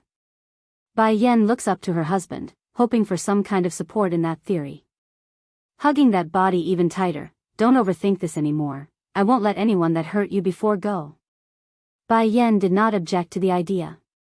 Leaning her head against his chest, she's finding this man increasingly more reliable to the point where only by being with him does she have a peace of mind. Okay, she says after a long while of silence. No matter what happened in the previous life, Bai Yen knows that as long as she has him, then that's enough. On the Holy Island, Bai Xiaochen was currently sitting at the edge of the lake with his feet dangling off the water, thus causing a rippling effect on the surface. Highness. It's unsure when Dragony had come before the boy, but she didn't hesitate to take a seat beside him. What are you doing? Dragony, mother and baddie father may be starting their attack on the celestial realm soon. Unlike his age, a deepness that was normally found only in adults was shrouding over his face. I would likely have to go with them by then. I need to protect mother and protect my little sister and her belly. Can you go back to the demon realm and wait for us? Why? The girl blinks and blinks. I want to go with you. I don't want to be left behind. Listen, this is too dangerous. With mother's character, I know she won't want you to be in danger either. Hardening up in the face, the little steam bun remains stubborn on the matter. So go back to the demon realm like I say. Despite lowering her head over the persuasion, Dragony has become rather sneaky as of late and showed a cunning light in those eyes. In her view, she could just secretly follow them from behind because she's not going to be a coward on this. Oblivious to the thoughts running through his friend's head, Bai Xiaochen instead got up from the spot when his ears picked up the sound of someone coming from behind. Baddie father, mother. Xiaochen, Dragony, you two go pack up. Once you are done, we will go say goodbye to your grandparents and head back to the demon realm. Bai Yen says with a faint smile. War's Prelude, 9, Chu Yifeng furrows his forehead tightly as he mused over that knowledge. Shaking his head, no, I do not know him. That's so, Bai Yen sighed, perhaps it's a coincidence. You and him are so similar that I thought you would be related to him in some way. Maybe I'm overthinking this matter and it's possible for two different people to look the same. Phone. Drawing closer to the man, Bai Yan wants to make sure her thoughts are made clear, so her following words are exactly what she feels. No matter what happens, you will always be Shechen's godfather and my godbrother. I believe one day your fateful one will appear and you will be able to stop focusing on me. She now has nothing else to ask for now, only for this man to drop her from his heart. Only by doing so would he be able to find happiness like herself. Not answering right away, Chu Yifeng's gaze met the woman's before breaking out into a faint chuckle. Okay. From the first day that I met you, when have I ever refused your request? It's just this request, I'm afraid I won't be able to do it for the rest of my life. This time the man hid his sadness very well, to the point where Bai Yan couldn't even pick it up. Patting that shoulder foolishly like she saw the lingering dilemma. Alright, I'm going to go now because Ditsang is going to get impatient soon. You shouldn't stay outside so much either. Your father is a good man and he worries for you. That said, the woman didn't linger around and left for where her family should be waiting. To be clear, it's not like Bai Yan doesn't understand having someone give up on their love was a hard thing to do. The issue was she doesn't have any other solution. It's not like she could just give in to the other man's feeling and go behind her husband's back. That would be cheating on Ditsang, and she's not that type of woman to play around. Ditsang was already waiting by the exit when Bai Yan arrived at the mentioned spot. Finished? He asks with no discernible sourness. Shrugging at her husband's question, I've said what I need to say, whether he can let go is up to him. Anyways, why did you not stop me from being alone with him this time? Pulling his wife into an embrace, he gently strokes through that silky black hair with grace. You're my woman now, no one can steal you away from me. The main reason for his hostile behavior towards Chu Yifeng was because Bai Yan still hasn't accepted him, but now. Ho, she's already his woman, what more does he need to fret? He's never allowed anyone to escape his grasp before, and he most certainly won't allow that to happen with his own wife. Let's go, we will first return to the demon realm to discuss the plan for attacking the celestial realm. Bai Yan says this with a sweet smile of her own. It's never a bad idea for a woman to be wanted, and she's no different. Mother, it's then Bai Shechen decides to interrupt the couple's lovey-dovey moment. How's Godfather? Realizing they're not alone again, Bai Yan hurries to gather herself and looked downward at her boy. Don't worry, he will be fine. Declaration of War 1. It's then Di Xiaowan, Demon Princess, came running from the rear. Right as the girl's about to throw herself into Bai Yan's arm, Di Tsang had already stepped in to stop her with a holding hand. Black in the face, don't you see your sister-in-law is pregnant? How can you be so reckless? Staring wide-eyed now over that knowledge, the demon princess's gaze slowly locked onto her sister-in-law's belly before popping them eyeballs out in surprising glee. Sister-in-law, are you pregnant? Am I going to have another nephew? Due to how emotional she was, Di Xiaowan's voice was trembling with excitement, causing her to go back and forth between giving a hug or staying back due to the threatening face of the man next to herself. Auntie, Bai Shechen sounded very displeased. It's a little sister, a little sister. Puckering her lips in a childish manner, Di Xiaowan began poking at that logic. And how do you know it's a little sister? My sister told me personally, so it will be a sister. Saying the unborn baby was a boy has now become a taboo for the kid because he immediately got all defensive. It's clearly a beautiful and good little sister. Why does Auntie say it's a boy? Okay, it's a little sister as you say. Rubbing her nephew's head, the demon princess didn't want to argue on the subject, which promptly earned her a happy grin from the boy. I will be a good big brother, I will protect my little sister. The little steambun's comment completely wins over the demon princess and made her give him a peck on the cheek. It's just too cute. Sister-in-law, letting go after her act, Di Xiaowan finally returns her attention to why she's here. Can I come with you? No. Bai Yan didn't need to think on the matter and refused right away. Your strength is too weak, so you can't go to that battlefield. Sister-in-law. Pleading by swinging Bai Yan's arm, the demon princess appears all pitiful with that puckered lip. I really won't be a baggage, really. When you break into the celestial rank, then I'll take you. Bai Yan wasn't going to budge on the decision, so her answer remains firm. hanging that head in a depressed manner. Okay, but my strength is sealed away and brother won't help me lift it. That said, the princess then shifted her sight onto the demon king like it's his fault. State teacher is already out looking for the materials to help lift your seal, bear with it for now. Really? Di Xiaowan's eyes lit up with a cheeky smile of huffiness. Don't think I will forgive him just like that. If it wasn't for him, sister-in-law wouldn't have run away from home. Anyway, it's all his fault. If he didn't secretly make a substitute for brother behind everyone's back, then none of that would have happened. He won't get forgiveness so easily. You stay here and wait for state teacher to come back. Bai Yan pats the girl on the head to settle the matter. Turning to the rest of the elders, it's about time, we're leaving now. Yes, Queen. They respond with resonating unity. Mother, it's then the little steambun tugged at the woman's sleeve. Are you not going to bring me? Xiachen, you wait at home for me too. Why?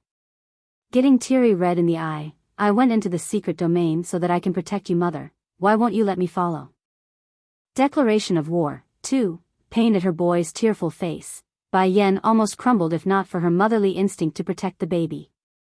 Leaning down, she gives him a gentle kiss on the forehead. Xiachen, I'm only going there to access the situation. I will come back for you once I'm done with that, okay? The battle hasn't begun yet, nor does she know the strength of the enemies, therefore taking her son along would be too risky to take. Really? Staring up with sparkling eyes of hope, mother is not lying? Of course. Pressing down the cringing discomfort in her heart, she wraps her boy into a warm hug. Believe in me, I will come back.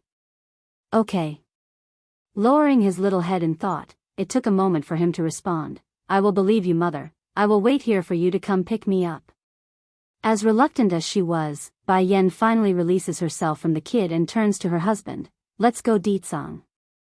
The demon king naturally knew how much his wife disliked the separation, but this must be done. Using his own hug to warm her, he hopes the act would give the woman a peace of mind as they left with the rest of the group. In the background, Bai Shechen never moved from the spot as he watched everyone leave. In fact, the light he's been showing in the eye until now has gradually disappeared and has been replaced with a darkness that's only been found several times before. Highness, Dragony nervously gives the boy a tug on the sleeve. Though the young missy doesn't know what's happening, but she's getting rather scared right now. Di Xiaowan and the other elders had already left to conduct their own business, so it's just the two kids left in this garden. Returning to normal after that brief lapse, Dragony, did you not say you want to follow mother too? Since mother won't take us, then we can just tail them from the back in secret. Shining with light in the eye over the suggestion, can we really? Of course, I can't be at ease if I'm not by mother's side. We will sneak quietly past everyone so the elders won't notice. If they find out, then they will not let us leave. If they won't let me go, then I can just sneak around from the back. What they don't know won't hurt. Border City. He Ling, a slave, and others like him have long gotten wind of Bai Yan's coming, so their group were already waiting since early morning. And sure enough, their efforts were soon rewarded with the familiar figures appearing in their line of sight. Mistress, King, you're finally here, the slave says with excitement in the voice. At the same time, the demons and demonic beasts gathered here are also waiting by the city outskirt. Greeting to the king and queen. Their voice is powerful and resonating with power. Supporting his wife as they land, Ditsang first scanned the surroundings before speaking. How are the preparations? Sire, we have finished most of the preparations and only need your order to begin the attack. Good, we will begin to move once nightfall comes. Yes, sire. The demons kneeled again and respectfully complied. Furthermore, go prepare a separate yard for my wife. No one is allowed to disturb her while there's nothing of importance. Yes, sire. They answered again, but with less vigor than before. Everything done, Di Tsang immediately turned back to his wife, those supporting hands careful and nervous. Declaration of War, 3, Yen, be careful, I'll help you go rest. During this period, you don't need to do anything, just wait here for my good news. Bai Yan instantly went black in the face. I am not so delicate that I need to be carried, not to mention I'm only 5 months into my pregnancy, there's no need to be so nervous. But I'm afraid you will get tired. Against this sort of behavior from their king towards their queen, the demons and demonic beasts gathered here were all gawking their mouths out in shock. Even though they've heard of Di Tsang's love for Bai Yan from the various rumors, but not many of them have actually seen the real thing until now. That level of pampering was too much for their small hearts. However, that doesn't mean shock was the only emotion running through their minds. There's also envy circulating among the female body. Thankfully these had self-acknowledgement and didn't have other intent in mind, otherwise Di Tsang and Bai Yan would have to deal with another situation like that snake and fox fiasco. Once settled in on the courtyard prepared by the residents of this city. What are your plans for attacking the celestial realm in the evening? Bai Yan asks with a serious face. I'm first going to head to the ancient battlefield that lies beyond this border city. Since that place is controlled by the celestial realm, it is bound to be defended by their forces. However, it is also filled with countless treasures lost through the ages. I intend to first conquer that place and then gather the items hidden underneath the ground for you. Afterwards I will then begin the assault on the rest of the celestial realm. Understanding now, Bai Yan reaches over to grasp one of her husband's hand. I want to go with you. Yan, pressing the woman's shoulder with his own free hand, his tone grew heavy as he spoke. You are pregnant now, I don't want you to work so hard. The defenders stationed at this ancient battlefield isn't too strong so you can be at ease, nothing will happen, I promise you. Just wait here and rest until I come back. Until I come back. These 4 words hit her hard. Remember Di Tsang, we are bound together by the soul. If I notice that you are in danger I will come for you no matter the danger, remember that. Turning solemn in the face after saying that, so, for me, you must pay attention to your own safety. Di Tsang didn't argue with that request, instead he pressed his own lips towards her to let the woman know his inner feelings. After the kiss, the man's voice grew hoarse and longing. I promise you, for you and our children, I won't let any harm come my way. Reassured now, Bai Yan shows a genuine pleased smile. Remember what you promised me, otherwise I will follow you to death if I must, we will be together. This time it was Di Tsang who got hit hard by the words. Pulling his wife into an embrace, he holds her tightly to relish in this moment. Yan, getting a bit dry in his throat at what he's about to say, I also started to remember some things. I remember a long time ago I failed, I couldn't protect you, and I lost you for that. Then going sharp in the eye like a ferocious beast, I will never let that happen again, never. This was his promise to her, a promise he intends to keep for this life and the next and forward. Declaration of war. 4. Go ahead, rest for now, letting go of his woman as he says that, I'm going to discuss the matters of this evening with First Elder, I won't disturb you.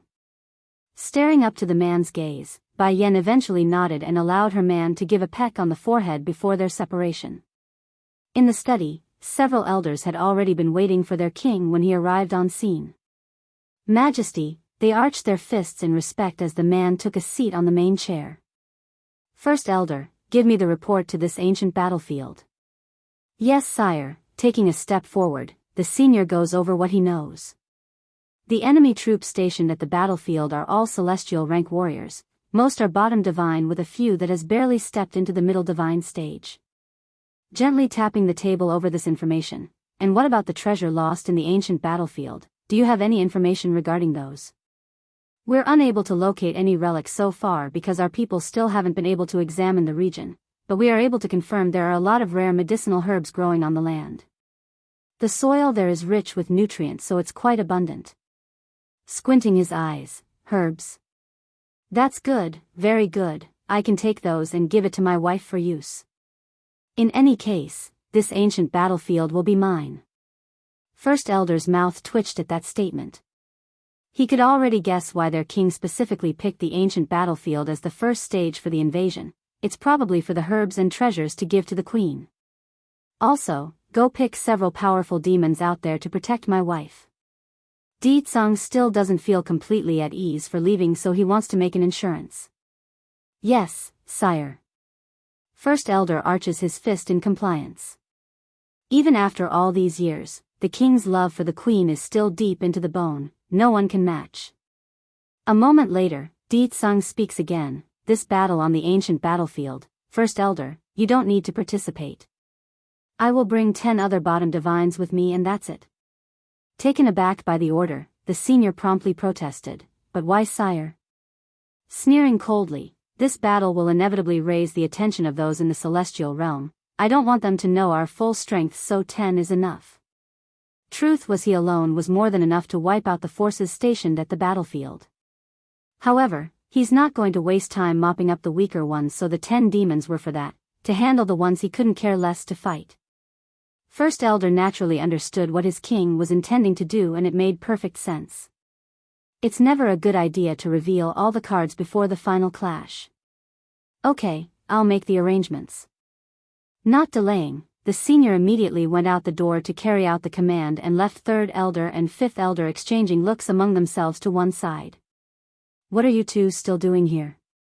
Shuddering upon the realization of their dismissal, the pair hurriedly cusped their hand. Yes, sire. Alone now in the study, Di Tsung sat quietly there like he's brooding over something. Night time. This evening was a dark one. Perhaps it's the raising of the curtain for this great war, but the moon was firmly hidden behind the dark clouds of this night, making it all the more difficult to see anything in the shadows. Declaration of War, 5, Ancient Battlefield. On the edge of this stretch of land burdened with scars from ancient wars, a brightly lit manor was currently holding a festive banquet within its compound. There are dancers, beauties, and most importantly, there's a greasy middle-aged man relishing in the bounties of whatever this place had to offer. Oh beautiful, come drink with me. The greasy man directly pours the wine in his glass down the beauty's throat with a boisterous laugh. As a result of the act, the female in question naturally coughed from the choke. Nevertheless, she continues to put on a smile. Milord is so bad. Ha, of course I am bad, otherwise how am I supposed to make you all love me? Wei Xingping then went ahead to wrap his greasy hands around the breasts of the nearest ladies around himself, allowing those fingers to squeeze and pull at their tits to make them moan. Bang! Suddenly, a loud ruckus came from the outside, causing the slimy greaseball to jump up in haste. Who came to mess with this ancient battlefield? After he arrived at this ancient battlefield and made it his home, no one has dared to come make trouble.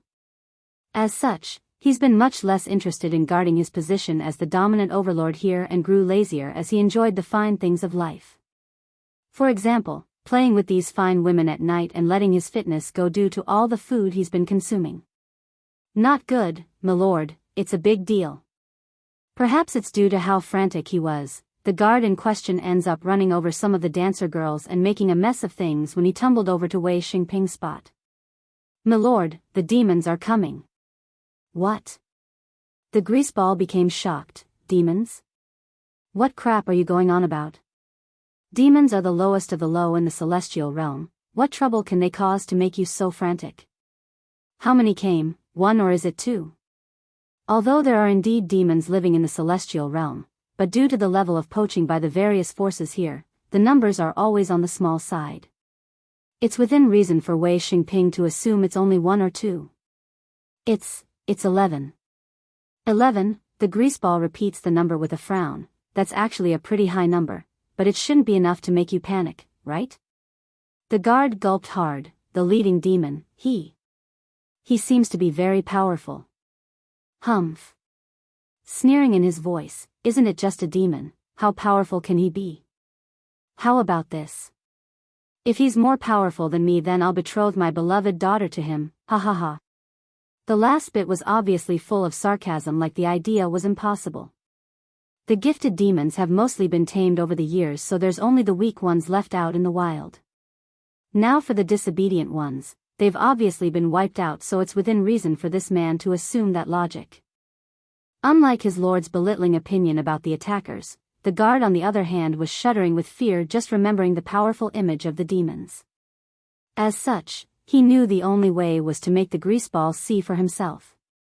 Wei Xingping snorted and strode out the door at his subordinate's pleading. Immediately, the exceptional color of that silvery-haired man had caught his eye. This, the greaseball gulps.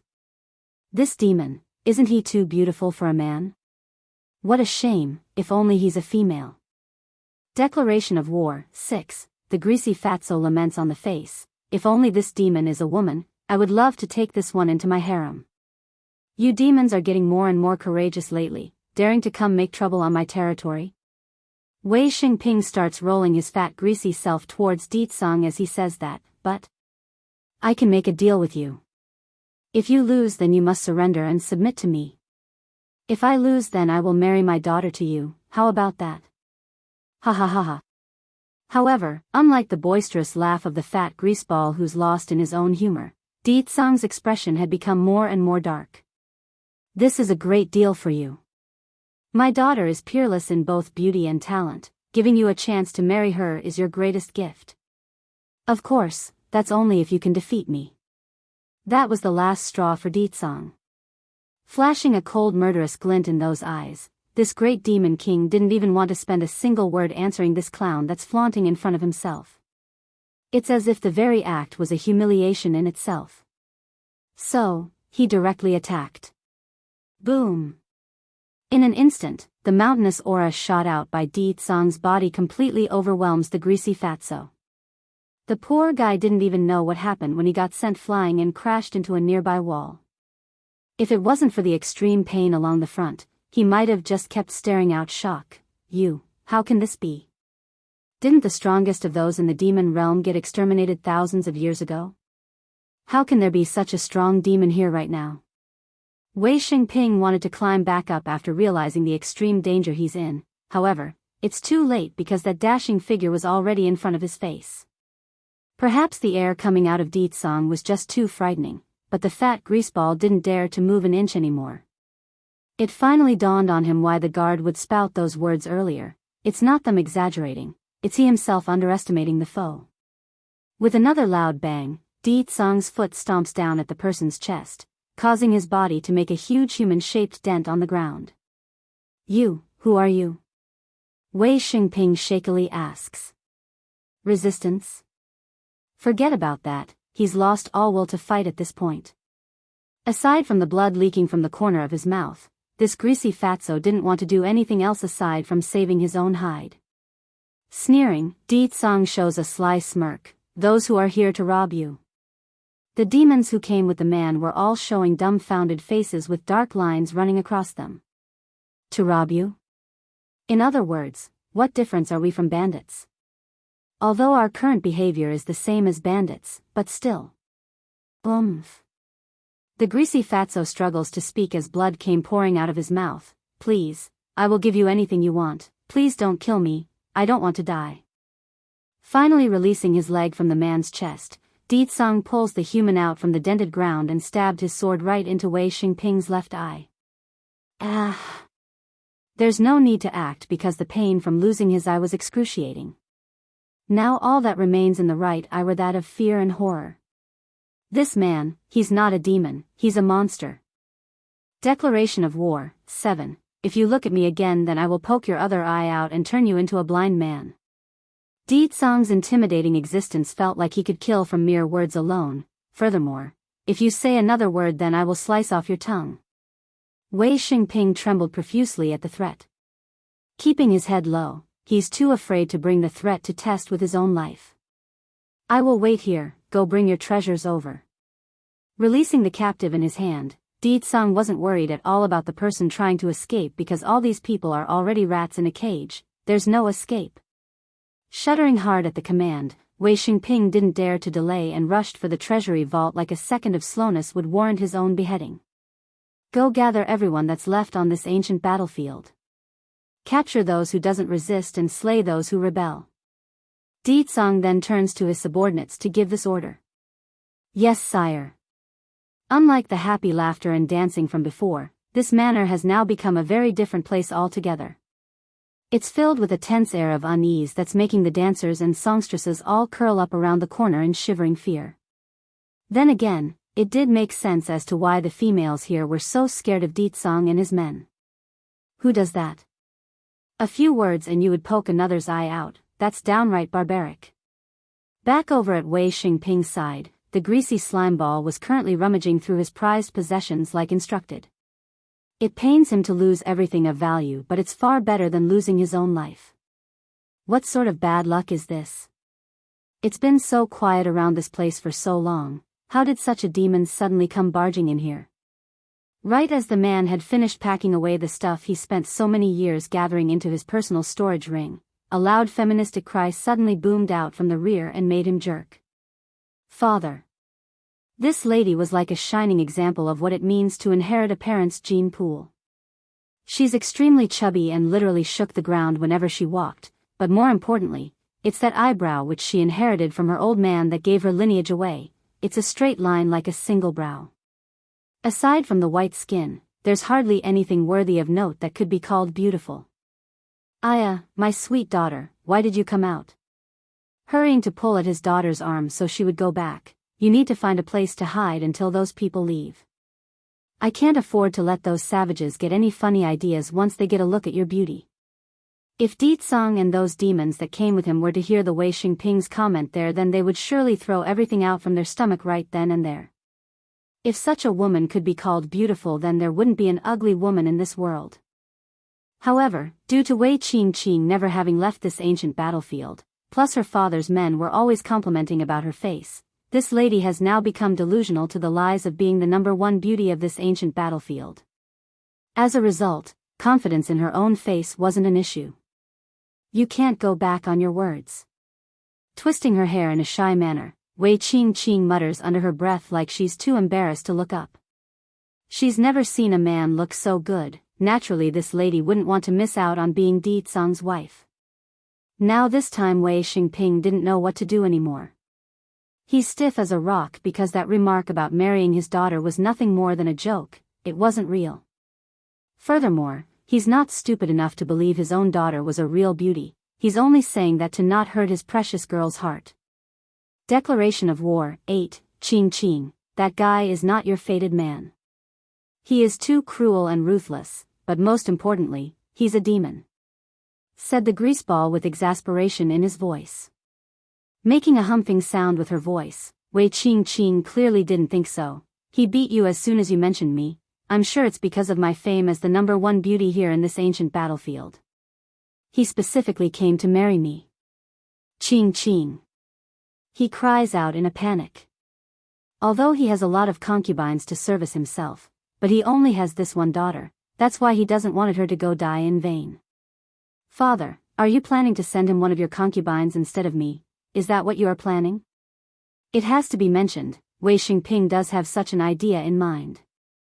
All those wives of his were beautiful to most out there.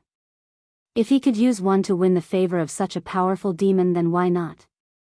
His lost eye could easily be recovered with a Dan pill, so the former grudge doesn't mean much if he could get such powerful backing.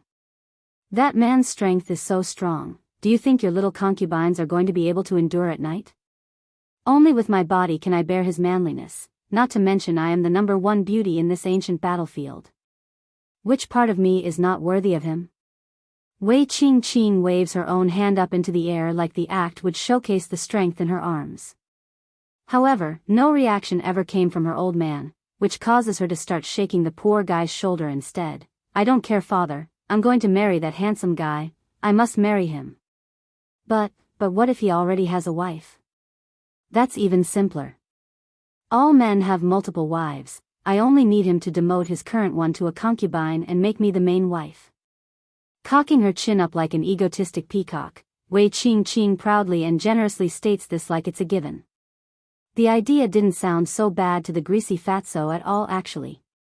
He has so many wives in his harem already, losing a couple to satisfy that demon wouldn't hurt if he uses them as a offering. With so many gifts, he's sure Ditsang wouldn't mind taking his daughter afterwards as a thank you. Yes, that will do, he will surely accept Qing once I give him so many good things at once. What man doesn't like wealth and beauties? Wei Manor.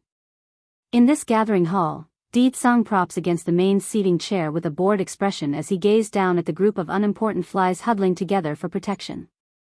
However, his focus quickly changed as soon as his senses picked up a familiar aura from the outside.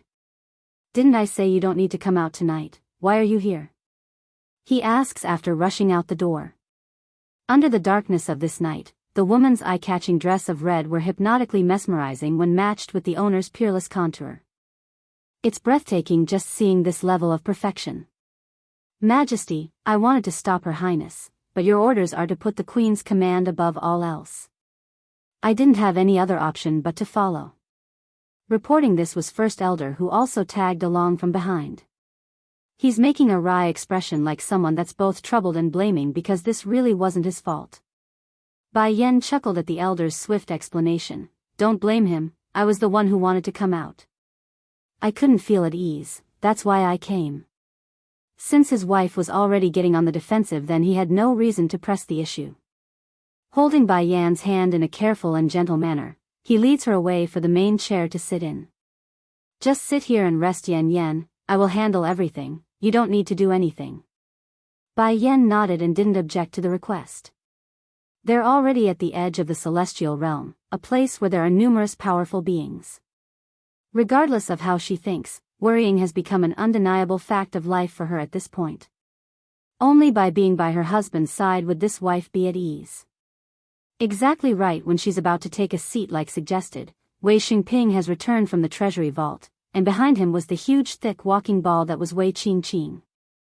Declaration of War, 9. Wei Qingqing only needed a glance at the woman sitting beside Di Tsang to become enraged. Stomping that feet, she screams, Father, that woman over there, which number of your concubines is she? Also, why is she sitting on my seat? That is my seat, tell her to crawl over here to me.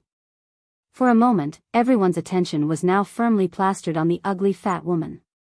This includes Bai Yan with her narrowed eyes and Di Tsang's gloomy face that's about to go murder this bitch. When did my queen become your concubine?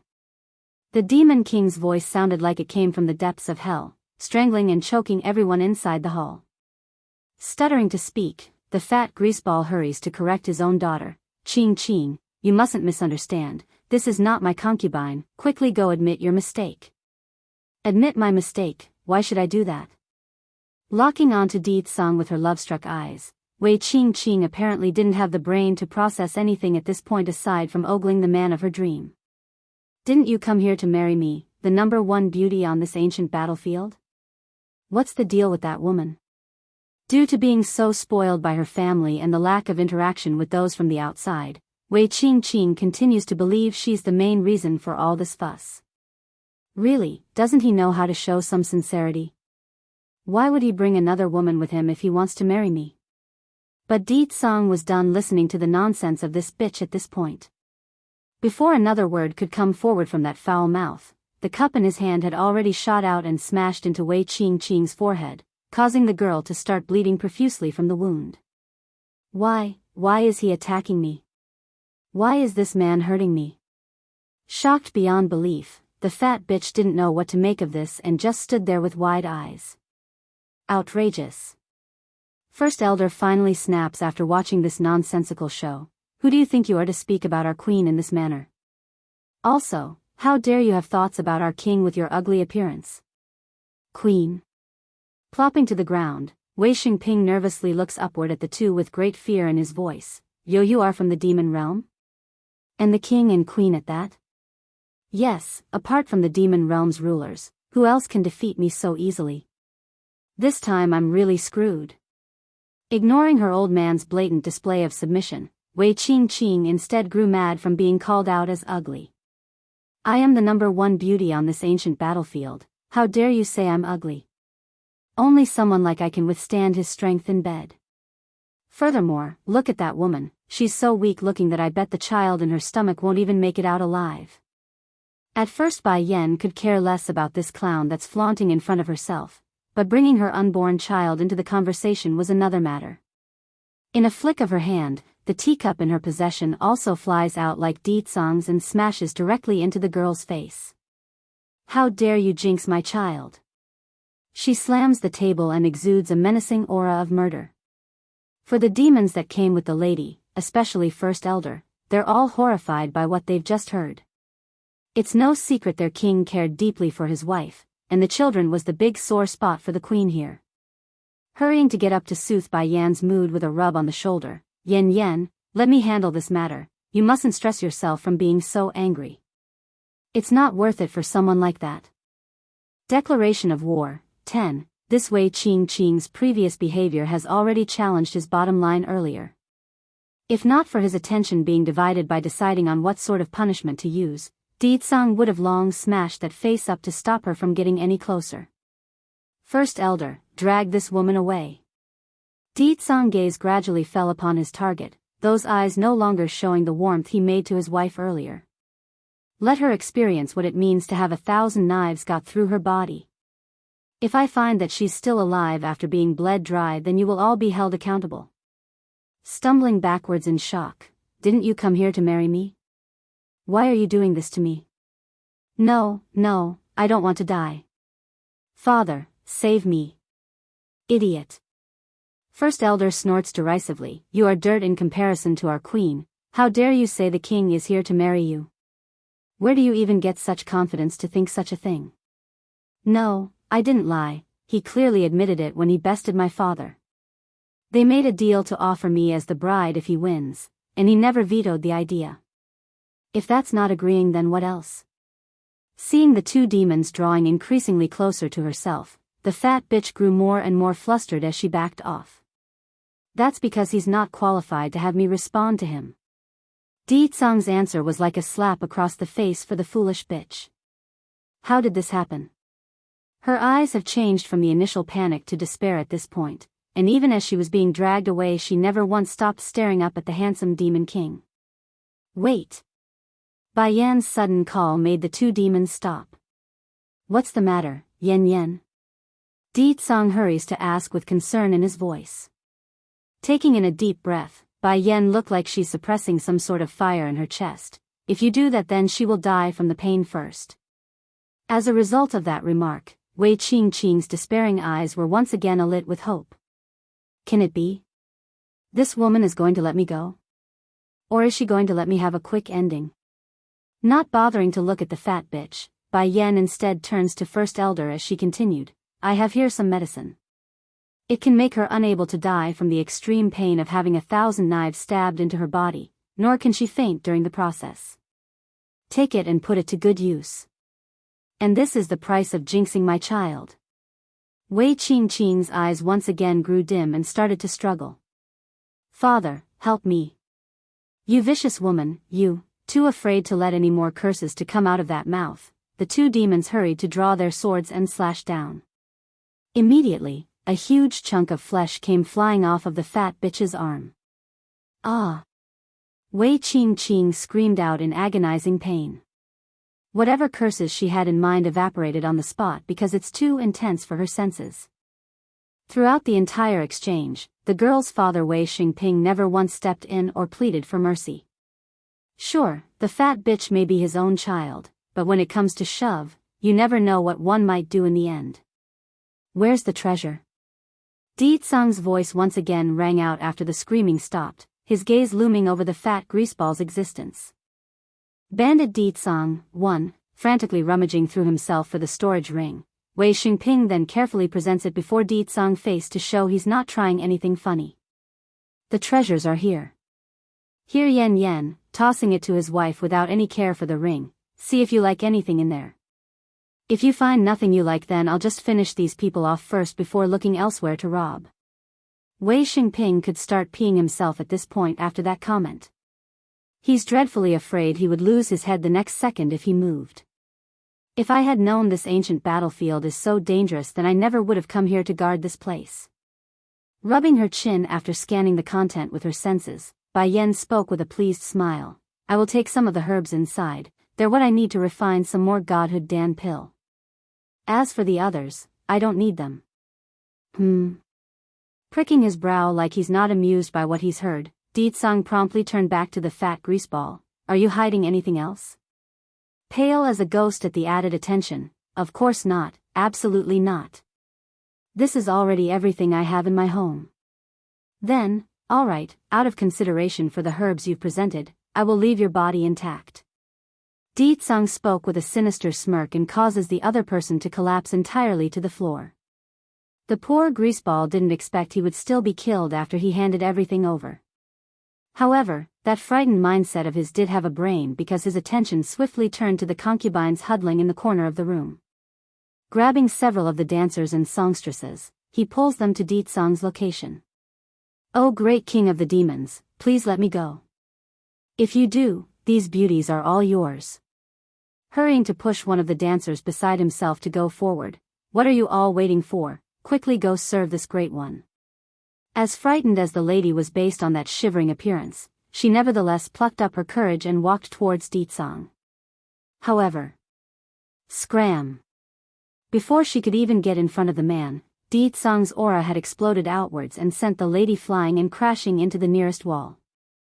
Blood came pouring out of that mouth and dyeing the woman red from the chest down. "I had wanted to give you an intact body once you die, but it seems you don't want that opportunity anymore." Dumbfounded, the slimy greaseball hurries to speak. "Is this one not to your liking?" "No problem, it doesn't matter, I can find any beauty that is to your liking. As long as you let me live, then anything is fine." That pleading cry only made Bai Yen shake her head. She's absolutely baffled by how clueless this person was and how he could be so oblivious to his own mistake. "No wonder your daughter is so stupid, it's due to your influence." First Elder chimes in with a sarcastic tone. "His Majesty is angry because you keep trying to send those women to his side, yet you are still blind to the fact. How stupid can you be? No wonder you were sent here to guard the ancient battlefield." Wei Xingping just gawked his jaws there. He didn't think there would be a man who doesn't like beautiful women, and to refuse one at that. Not wanting to spend any more time with the fool, Ditsang returns his attention to his wife. Giving her a hug to not give anyone other ideas. Yen, don't be angry, I will cheer you up, okay?" Breaking out into a giggling laughter. "Where do you see that I'm angry? If he wants to send women to you is his business, you just need to not accept it. Not to mention, if you did dare to accept it, I will kill one if there's one, kill two if there's two, and kill dozens if there's dozens. Oh Yen, there's no need for you to dirty your own hands, your husband I will personally deal with these people. You just sit there and stay put." Bandit Ditsang, too. Ditsang curses inwardly at the bastard that wants to incriminate himself. This Wei Xingping really doesn't like to live. Thank goodness Yen didn't misunderstand me, otherwise I will make sure his fate is the same as his daughter. How can this be? Muttering to himself in an incoherent manner, the fat greaseball still doesn't believe what he's seeing in front of himself. A man having multiple wives is normal in this world, even my own daughter who is so proud is willing to accept that fact. Why can this single woman up there monopolize someone so powerful to herself and not be reprimanded? Wei Xingping, I will let you die with a clear answer so you don't go wondering what you did wrong after you become a ghost. First Elder couldn't resist mocking the fool. Foxes are naturally charming and seductive by nature, that's a racial feature. Now look at the females beside yourself. What makes you think they can even compare to the fox race when the king can have so many better if he so much as said a word? In His Majesty's eye, he only has the queen and no one else. So, tell me, what makes you think sending other women to his side is a good idea? In fact, do you think he needs you to do that? You must be real stupid in the head to say something like that in front of the queen. The more he spoke, the colder the senior's expression became. Drag him away as well. Ditsang throws out this command to his nearby subordinate. His punishment will be dismemberment. Yes, sire. First Elder complies by arching his fist and immediately looked to signal his men beneath. No. In his urgency, Wei Xingping forcefully breaks free from the arms of those dragging him away and sped away for the exit.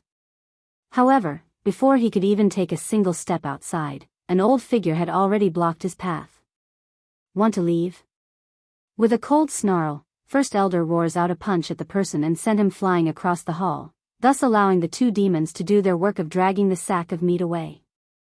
Sire, what do you wish to do with the rest of these people here? The senior asks with indifference, like he could care less for the lives of these individuals. Those above the celestial rank can stay if they are willing to submit, otherwise you can kill them on the spot if they resist. As soon as the last bit came out, the hall was immediately shrouded in an air of murderous intent, causing many of the weaker ones to choke and gasp for air. Done with his order, Ditsang then returns to his wife that's sitting on the main seat. Wrapping his hand around her waist in a hug, Yen, it's getting late, why don't we go back and rest? Okay. Bai Yen nodded and smiled at the nice suggestion. She's indeed getting a bit tired. Right as the couple's about to leave, the Demon King didn't forget to throw out one last command. Go locate all the spots with the richest cluster of herbs in this ancient battlefield. I want to give them to my wife. As you wish, sire. Left to carry out his business, First Elder wasted no time in sorting through the kneeling females in this room. However, when he saw the level these dancers and songstresses held, his face immediately turned into a frown. What to do with these people? They're obvious not of standard. He mutters to himself. "Milord, please spare our lives, we were all kidnapped here by Wei Xingping and forced to follow him. Please let us go, we promise we won't ever appear before your eyes." Despite the tear-stricken faces of these beautiful ladies that could sway most men out there, First Elder's expression never wavered in the slightest. He's stern and hard, intent on carrying out his command to the teeth. Bandit Ditsang, 3, however, not everyone was made of stone. This includes the First Elder who's been living for over 1,000 years. When his eyes fell upon the shivering ladies who's clearly helpless before his might, he sighed and relented knowing he's going to be disobeying the king's order. "Tell me, how am I supposed to know there's no ulterior motives inside your hearts?" he asked with a much softer but still harsh tone. One of the braver girls once spoke with pursed lips. "We don't know, but we will do anything you ask of us." "Fine then, I will carve a part of my powers into your soul. This allows me to control your actions during any moment that I wish. If you agree to this, then I will let you girls leave, otherwise, you know what happens." The girls looked startled but nevertheless didn't resist. They just hung their heads there before looking up at the elder. "We are willing.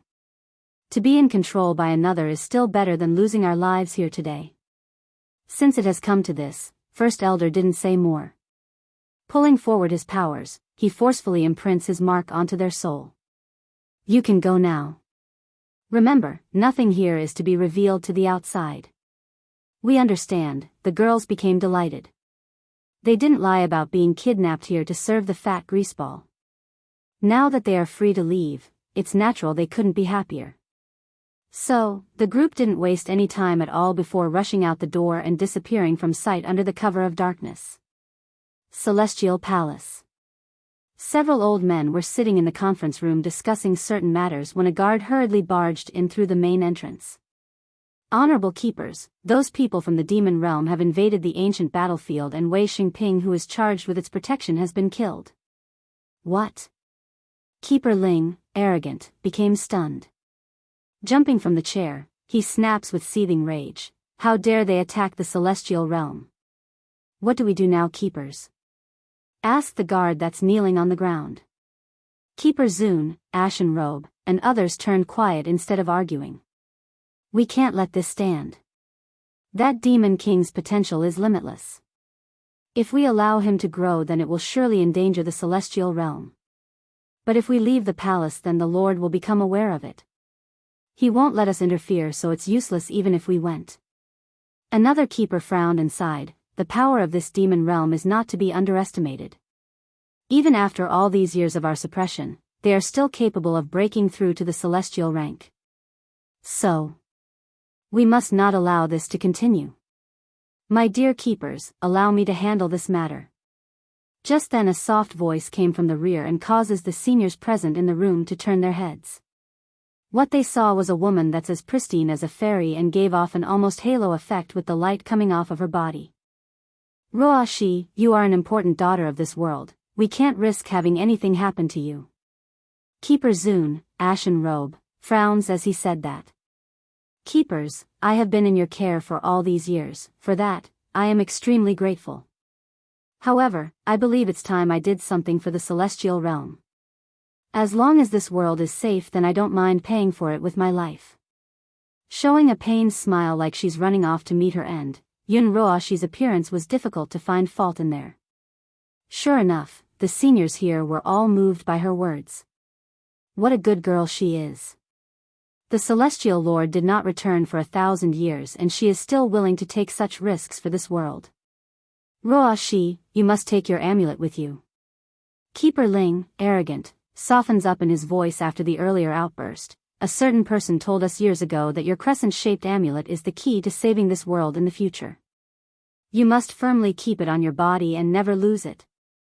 Bandit Ditsang, 4, tightly clenching the amulet around her neck. Please be assured, since I am destined to ascend to that position, then no danger will come my way. You go then. Keeper Ling relents by waving his hand. Since she has gotten what she wanted, Yun Roa, she promptly paid her respect and bid farewell to these rulers of the celestial realm. Looking at the direction of her departure, a faint smile gradually comes out of the most arrogant of the bunch. That wretched lass at least did one thing right back then, and that is to bring Roa she to us. Oh right, how is that crazy old coot doing? This. The group exchanged various looks among themselves, unsure how to answer Keeper Ling's question. In the end it was Keeper Zun, Ashen Robe, who sighed to break the silence. As usual, he's still as crazy as ever since Bai Lassie was destroyed by us in both soul and body. He cared for the girl the most, so it hit him the hardest. Humph. Keeper Ling huffs a snort. How dare he lose his sanity after all he's done? If it wasn't for him bringing that wretched lass to the Celestial Palace, would the Celestial Lord become like so? He definitely held a grudge against the mentioned crazy old coot for what happened in the past. Not only did the guy not support their endeavor in slaying Bai Yan's former incarnation, he also tried to stop them. Enough, let's stop talking about him and continue our cultivation, a green-robed keeper suggests to his peers while getting up to leave.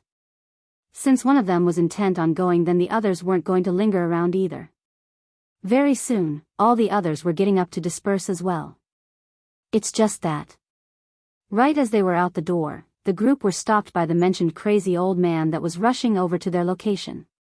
This individual wore similar clothes that's shaded white instead, but unlike them, this crazy old man had straws sticking out of his white hair that showed his sanity wasn't right. Bye-bye, where are you? Don't hide from Grandpa, I see you. Bumping over in an erratic fashion, the crazy old coot eventually stopped after hitting Keeper Ling on the side. Immediately, his eyes lit up. Bye-bye, I finally caught you, this time you can't hide from me. Little Bye-bye, do you know why I named you Bye-bye? It's because you were so adorably white as a kid, that's why I named you Bye-bye. Note, bye is the word white depending on how you use it in a sentence. That does it for Keeper Ling going from green to white, then from white to green. The usually arrogant senior snaps and forcefully pushed the crazy old coot away. I am not your Bye-bye, get a good look.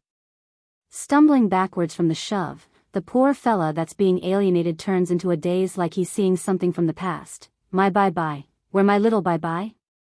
Woohoo, where is my good granddaughter? Extremely unsightly in the face now, Keeper Ling didn't want to hear anymore. Nothing but a little beggar that you picked up off the streets. How can you even think of her as your granddaughter? She's not even born of your son. Damn it, if you want to be crazy then go do it somewhere else. It's all your fault that everything is like this now. As someone that has a screw loose in the head, the crazy old coot clearly didn't hear a single thing there. Instead of arguing, the poor fella simply ran for the exit to leave the palace in search of his missing granddaughter. I'm going to find my good granddaughter. Where are you, my good granddaughter? Trembling all over from rage at this point, Keeper Ling wanted to explode but couldn't out of his own pride. He's the sane one here, so he's not going to stoop to the level of someone that's not right in the head. Hey, nothing will happen if we let him run off like that, right? Keeper Zun, Ashen Robe, comments from one side after seeing his former companion's deteriorated state. No matter what, they were once considered brothers, so his heart still ached for the poor fella. If he wants to find her, then let him go look. Regardless, that girl no longer exists, so even if he turns the celestial realm upside down, he will still not see her.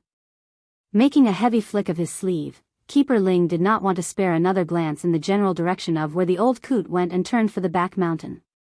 Likewise, several of the other keepers also sighed and shook their heads in disappointment before turning for their own rooms. They may have chosen to side with Keeper Ling, but they also lamented the fact that the once strongest of their bunch has regressed to the level of becoming the weakest. Fate sure likes to play tricks on the living. Bandit Ditsang, 5. Just as these rulers of the celestial realm were discussing on how to handle the demon realm, Ditsang and his gang of bandits had already robbed through countless cities in their path. Naturally, the treasures from their venture were handed over to Bai Yan in the aftermath. It's just that news tended to travel fast in cases like these. When Di Tsang arrived at his next targeted location, the whole city had already evacuated and took with them the treasures that would have been sitting here for his taking. "Sire, what do we do now?" a guard turns to ask with a nervous voice. Dark in the face, the Demon King raises his hand and gives the order, "Continue." He doesn't believe there's nothing to gain today. The corner of the guard's mouth began to twitch at this ridiculous situation. When did the king become so bandit-like? At the same time while that was occurring, a small little head carefully sticks out from the corner of the demon palace gate leading to the outside. When those eyes saw that no patrols were nearby to get in his way, he immediately beckoned the little dragoness from behind to come forward. Placing a finger to his lips to gesture for quietness, Biyao then tiptoes away with his sister for freedom.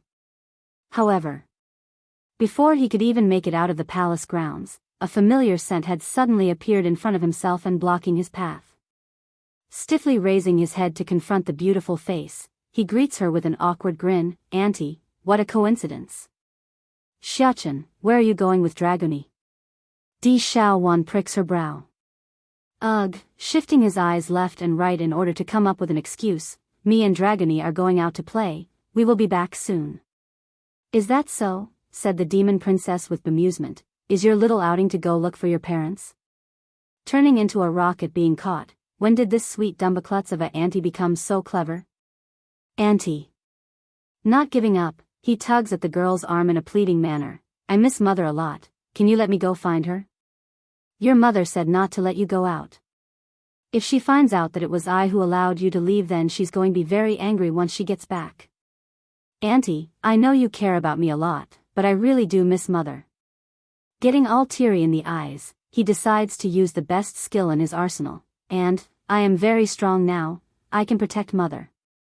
"Auntie Princess, can you let us go?" Dragoni also decides to join in on the attack and tugs at the other free arm with tears starting to fill her eyes.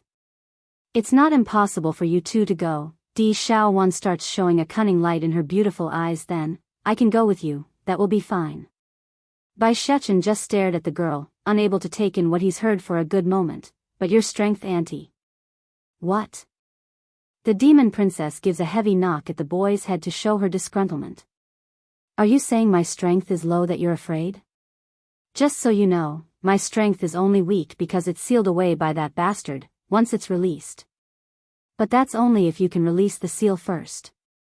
Biyao unkindly retorts his aunt's logic. Bandit Di Tsang, 6, "I don't care, you let me follow too or else." Di Xiaowan didn't even get to finish his sentence when her head felt a heavy force hitting it. Next thing the demon princess knew was her mind blacking out as she fainted away to the floor. Waving that little fist in the air in a triumphant manner, "Come Dragoni, let's put auntie aside first before setting off." Widening her eyes in startlement, the little missy shows a concerned face at what the boy did. "But Highness, the princess is your aunt, isn't this a bit bad in what we're doing?" "Auntie is not so easily fooled anymore, so I can only use violence, otherwise we will be in big trouble if she tags along. With her strength, she will definitely encounter danger along the way." A frown surfaces as he says that. It's not like Biyao wanted to do it this way, but he has no other method aside from knocking his aunt out. The sweet dumbaklutz was too big of an unstable variable to their plan. "Come on, help me carry her inside."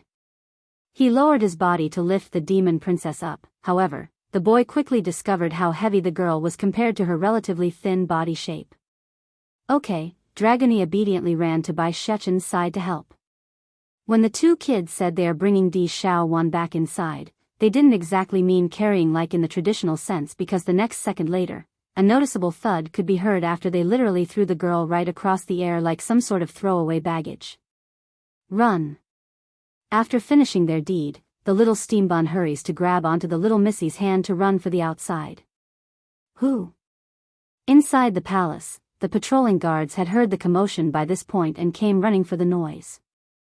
"Quick, go call second elder and them, the princess has been attacked." The supervising captain exclaims and shouts out to his subordinate. Without delay, one of the cleverer ones rushed for help and returned with the elders in question. When they saw how Di Xiaowan has been knocked unconscious, One couldn't even begin to describe how dreadfully white their faces were at this point. What are you all waiting for? Hurry and go carry the princess inside. Second elder roars out at the palace guards while his legs trembled profusely. But before the task could be carried out, Di Xiaowan's consciousness had already begun to return. Princess. Fourth elder speaks with a nervous voice. What happened? Did those from the celestial realm attack? At first the princess was still rubbing the back of her head from confusion due to being knocked out, but that question immediately brought her back to reality. It's Xiachen who hit me. He is running off to find Bai Yan. Go stop him.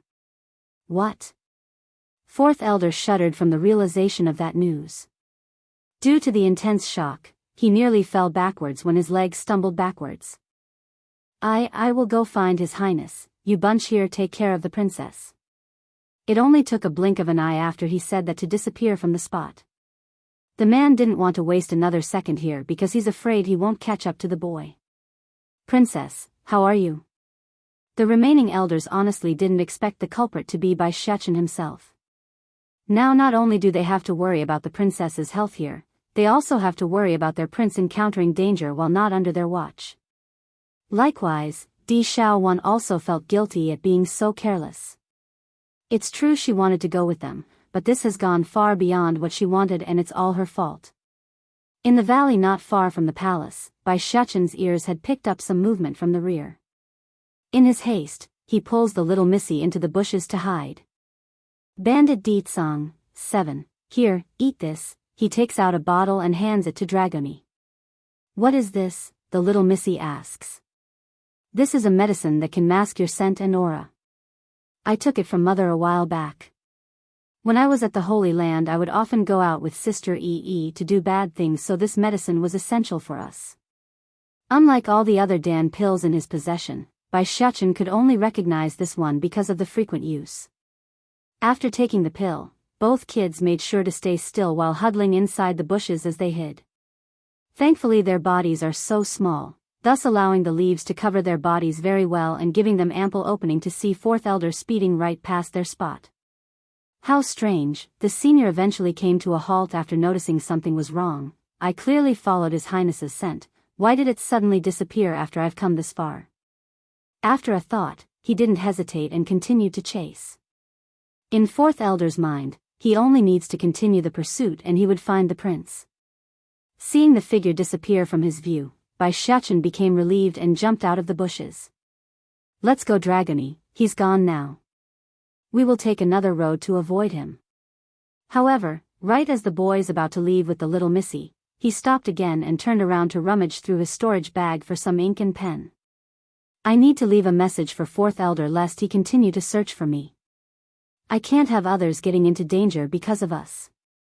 Finding a large tree nearby, he scribbles something along the trunk so there's no chance for others to miss it. Okay Dragoni, let's go. He claps his hand with satisfaction and stored the items away. Perhaps it's because of how long he's been searching and getting no result that fourth elder decides to turn back. Where in tarnation did His Highness go? Suddenly, his eyes widened in shock after seeing the lines of writing on the tree. Fourth elder, help me apologize to Auntie please, I didn't have any other way. Also, I must go find mother, so don't look for me and Dragoni. We will return with mother once we find her. Towards this message, fourth elder could only get a bittersweet flavor in his mouth. It seems that the prince must go to the queen. Even if we manage to bring him back, he will still leave again.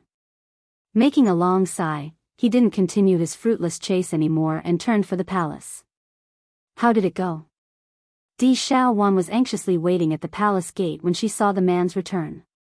It's just that the initial happiness on her face had faded away when finding the elder didn't bring the kids back as she expected. You didn't find Xiachen? The princess asks with pursed lips.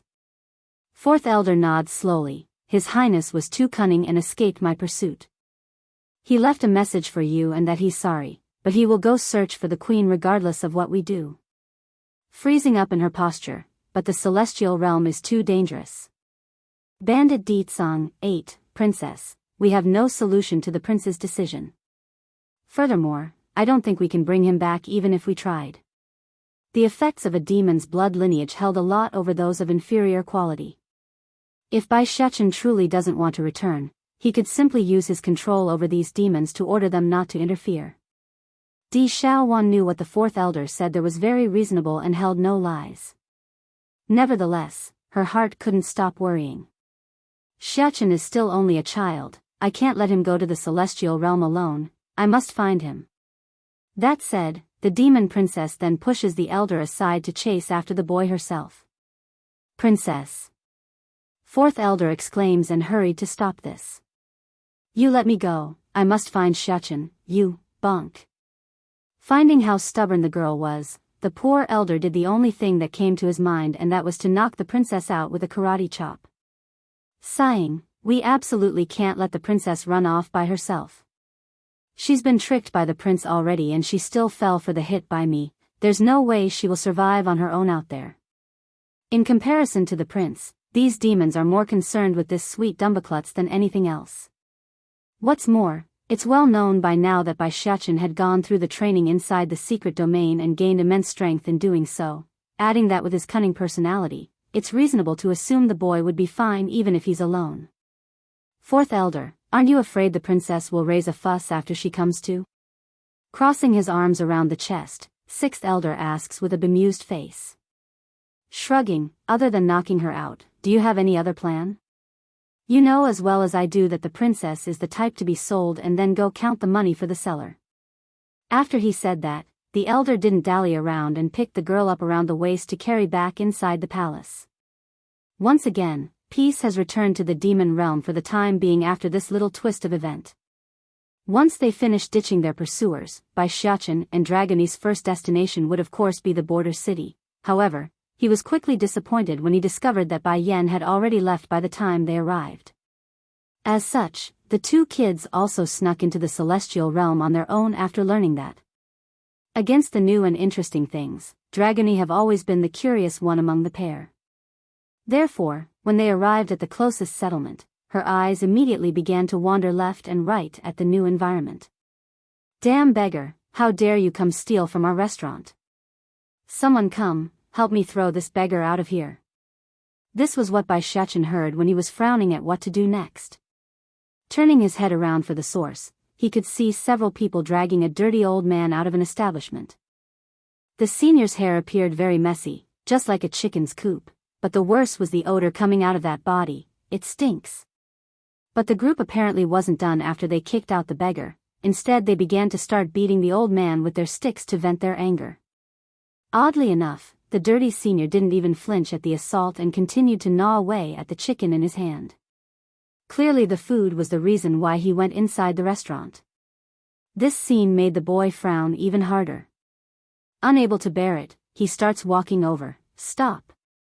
Perhaps it's due to how tender and young his voice was, but the group did stop in their act after his holler. Where did this child come from? How dare you get involved with our business? A middle-aged man of the group coldly snarls at the boy. Bandit Deetsong, 9, isn't it just a chicken? I'll help pay for it, so let him go. Rummaging through his clothes, Bai Shechen tosses over a piece of silver to act as payment to the man. Coming before the old beggar, are you all right, Grandpa? I'm hungry, I'm so hungry. Maybe it's due to hunger or something else entirely, but the senior didn't pay any heed to the little steambun's inquiry and instead continued to gnaw away at the chicken. Normally one would be quite irritated at being ignored, but in this case, Bai Shechen only felt an uncomfortable sadness circulating from within. Eat slowly, grandfather, no one will steal it from you. It's then the crazy old man paused in his gnawing and turned to look up at the boy's face. Did you see my bye-bye? I'm looking for my little bye-bye.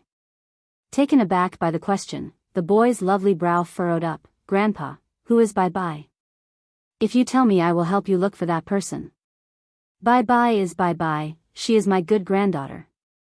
Let me secretly tell something, I actually snatched bye-bye off of my old friend's hands. Her talent is very good, so me and my old friend both wanted to accept her as our granddaughter. In order to win, I used a sneaky scheme to snatch her over. With that said, the crazy old man then bursts into tears and even tossed the chicken to the ground as he sobbed away. I should have given her to him. He could have taken her to a secluded place where no one can hurt her. Bye must hate me to death, woohoo. To the senior's credit, his words were clear and credible, totally unlike his crazy appearance. Unfortunately, that glimmer of clarity only lasted for a brief moment before he returned to his usual erratic state with that silly dumb smile. Have you seen Bye? If you see her, can you tell my Bye that I miss her? Against this partially unstable old man, Biyao just didn't know how to handle him. Nevertheless, his heart told him he couldn't leave this person behind. Old grandpa, get up first and tell me how your Bye looks. This way I can help keep an eye out for her. Boy. The middle-aged man over there had a better attitude after taking the little steambun's money, but that changed again into a sneer after hearing the old man's words.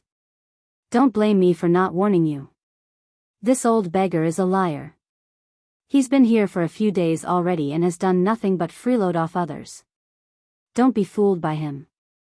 Naturally, Biyao wouldn't be swayed by a simple comment from some stranger, especially when they have shown such harshness against an old senior. Still showing concerned eyes, he helps the crazy old coot up.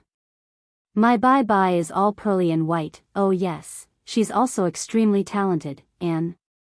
Patting his chicken coop of a hair, the old man's gaze suddenly turned dull in the eye like he's lost in memory. I can't remember anymore. I think Bye has been gone for a long time. Highness. Giving the boy a gentle tug on the sleeve, Dragony offers up a suggestion. Why don't we bring him to mother for help? This old grandpa is too pitiful, I feel so sorry for him. Nodding after a moment of thought, all right, let's do that. Although it can be dangerous if he follows us around, but I can't see how it's better than letting him stay here in this place. Perhaps we will encounter someone that knows him along our travel. That's right. From out of the blue, the crazy old coot suddenly slaps his thigh and then obsessively stared at the little steambun's face. Your eyes are just like Bye's. You're both very bright in there.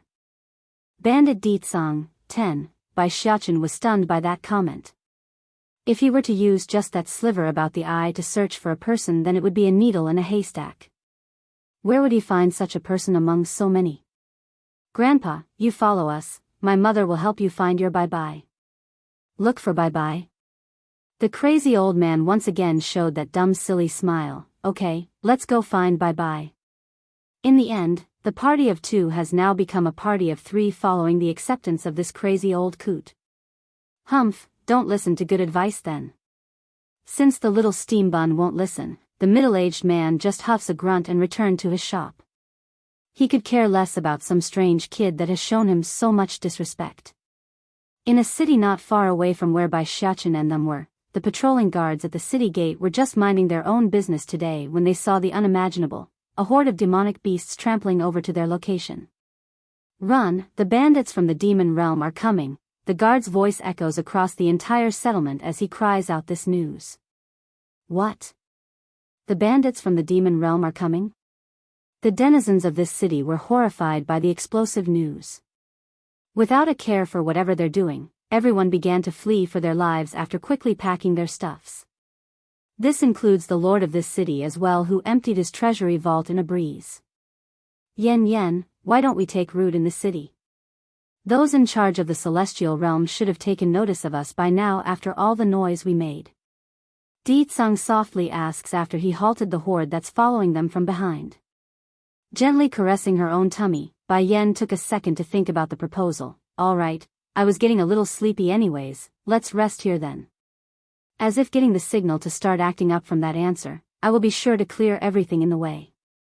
Though the ones we encountered thus far is not strong at all, but those with real strength is sure to come soon. Your husband, I hear, will definitely beat every single one and make them serve you. Yen just didn't have the energy to tittle around with her man's antics and began rubbing her own temple. Deetsong, I don't know why, but my body's feeling rather restless lately. Do you think something happened to Xiachen and them back in the demon realm? Of course not, Yen, you are overthinking this. He shakes his head in disapproval. With the amount of ruckus we're raising over here, those from the Celestial Palace will be too busy thinking up a plan to deal with us. Where will they have time to go attack the demon realm? Over the years, Deetsong has mostly figured out the strength and weaknesses of this celestial realm. What bothers him though were the lack of confrontation from those so-called keepers. Making an enlightened face, Bai Yan then thought of something else. Oh, that's right, Di Tsang, I want to go inquire about Bai Ning's whereabout. She's not absolutely certain if this Bai Ning was her biological mother or not, but it's a glimmer of hope she doesn't want to give up on. What's more, she could perhaps get some news on where Bai Shao was. The woman's getting worried about her brother after he disappeared a while back. Of course, I will go send my subordinates out to search, you stay at home and take care of the baby. If there's any news I'll be sure to come tell you. Nodding after concluding it's the best course of action, alright, I'll wait for your news. Spirit Fox, 1, First Elder. After Di Tsang's attention shifted away from his wife, that handsome face promptly turned hard as he spoke. Pass my order down, this place will be our base from now on. As you wish. Cupping his fist, the senior respectfully complies. Even though there are not many enemies thus far, but the celestial realm's landscape stretches for millions of miles, there's going to be more coming for sure. Furthermore, they're only at the outermost stretch of the domain, they haven't even begun to touch the core area where there are dangers lurking at every turn. Also, send a couple of my strongest demon to guard the city gate, I don't want anyone coming or leaving without my explicit permission. After saying this, he immediately returns to helping Bai Yan into the city gate. However, unlike the bustling settlement that he expected of this place, what welcomed the couple was an empty husk that had toppled stalls and a street rolling with dried leaves. Looking at this scene, Di Tsang's expression instantly went black because he's really starting to question himself. Am I really that horrible that everyone will run before I even get here? Di Tsang, it seems your reputation is already infamous and far-spreading. Looking at this depressing sight of decline, Bai Yan's lips slightly curved upwards while trying not to let her husband notice the little slip-up on her face. Humph, these people aren't any better than me if that's the case. Narrowing his eyes in with an extremely sour note, they treated the demonic beasts as food and material, how are they any different? This world is like that, the strong eats the weak. Without strength, one doesn't have any right to dictate the rules. However, turning warm and gentle as he stared down at the woman in his arms, whether or not you are weak or strong, you will always be the undisputed one in charge of the demon realm. Very pleased by those sweet words, Bai Yan didn't mind being pampered right now, especially when her tummy was starting to show the bump of her child. Di Tsang, I'm tired, no problem, I'll find a place so you can rest. Inside the city, the most luxurious place would have to be the city lord's manor. The only issue was the emptiness of the estate. There are no decorations or supplies left in place after the previous owner fled in haste. As such, Di Tsang figured it's better to take his wife to a local inn instead where it's more functionable for now until an acceptable manor could be built atop of the old one. Di Tsang, I remember you mentioning there is a sizable population of demonic beasts living in this celestial realm. Is that correct? She asks while fiddling with her man's silvery hair. Uh-huh. Let's do this then. Announce to all of those demons that they can join us if they wish, and we will rename this place as Demon City to act as a beacon of our influence. That's easy to do, Yen. I'll go pass the message down to First Elder so he can do it. Giving the woman a peck on the forehead, his voice was all doting and loving. You mustn't stress yourself during this period, the baby, and you need to rest, so leave everything to me. Not far from Demon City, there lies a valley which stretches for thousands of miles and was exceptionally dangerous. Nevertheless, two little adorable things are currently cutting through the shrubberies with their swords and carefully pushing forward. Spirit Fox, 2, Old Grandpa, you walk slowly. Bai Xiaocheng decides to say that after finding the crazy old coot was jumping around too much in the area and putting himself into dangerous spots. Dragony, you hold his hand so he doesn't run off and get lost. I alone will be enough to clear the path for us. Okay. Dragony originally wanted to go back to as she's instructed, but the second she started walking over, the old senior bolted. Not to the side or in the opposite direction though, rather it's directly for the little steamban who's leading the party like a rushing bull. Bai Shechen honestly didn't know what was happening when he got charged. However, by the time he came back to his senses he was already thrown to the floor and staring upwards at the sky. Boom! An invisible force from the back suddenly brushes past the toppled pair and smashes into a nearby tree, causing the huge stumpy trunk to explode from the impact and toppling over the last of the towering remains.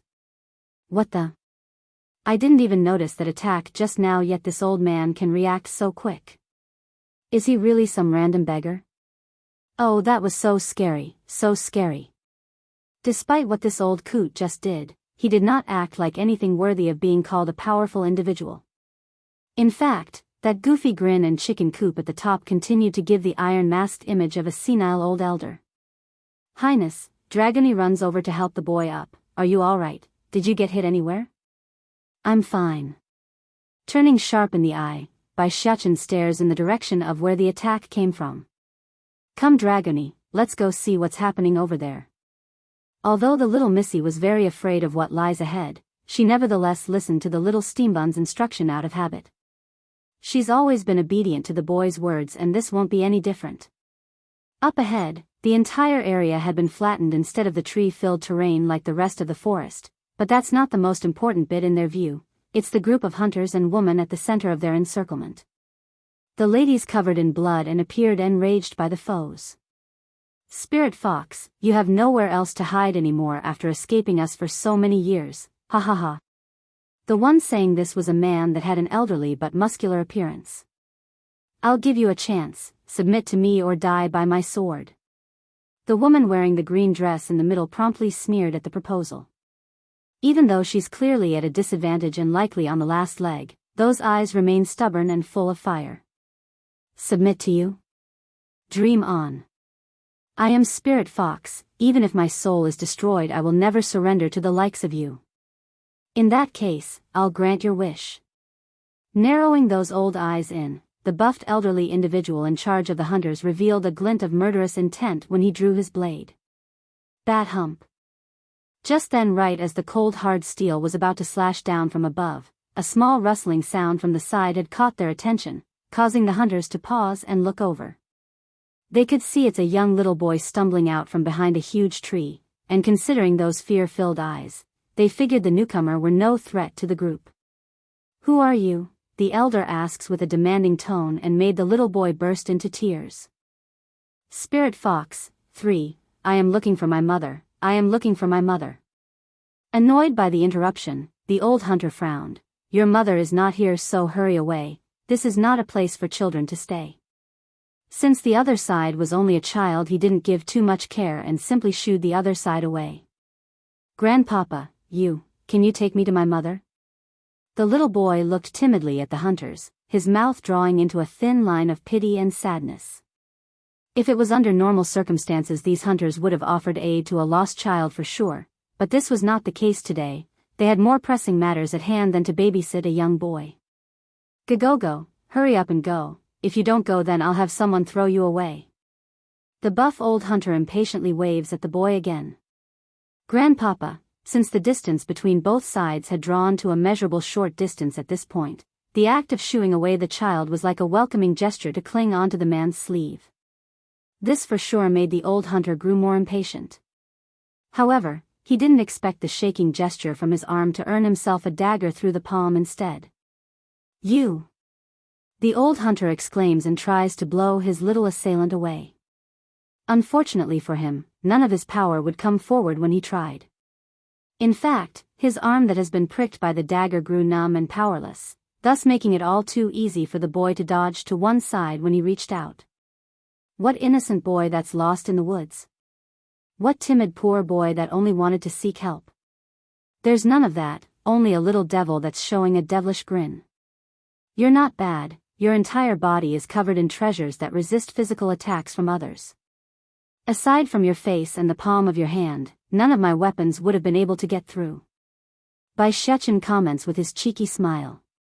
So how do you feel now? Do you like my poison that's on my dagger? The old hunter's face had gone white at this point. He desperately wanted to expel the toxin by forcibly pushing the invading element out from his veins, but the more he tried, the worse it got. How? How can this be? He mutters with clenched teeth while taking a step back. Who the hell are you? A twisted grin draws itself across the boy's face as a fluffy tail of silver came out of his back. Waving it in the air to show the old hunter, stupid, can't you see my identity? Shock filled the hunter's eye. Fox? You are a demon? This little thing is actually a demon? Impossible. Even if it is a demon taking human form, I still would have noticed long before he got close. How did I not catch it? Dragoni, old grandpa, you can come out now. Biyao beckons her friends to come out of hiding from the huge tree behind himself. So fun, the crazy old coot was the first to jump out of the cover. Clapping his hand with that goofy smile. So fun, little guy, can you lend me your poisonous dagger? I want to poke him a few times too. The comment instantly made the old hunter falter backwards a couple of steps. However, his body froze as soon as he took a closer look at the one speaking. Spirit Fox, for you. You are. How can it be him? The old hunter gulps hard, understanding he might have mistakenly poked at a huge hornet's nest this time. Although he had only ever seen him from afar at the palace, but the impression remains very deep and memorable. Sure, this old coot would often act crazy before the public, but even those keepers would abstain from provoking him. That just goes to show how prestigious and important this old coot's background was. On the other hand, the crazy old coot acted like he didn't give a care in the world. Using his dirty hands, the senile old gramp began to pat the hunter's head like he's hitting a child. Come on, run, go on and run, this is too fun, ha ha ha. Biyao didn't pay too much attention to the antics of the old fella, instead his eyes fell upon the woman lying to the ground. How are you? Somewhat surprised by the question, Spirit Fox struggles to climb up from the ground using the tree trunk as support. Heaving long raspy breaths, I'm fine, thank you little brother. Can you tell me why he is trying to capture you? Drawing her eyes downward in a dejected manner, he wants to use me as an ingredient in his alchemic recipe. I kept running away and hiding, but in the end he eventually found me. Giving an understanding nod, Biyao knew he must help. I have some Dan pills here, but I don't know which can help cure your injury. Why don't you try them all, how about it? That said, he promptly pulled out multiple bottles to hand over one bead from each one. Happy and grateful in her expression, I'm thankful but medicinal pills are useless for me. I only need to rest for a while to recover, but as you can see, this place is too dangerous to do just that. When you leave, can you take me along? Okay, the little steam bun didn't hesitate to nod and places the pills away. Then have a good rest, I will take you with us.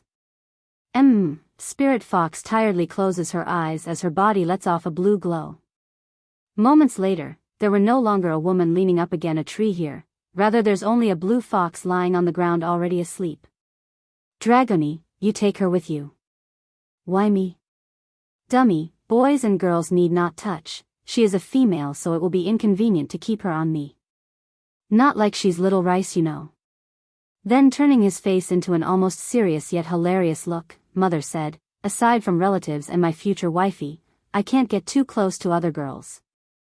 The crazy old coot gave up on torturing the old hunter at this point and ran over with his palms rubbing against itself. Are we having roast fox tonight? If we are then I want the leg, I like eating the leg part. Biyao's face went black and immediately shot a stare over, this fox is my kind, she's not for eating. If you eat foxes again, I'll ignore you from now on. Puckering up his lip in grievance, the old coot was obviously unhappy at being yelled at. Fine, I won't eat then, why yell at me? You can't eat foxes, and you can't eat demonic beasts either. If you can't then I won't help you find your bye-bye. Forking those little hands against his waist, the little steam bun stands firm on the matter. I won't eat, you must help me find my bye-bye.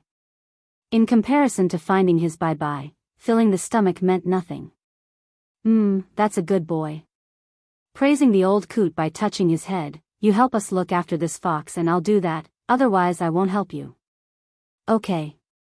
Casting one final glance at Spirit Fox, the crazy old coot's attention continues to linger around the little thing's body. I can only look and can't eat, this is too torturous. Spirit Fox, 5, running up to the old hunter after getting an idea, Biyao began to rub the bottom of his chin. Your armor is not bad, quickly take it off and give it to me. Shuddering at the order, the poor man pleads, but I don't have any clothes underneath. I don't care, if you and your partners want to live, then take off your armor.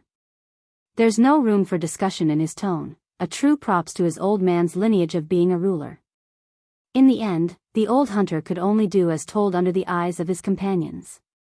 He's naked, standing there in the breeze, both hands tightly covering his important part between the legs as he shivered from the cold. Ah! Frightened by the sight, Dragony hurries to cover her eyes from the picture and hid behind the boy and old crazy coot. Black in the face at what he indirectly caused, the little steambun hurries to remedy it. What are you all still waiting for, scram? But the antidote, the old hunter meekly says. Despite being the leader of this hunting party, the old hunter could only bow his head under duress. Blinking his cute little eyes at the request like he's some sort of innocent angel. But I only know how to concoct poisons, I don't know how to cure them. In that instant, the old hunter's expression immediately collapsed into outrage. However, right as he's about to lash out at how ridiculous it was to not carry an antidote, Biyao had shot another glare over and made the person cower away. This, you must be teasing me, how can you not have an antidote? Actually, making a frown on his cute little face, there is a way to cure the poison. You only need to get a child to urinate on the wound and avoid making contact with me. As soon as you draw close, then the poison will activate and increase in your veins until all of your flesh begin to fester from rot. Losing his soul from fright, the old hunter didn't need any warning on that point. He would rather not meet this little devil for a second time in his life. Alright, I've told you what you want now, so scram. Puckering his lips in dissatisfaction, Biyao demands again. Naturally, the old hunter and his goonies needed no urging on the matter. The party practically ran for the foot of the mountain like they've just encountered a ferocious beast and survived the encounter. Highness, does that poison really need a child's urine to cure? Dragony asks with a gullible look of innocence. Of course not, mother never allows me to bring those poisonous things around, nor does she let me concoct my own poison. The stuff I slabbed onto my dagger is nothing but a neutralizer that numbs a person for an hour. Afterwards he will be fine and back to normal. Then why did you tell him that? Doubtful now, the little missy still believes the urine nonsense was true. That old hunter hurt a member of the foxes, how can I let him go without a lesson? The boy huffs a snort like he's done something great. Alright, we've wasted enough time in this forest, let's go and head to the nearest town. I'm sure we will get some information about mother and batty father there, since they are bound to make a lot of noise after their arrival. Dragony agrees to the idea and nods right away. Truth was, her level of worship towards the demon prince has risen to a level of deifying the boy, so he could literally say the sun was black and she would still believe him. Hey, did any of you hear about the demons that came to our celestial realm? They apparently conquered a city and renamed it Demon City. Spirit Fox, 6, those demons from that demon realm really is bold, how dare they come invade our celestial realm? Seriously, why is no one retaliating yet? I reckon the powerful ones on our side is currently rushing over from where they are right now. There's no way they will allow some rambunctious demons trample around unhindered. But then again, I keep getting this feeling that the Great War from a millennium ago is going to start again from the way things are turning out. Inside the local tea house, Biyao continues to listen in on the various conversations of these patrons until he himself decides it's time to move on. Grabbing a passing waitress, he puts on a naive and innocent smile. Pretty sister, can I ask you where that so-called demon city is? Startled at first at being pulled from out of the blue, the waitress stops and looks down at the little man who instantly captivated her heart with how adorably cute he was. She's never seen such a handsome young boy, especially those eyes which seems to sparkle with light. Little brother, that city has been taken over by the demons. You shouldn't go anywhere near it lest those demons ruin you as well with their scourge. Biyao's face went black. Is this how the people of this world think of us demons? Beautiful sister, I'm only curious and want to take a quick peek. Can you give me the directions to get there? Slightly giving another tug at the waitress's sleeve, he increases the level of his cuteness for the final blow. In the face of such a lovely little guy, no one would be able to refuse his request. When you head straight out of town, about a kilometer away, there will be a city patrolled by demons, that is the city of demons. Thank you, beautiful sister. Moving to bow his head in thanks, the little steam bun then turns to hold Dragony's hand, who's been waiting the entire time. Highness.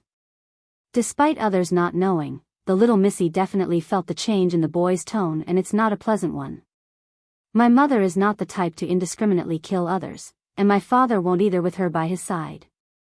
Narrowing his eyes in after saying that, and based on what that beautiful sister said, the reputation of us demons are very bad in these parts. But I believe in my kind, they won't attack others so casually. Someone must be smearing our reputation. Back in the human world there are no shortages of demonic beasts, however, they have always huddled together in seclusion and away from human civilization. Furthermore, they would only attack if provoked first. That's a fact and not a belief, since humankind was able to live peacefully while having a horde of demonic beasts roosting inside the abyss forest. Dragony, let's go find mother first. No longer dwelling on the matter, Biyao was ready to go forward with Dragony in tow when a person suddenly collided with himself as he turned. As a result, he ends up stumbling backwards a few steps from the impact. Outrageous, do you not see my family's lady is here? How dare you get in her way and not move? Immediately, a loud holler came from the front. Raising his head, the boy could see the outburst had come from an arrogant-looking maid walking behind another female wearing a pearly white dress. The maid didn't look exceptional by any standard, but the maid's mistress that had bumped into Biyao definitely stood out with quite the beautiful contour. It was clearly her who bumped into my gidge, big brother. Why do we have to apologize? Dragony fights back with her logic and angry stare at the maid. Spirit Fox, 7, the maid flew into a rage, but right as she's about to go up to hit the girl who would disrespect herself, a raised hand had blocked the maid from moving. Enough, this is not a big deal anyways, why make it hard for a child? She extends her hand with a smile on that face as a gesture of goodwill. Little brother, it wasn't intentional on my end, so how about we reconcile with a handshake? First giving a look at the outstretched hand, then at the gathered crowd of onlookers, Biyao only took a second to muse over the decision as he lowered his head in an apologetic manner. My mother told me that one should apologize if one did wrong, so I'll apologize. I didn't see you and bumped into you. I thought I wouldn't hit anyone because of how slow I was walking, but I didn't expect. In other words, despite being not at fault because of his slow pace, he would still apologize since both sides held responsibility. Going stiff in the face at being pointed out, she shoots a warning glare to the maid behind herself before turning back to the boy with a smile. My maid is too impolite, so don't mind her. Is she your personal maid? Asked Biyao. She didn't understand why the boy would ask that but nodded anyway. She is indeed my personal maid. I've had her by my side since I was a child. Oh, nodding like he's enlightened, my mother said that a maid represents their master and mistress. If a maid is too arrogant, then that's the result of their master's deliberate indulgence, and in many cases, the voice of their master, because there are some words they don't want to say in person. That said, the little steam bun then raises his head to confront she directly in the eye. There are no maids like that around my mother who doesn't know what is right from wrong, don't you understand that much? That made she go from green to white, then from white to green in exasperation. It's exactly as the boy says, she's been indulging her maid over the years and would even use the maid to say things she herself doesn't want to say in public. But to be exposed before the public like so, it's making her extremely uncomfortable. Sure enough, the gathered crowd had started to turn their heads in disappointment, especially for those who thought the lady was some clean flower instead of the tainted rose whom she was. I thought this lady is gentle and kind with a good character, but then again, why would she have such a nasty maid if she herself wasn't so nasty? I know, right? If it wasn't for the boy we would still be in the dark. I say, who is the boy's mother? He's clearly very well taught. The murmuring was starting to have an effect since she had clenched her fists up. The only saving grace was the fact that no one knew who she truly was, otherwise the image she maintained for so many years would be ruined today. Miss, look at this boy, Pa. Not going to give ammunition to the little steam bun, she directly slaps the maid in the face to keep that mouth from yapping. You be quiet. How many times have I disciplined you? If it wasn't for your father whom I owe a debt to, do you think I would keep indulging you? In other words, She only turned a blind eye to the maid's nasty nature because of a debt, not because of what Bai Shechen said about herself. You bitch, I finally found you. Just as Yunruo she was twisting the story to her own advantage and clearing herself of any taint, the old coot suddenly pounced over from the side and threw a heavy punch to her head. Worse was that things didn't end there. The old coot also started to pull at her hair. The more he pulled, the harder his strength became until the situation crumbled into a mess.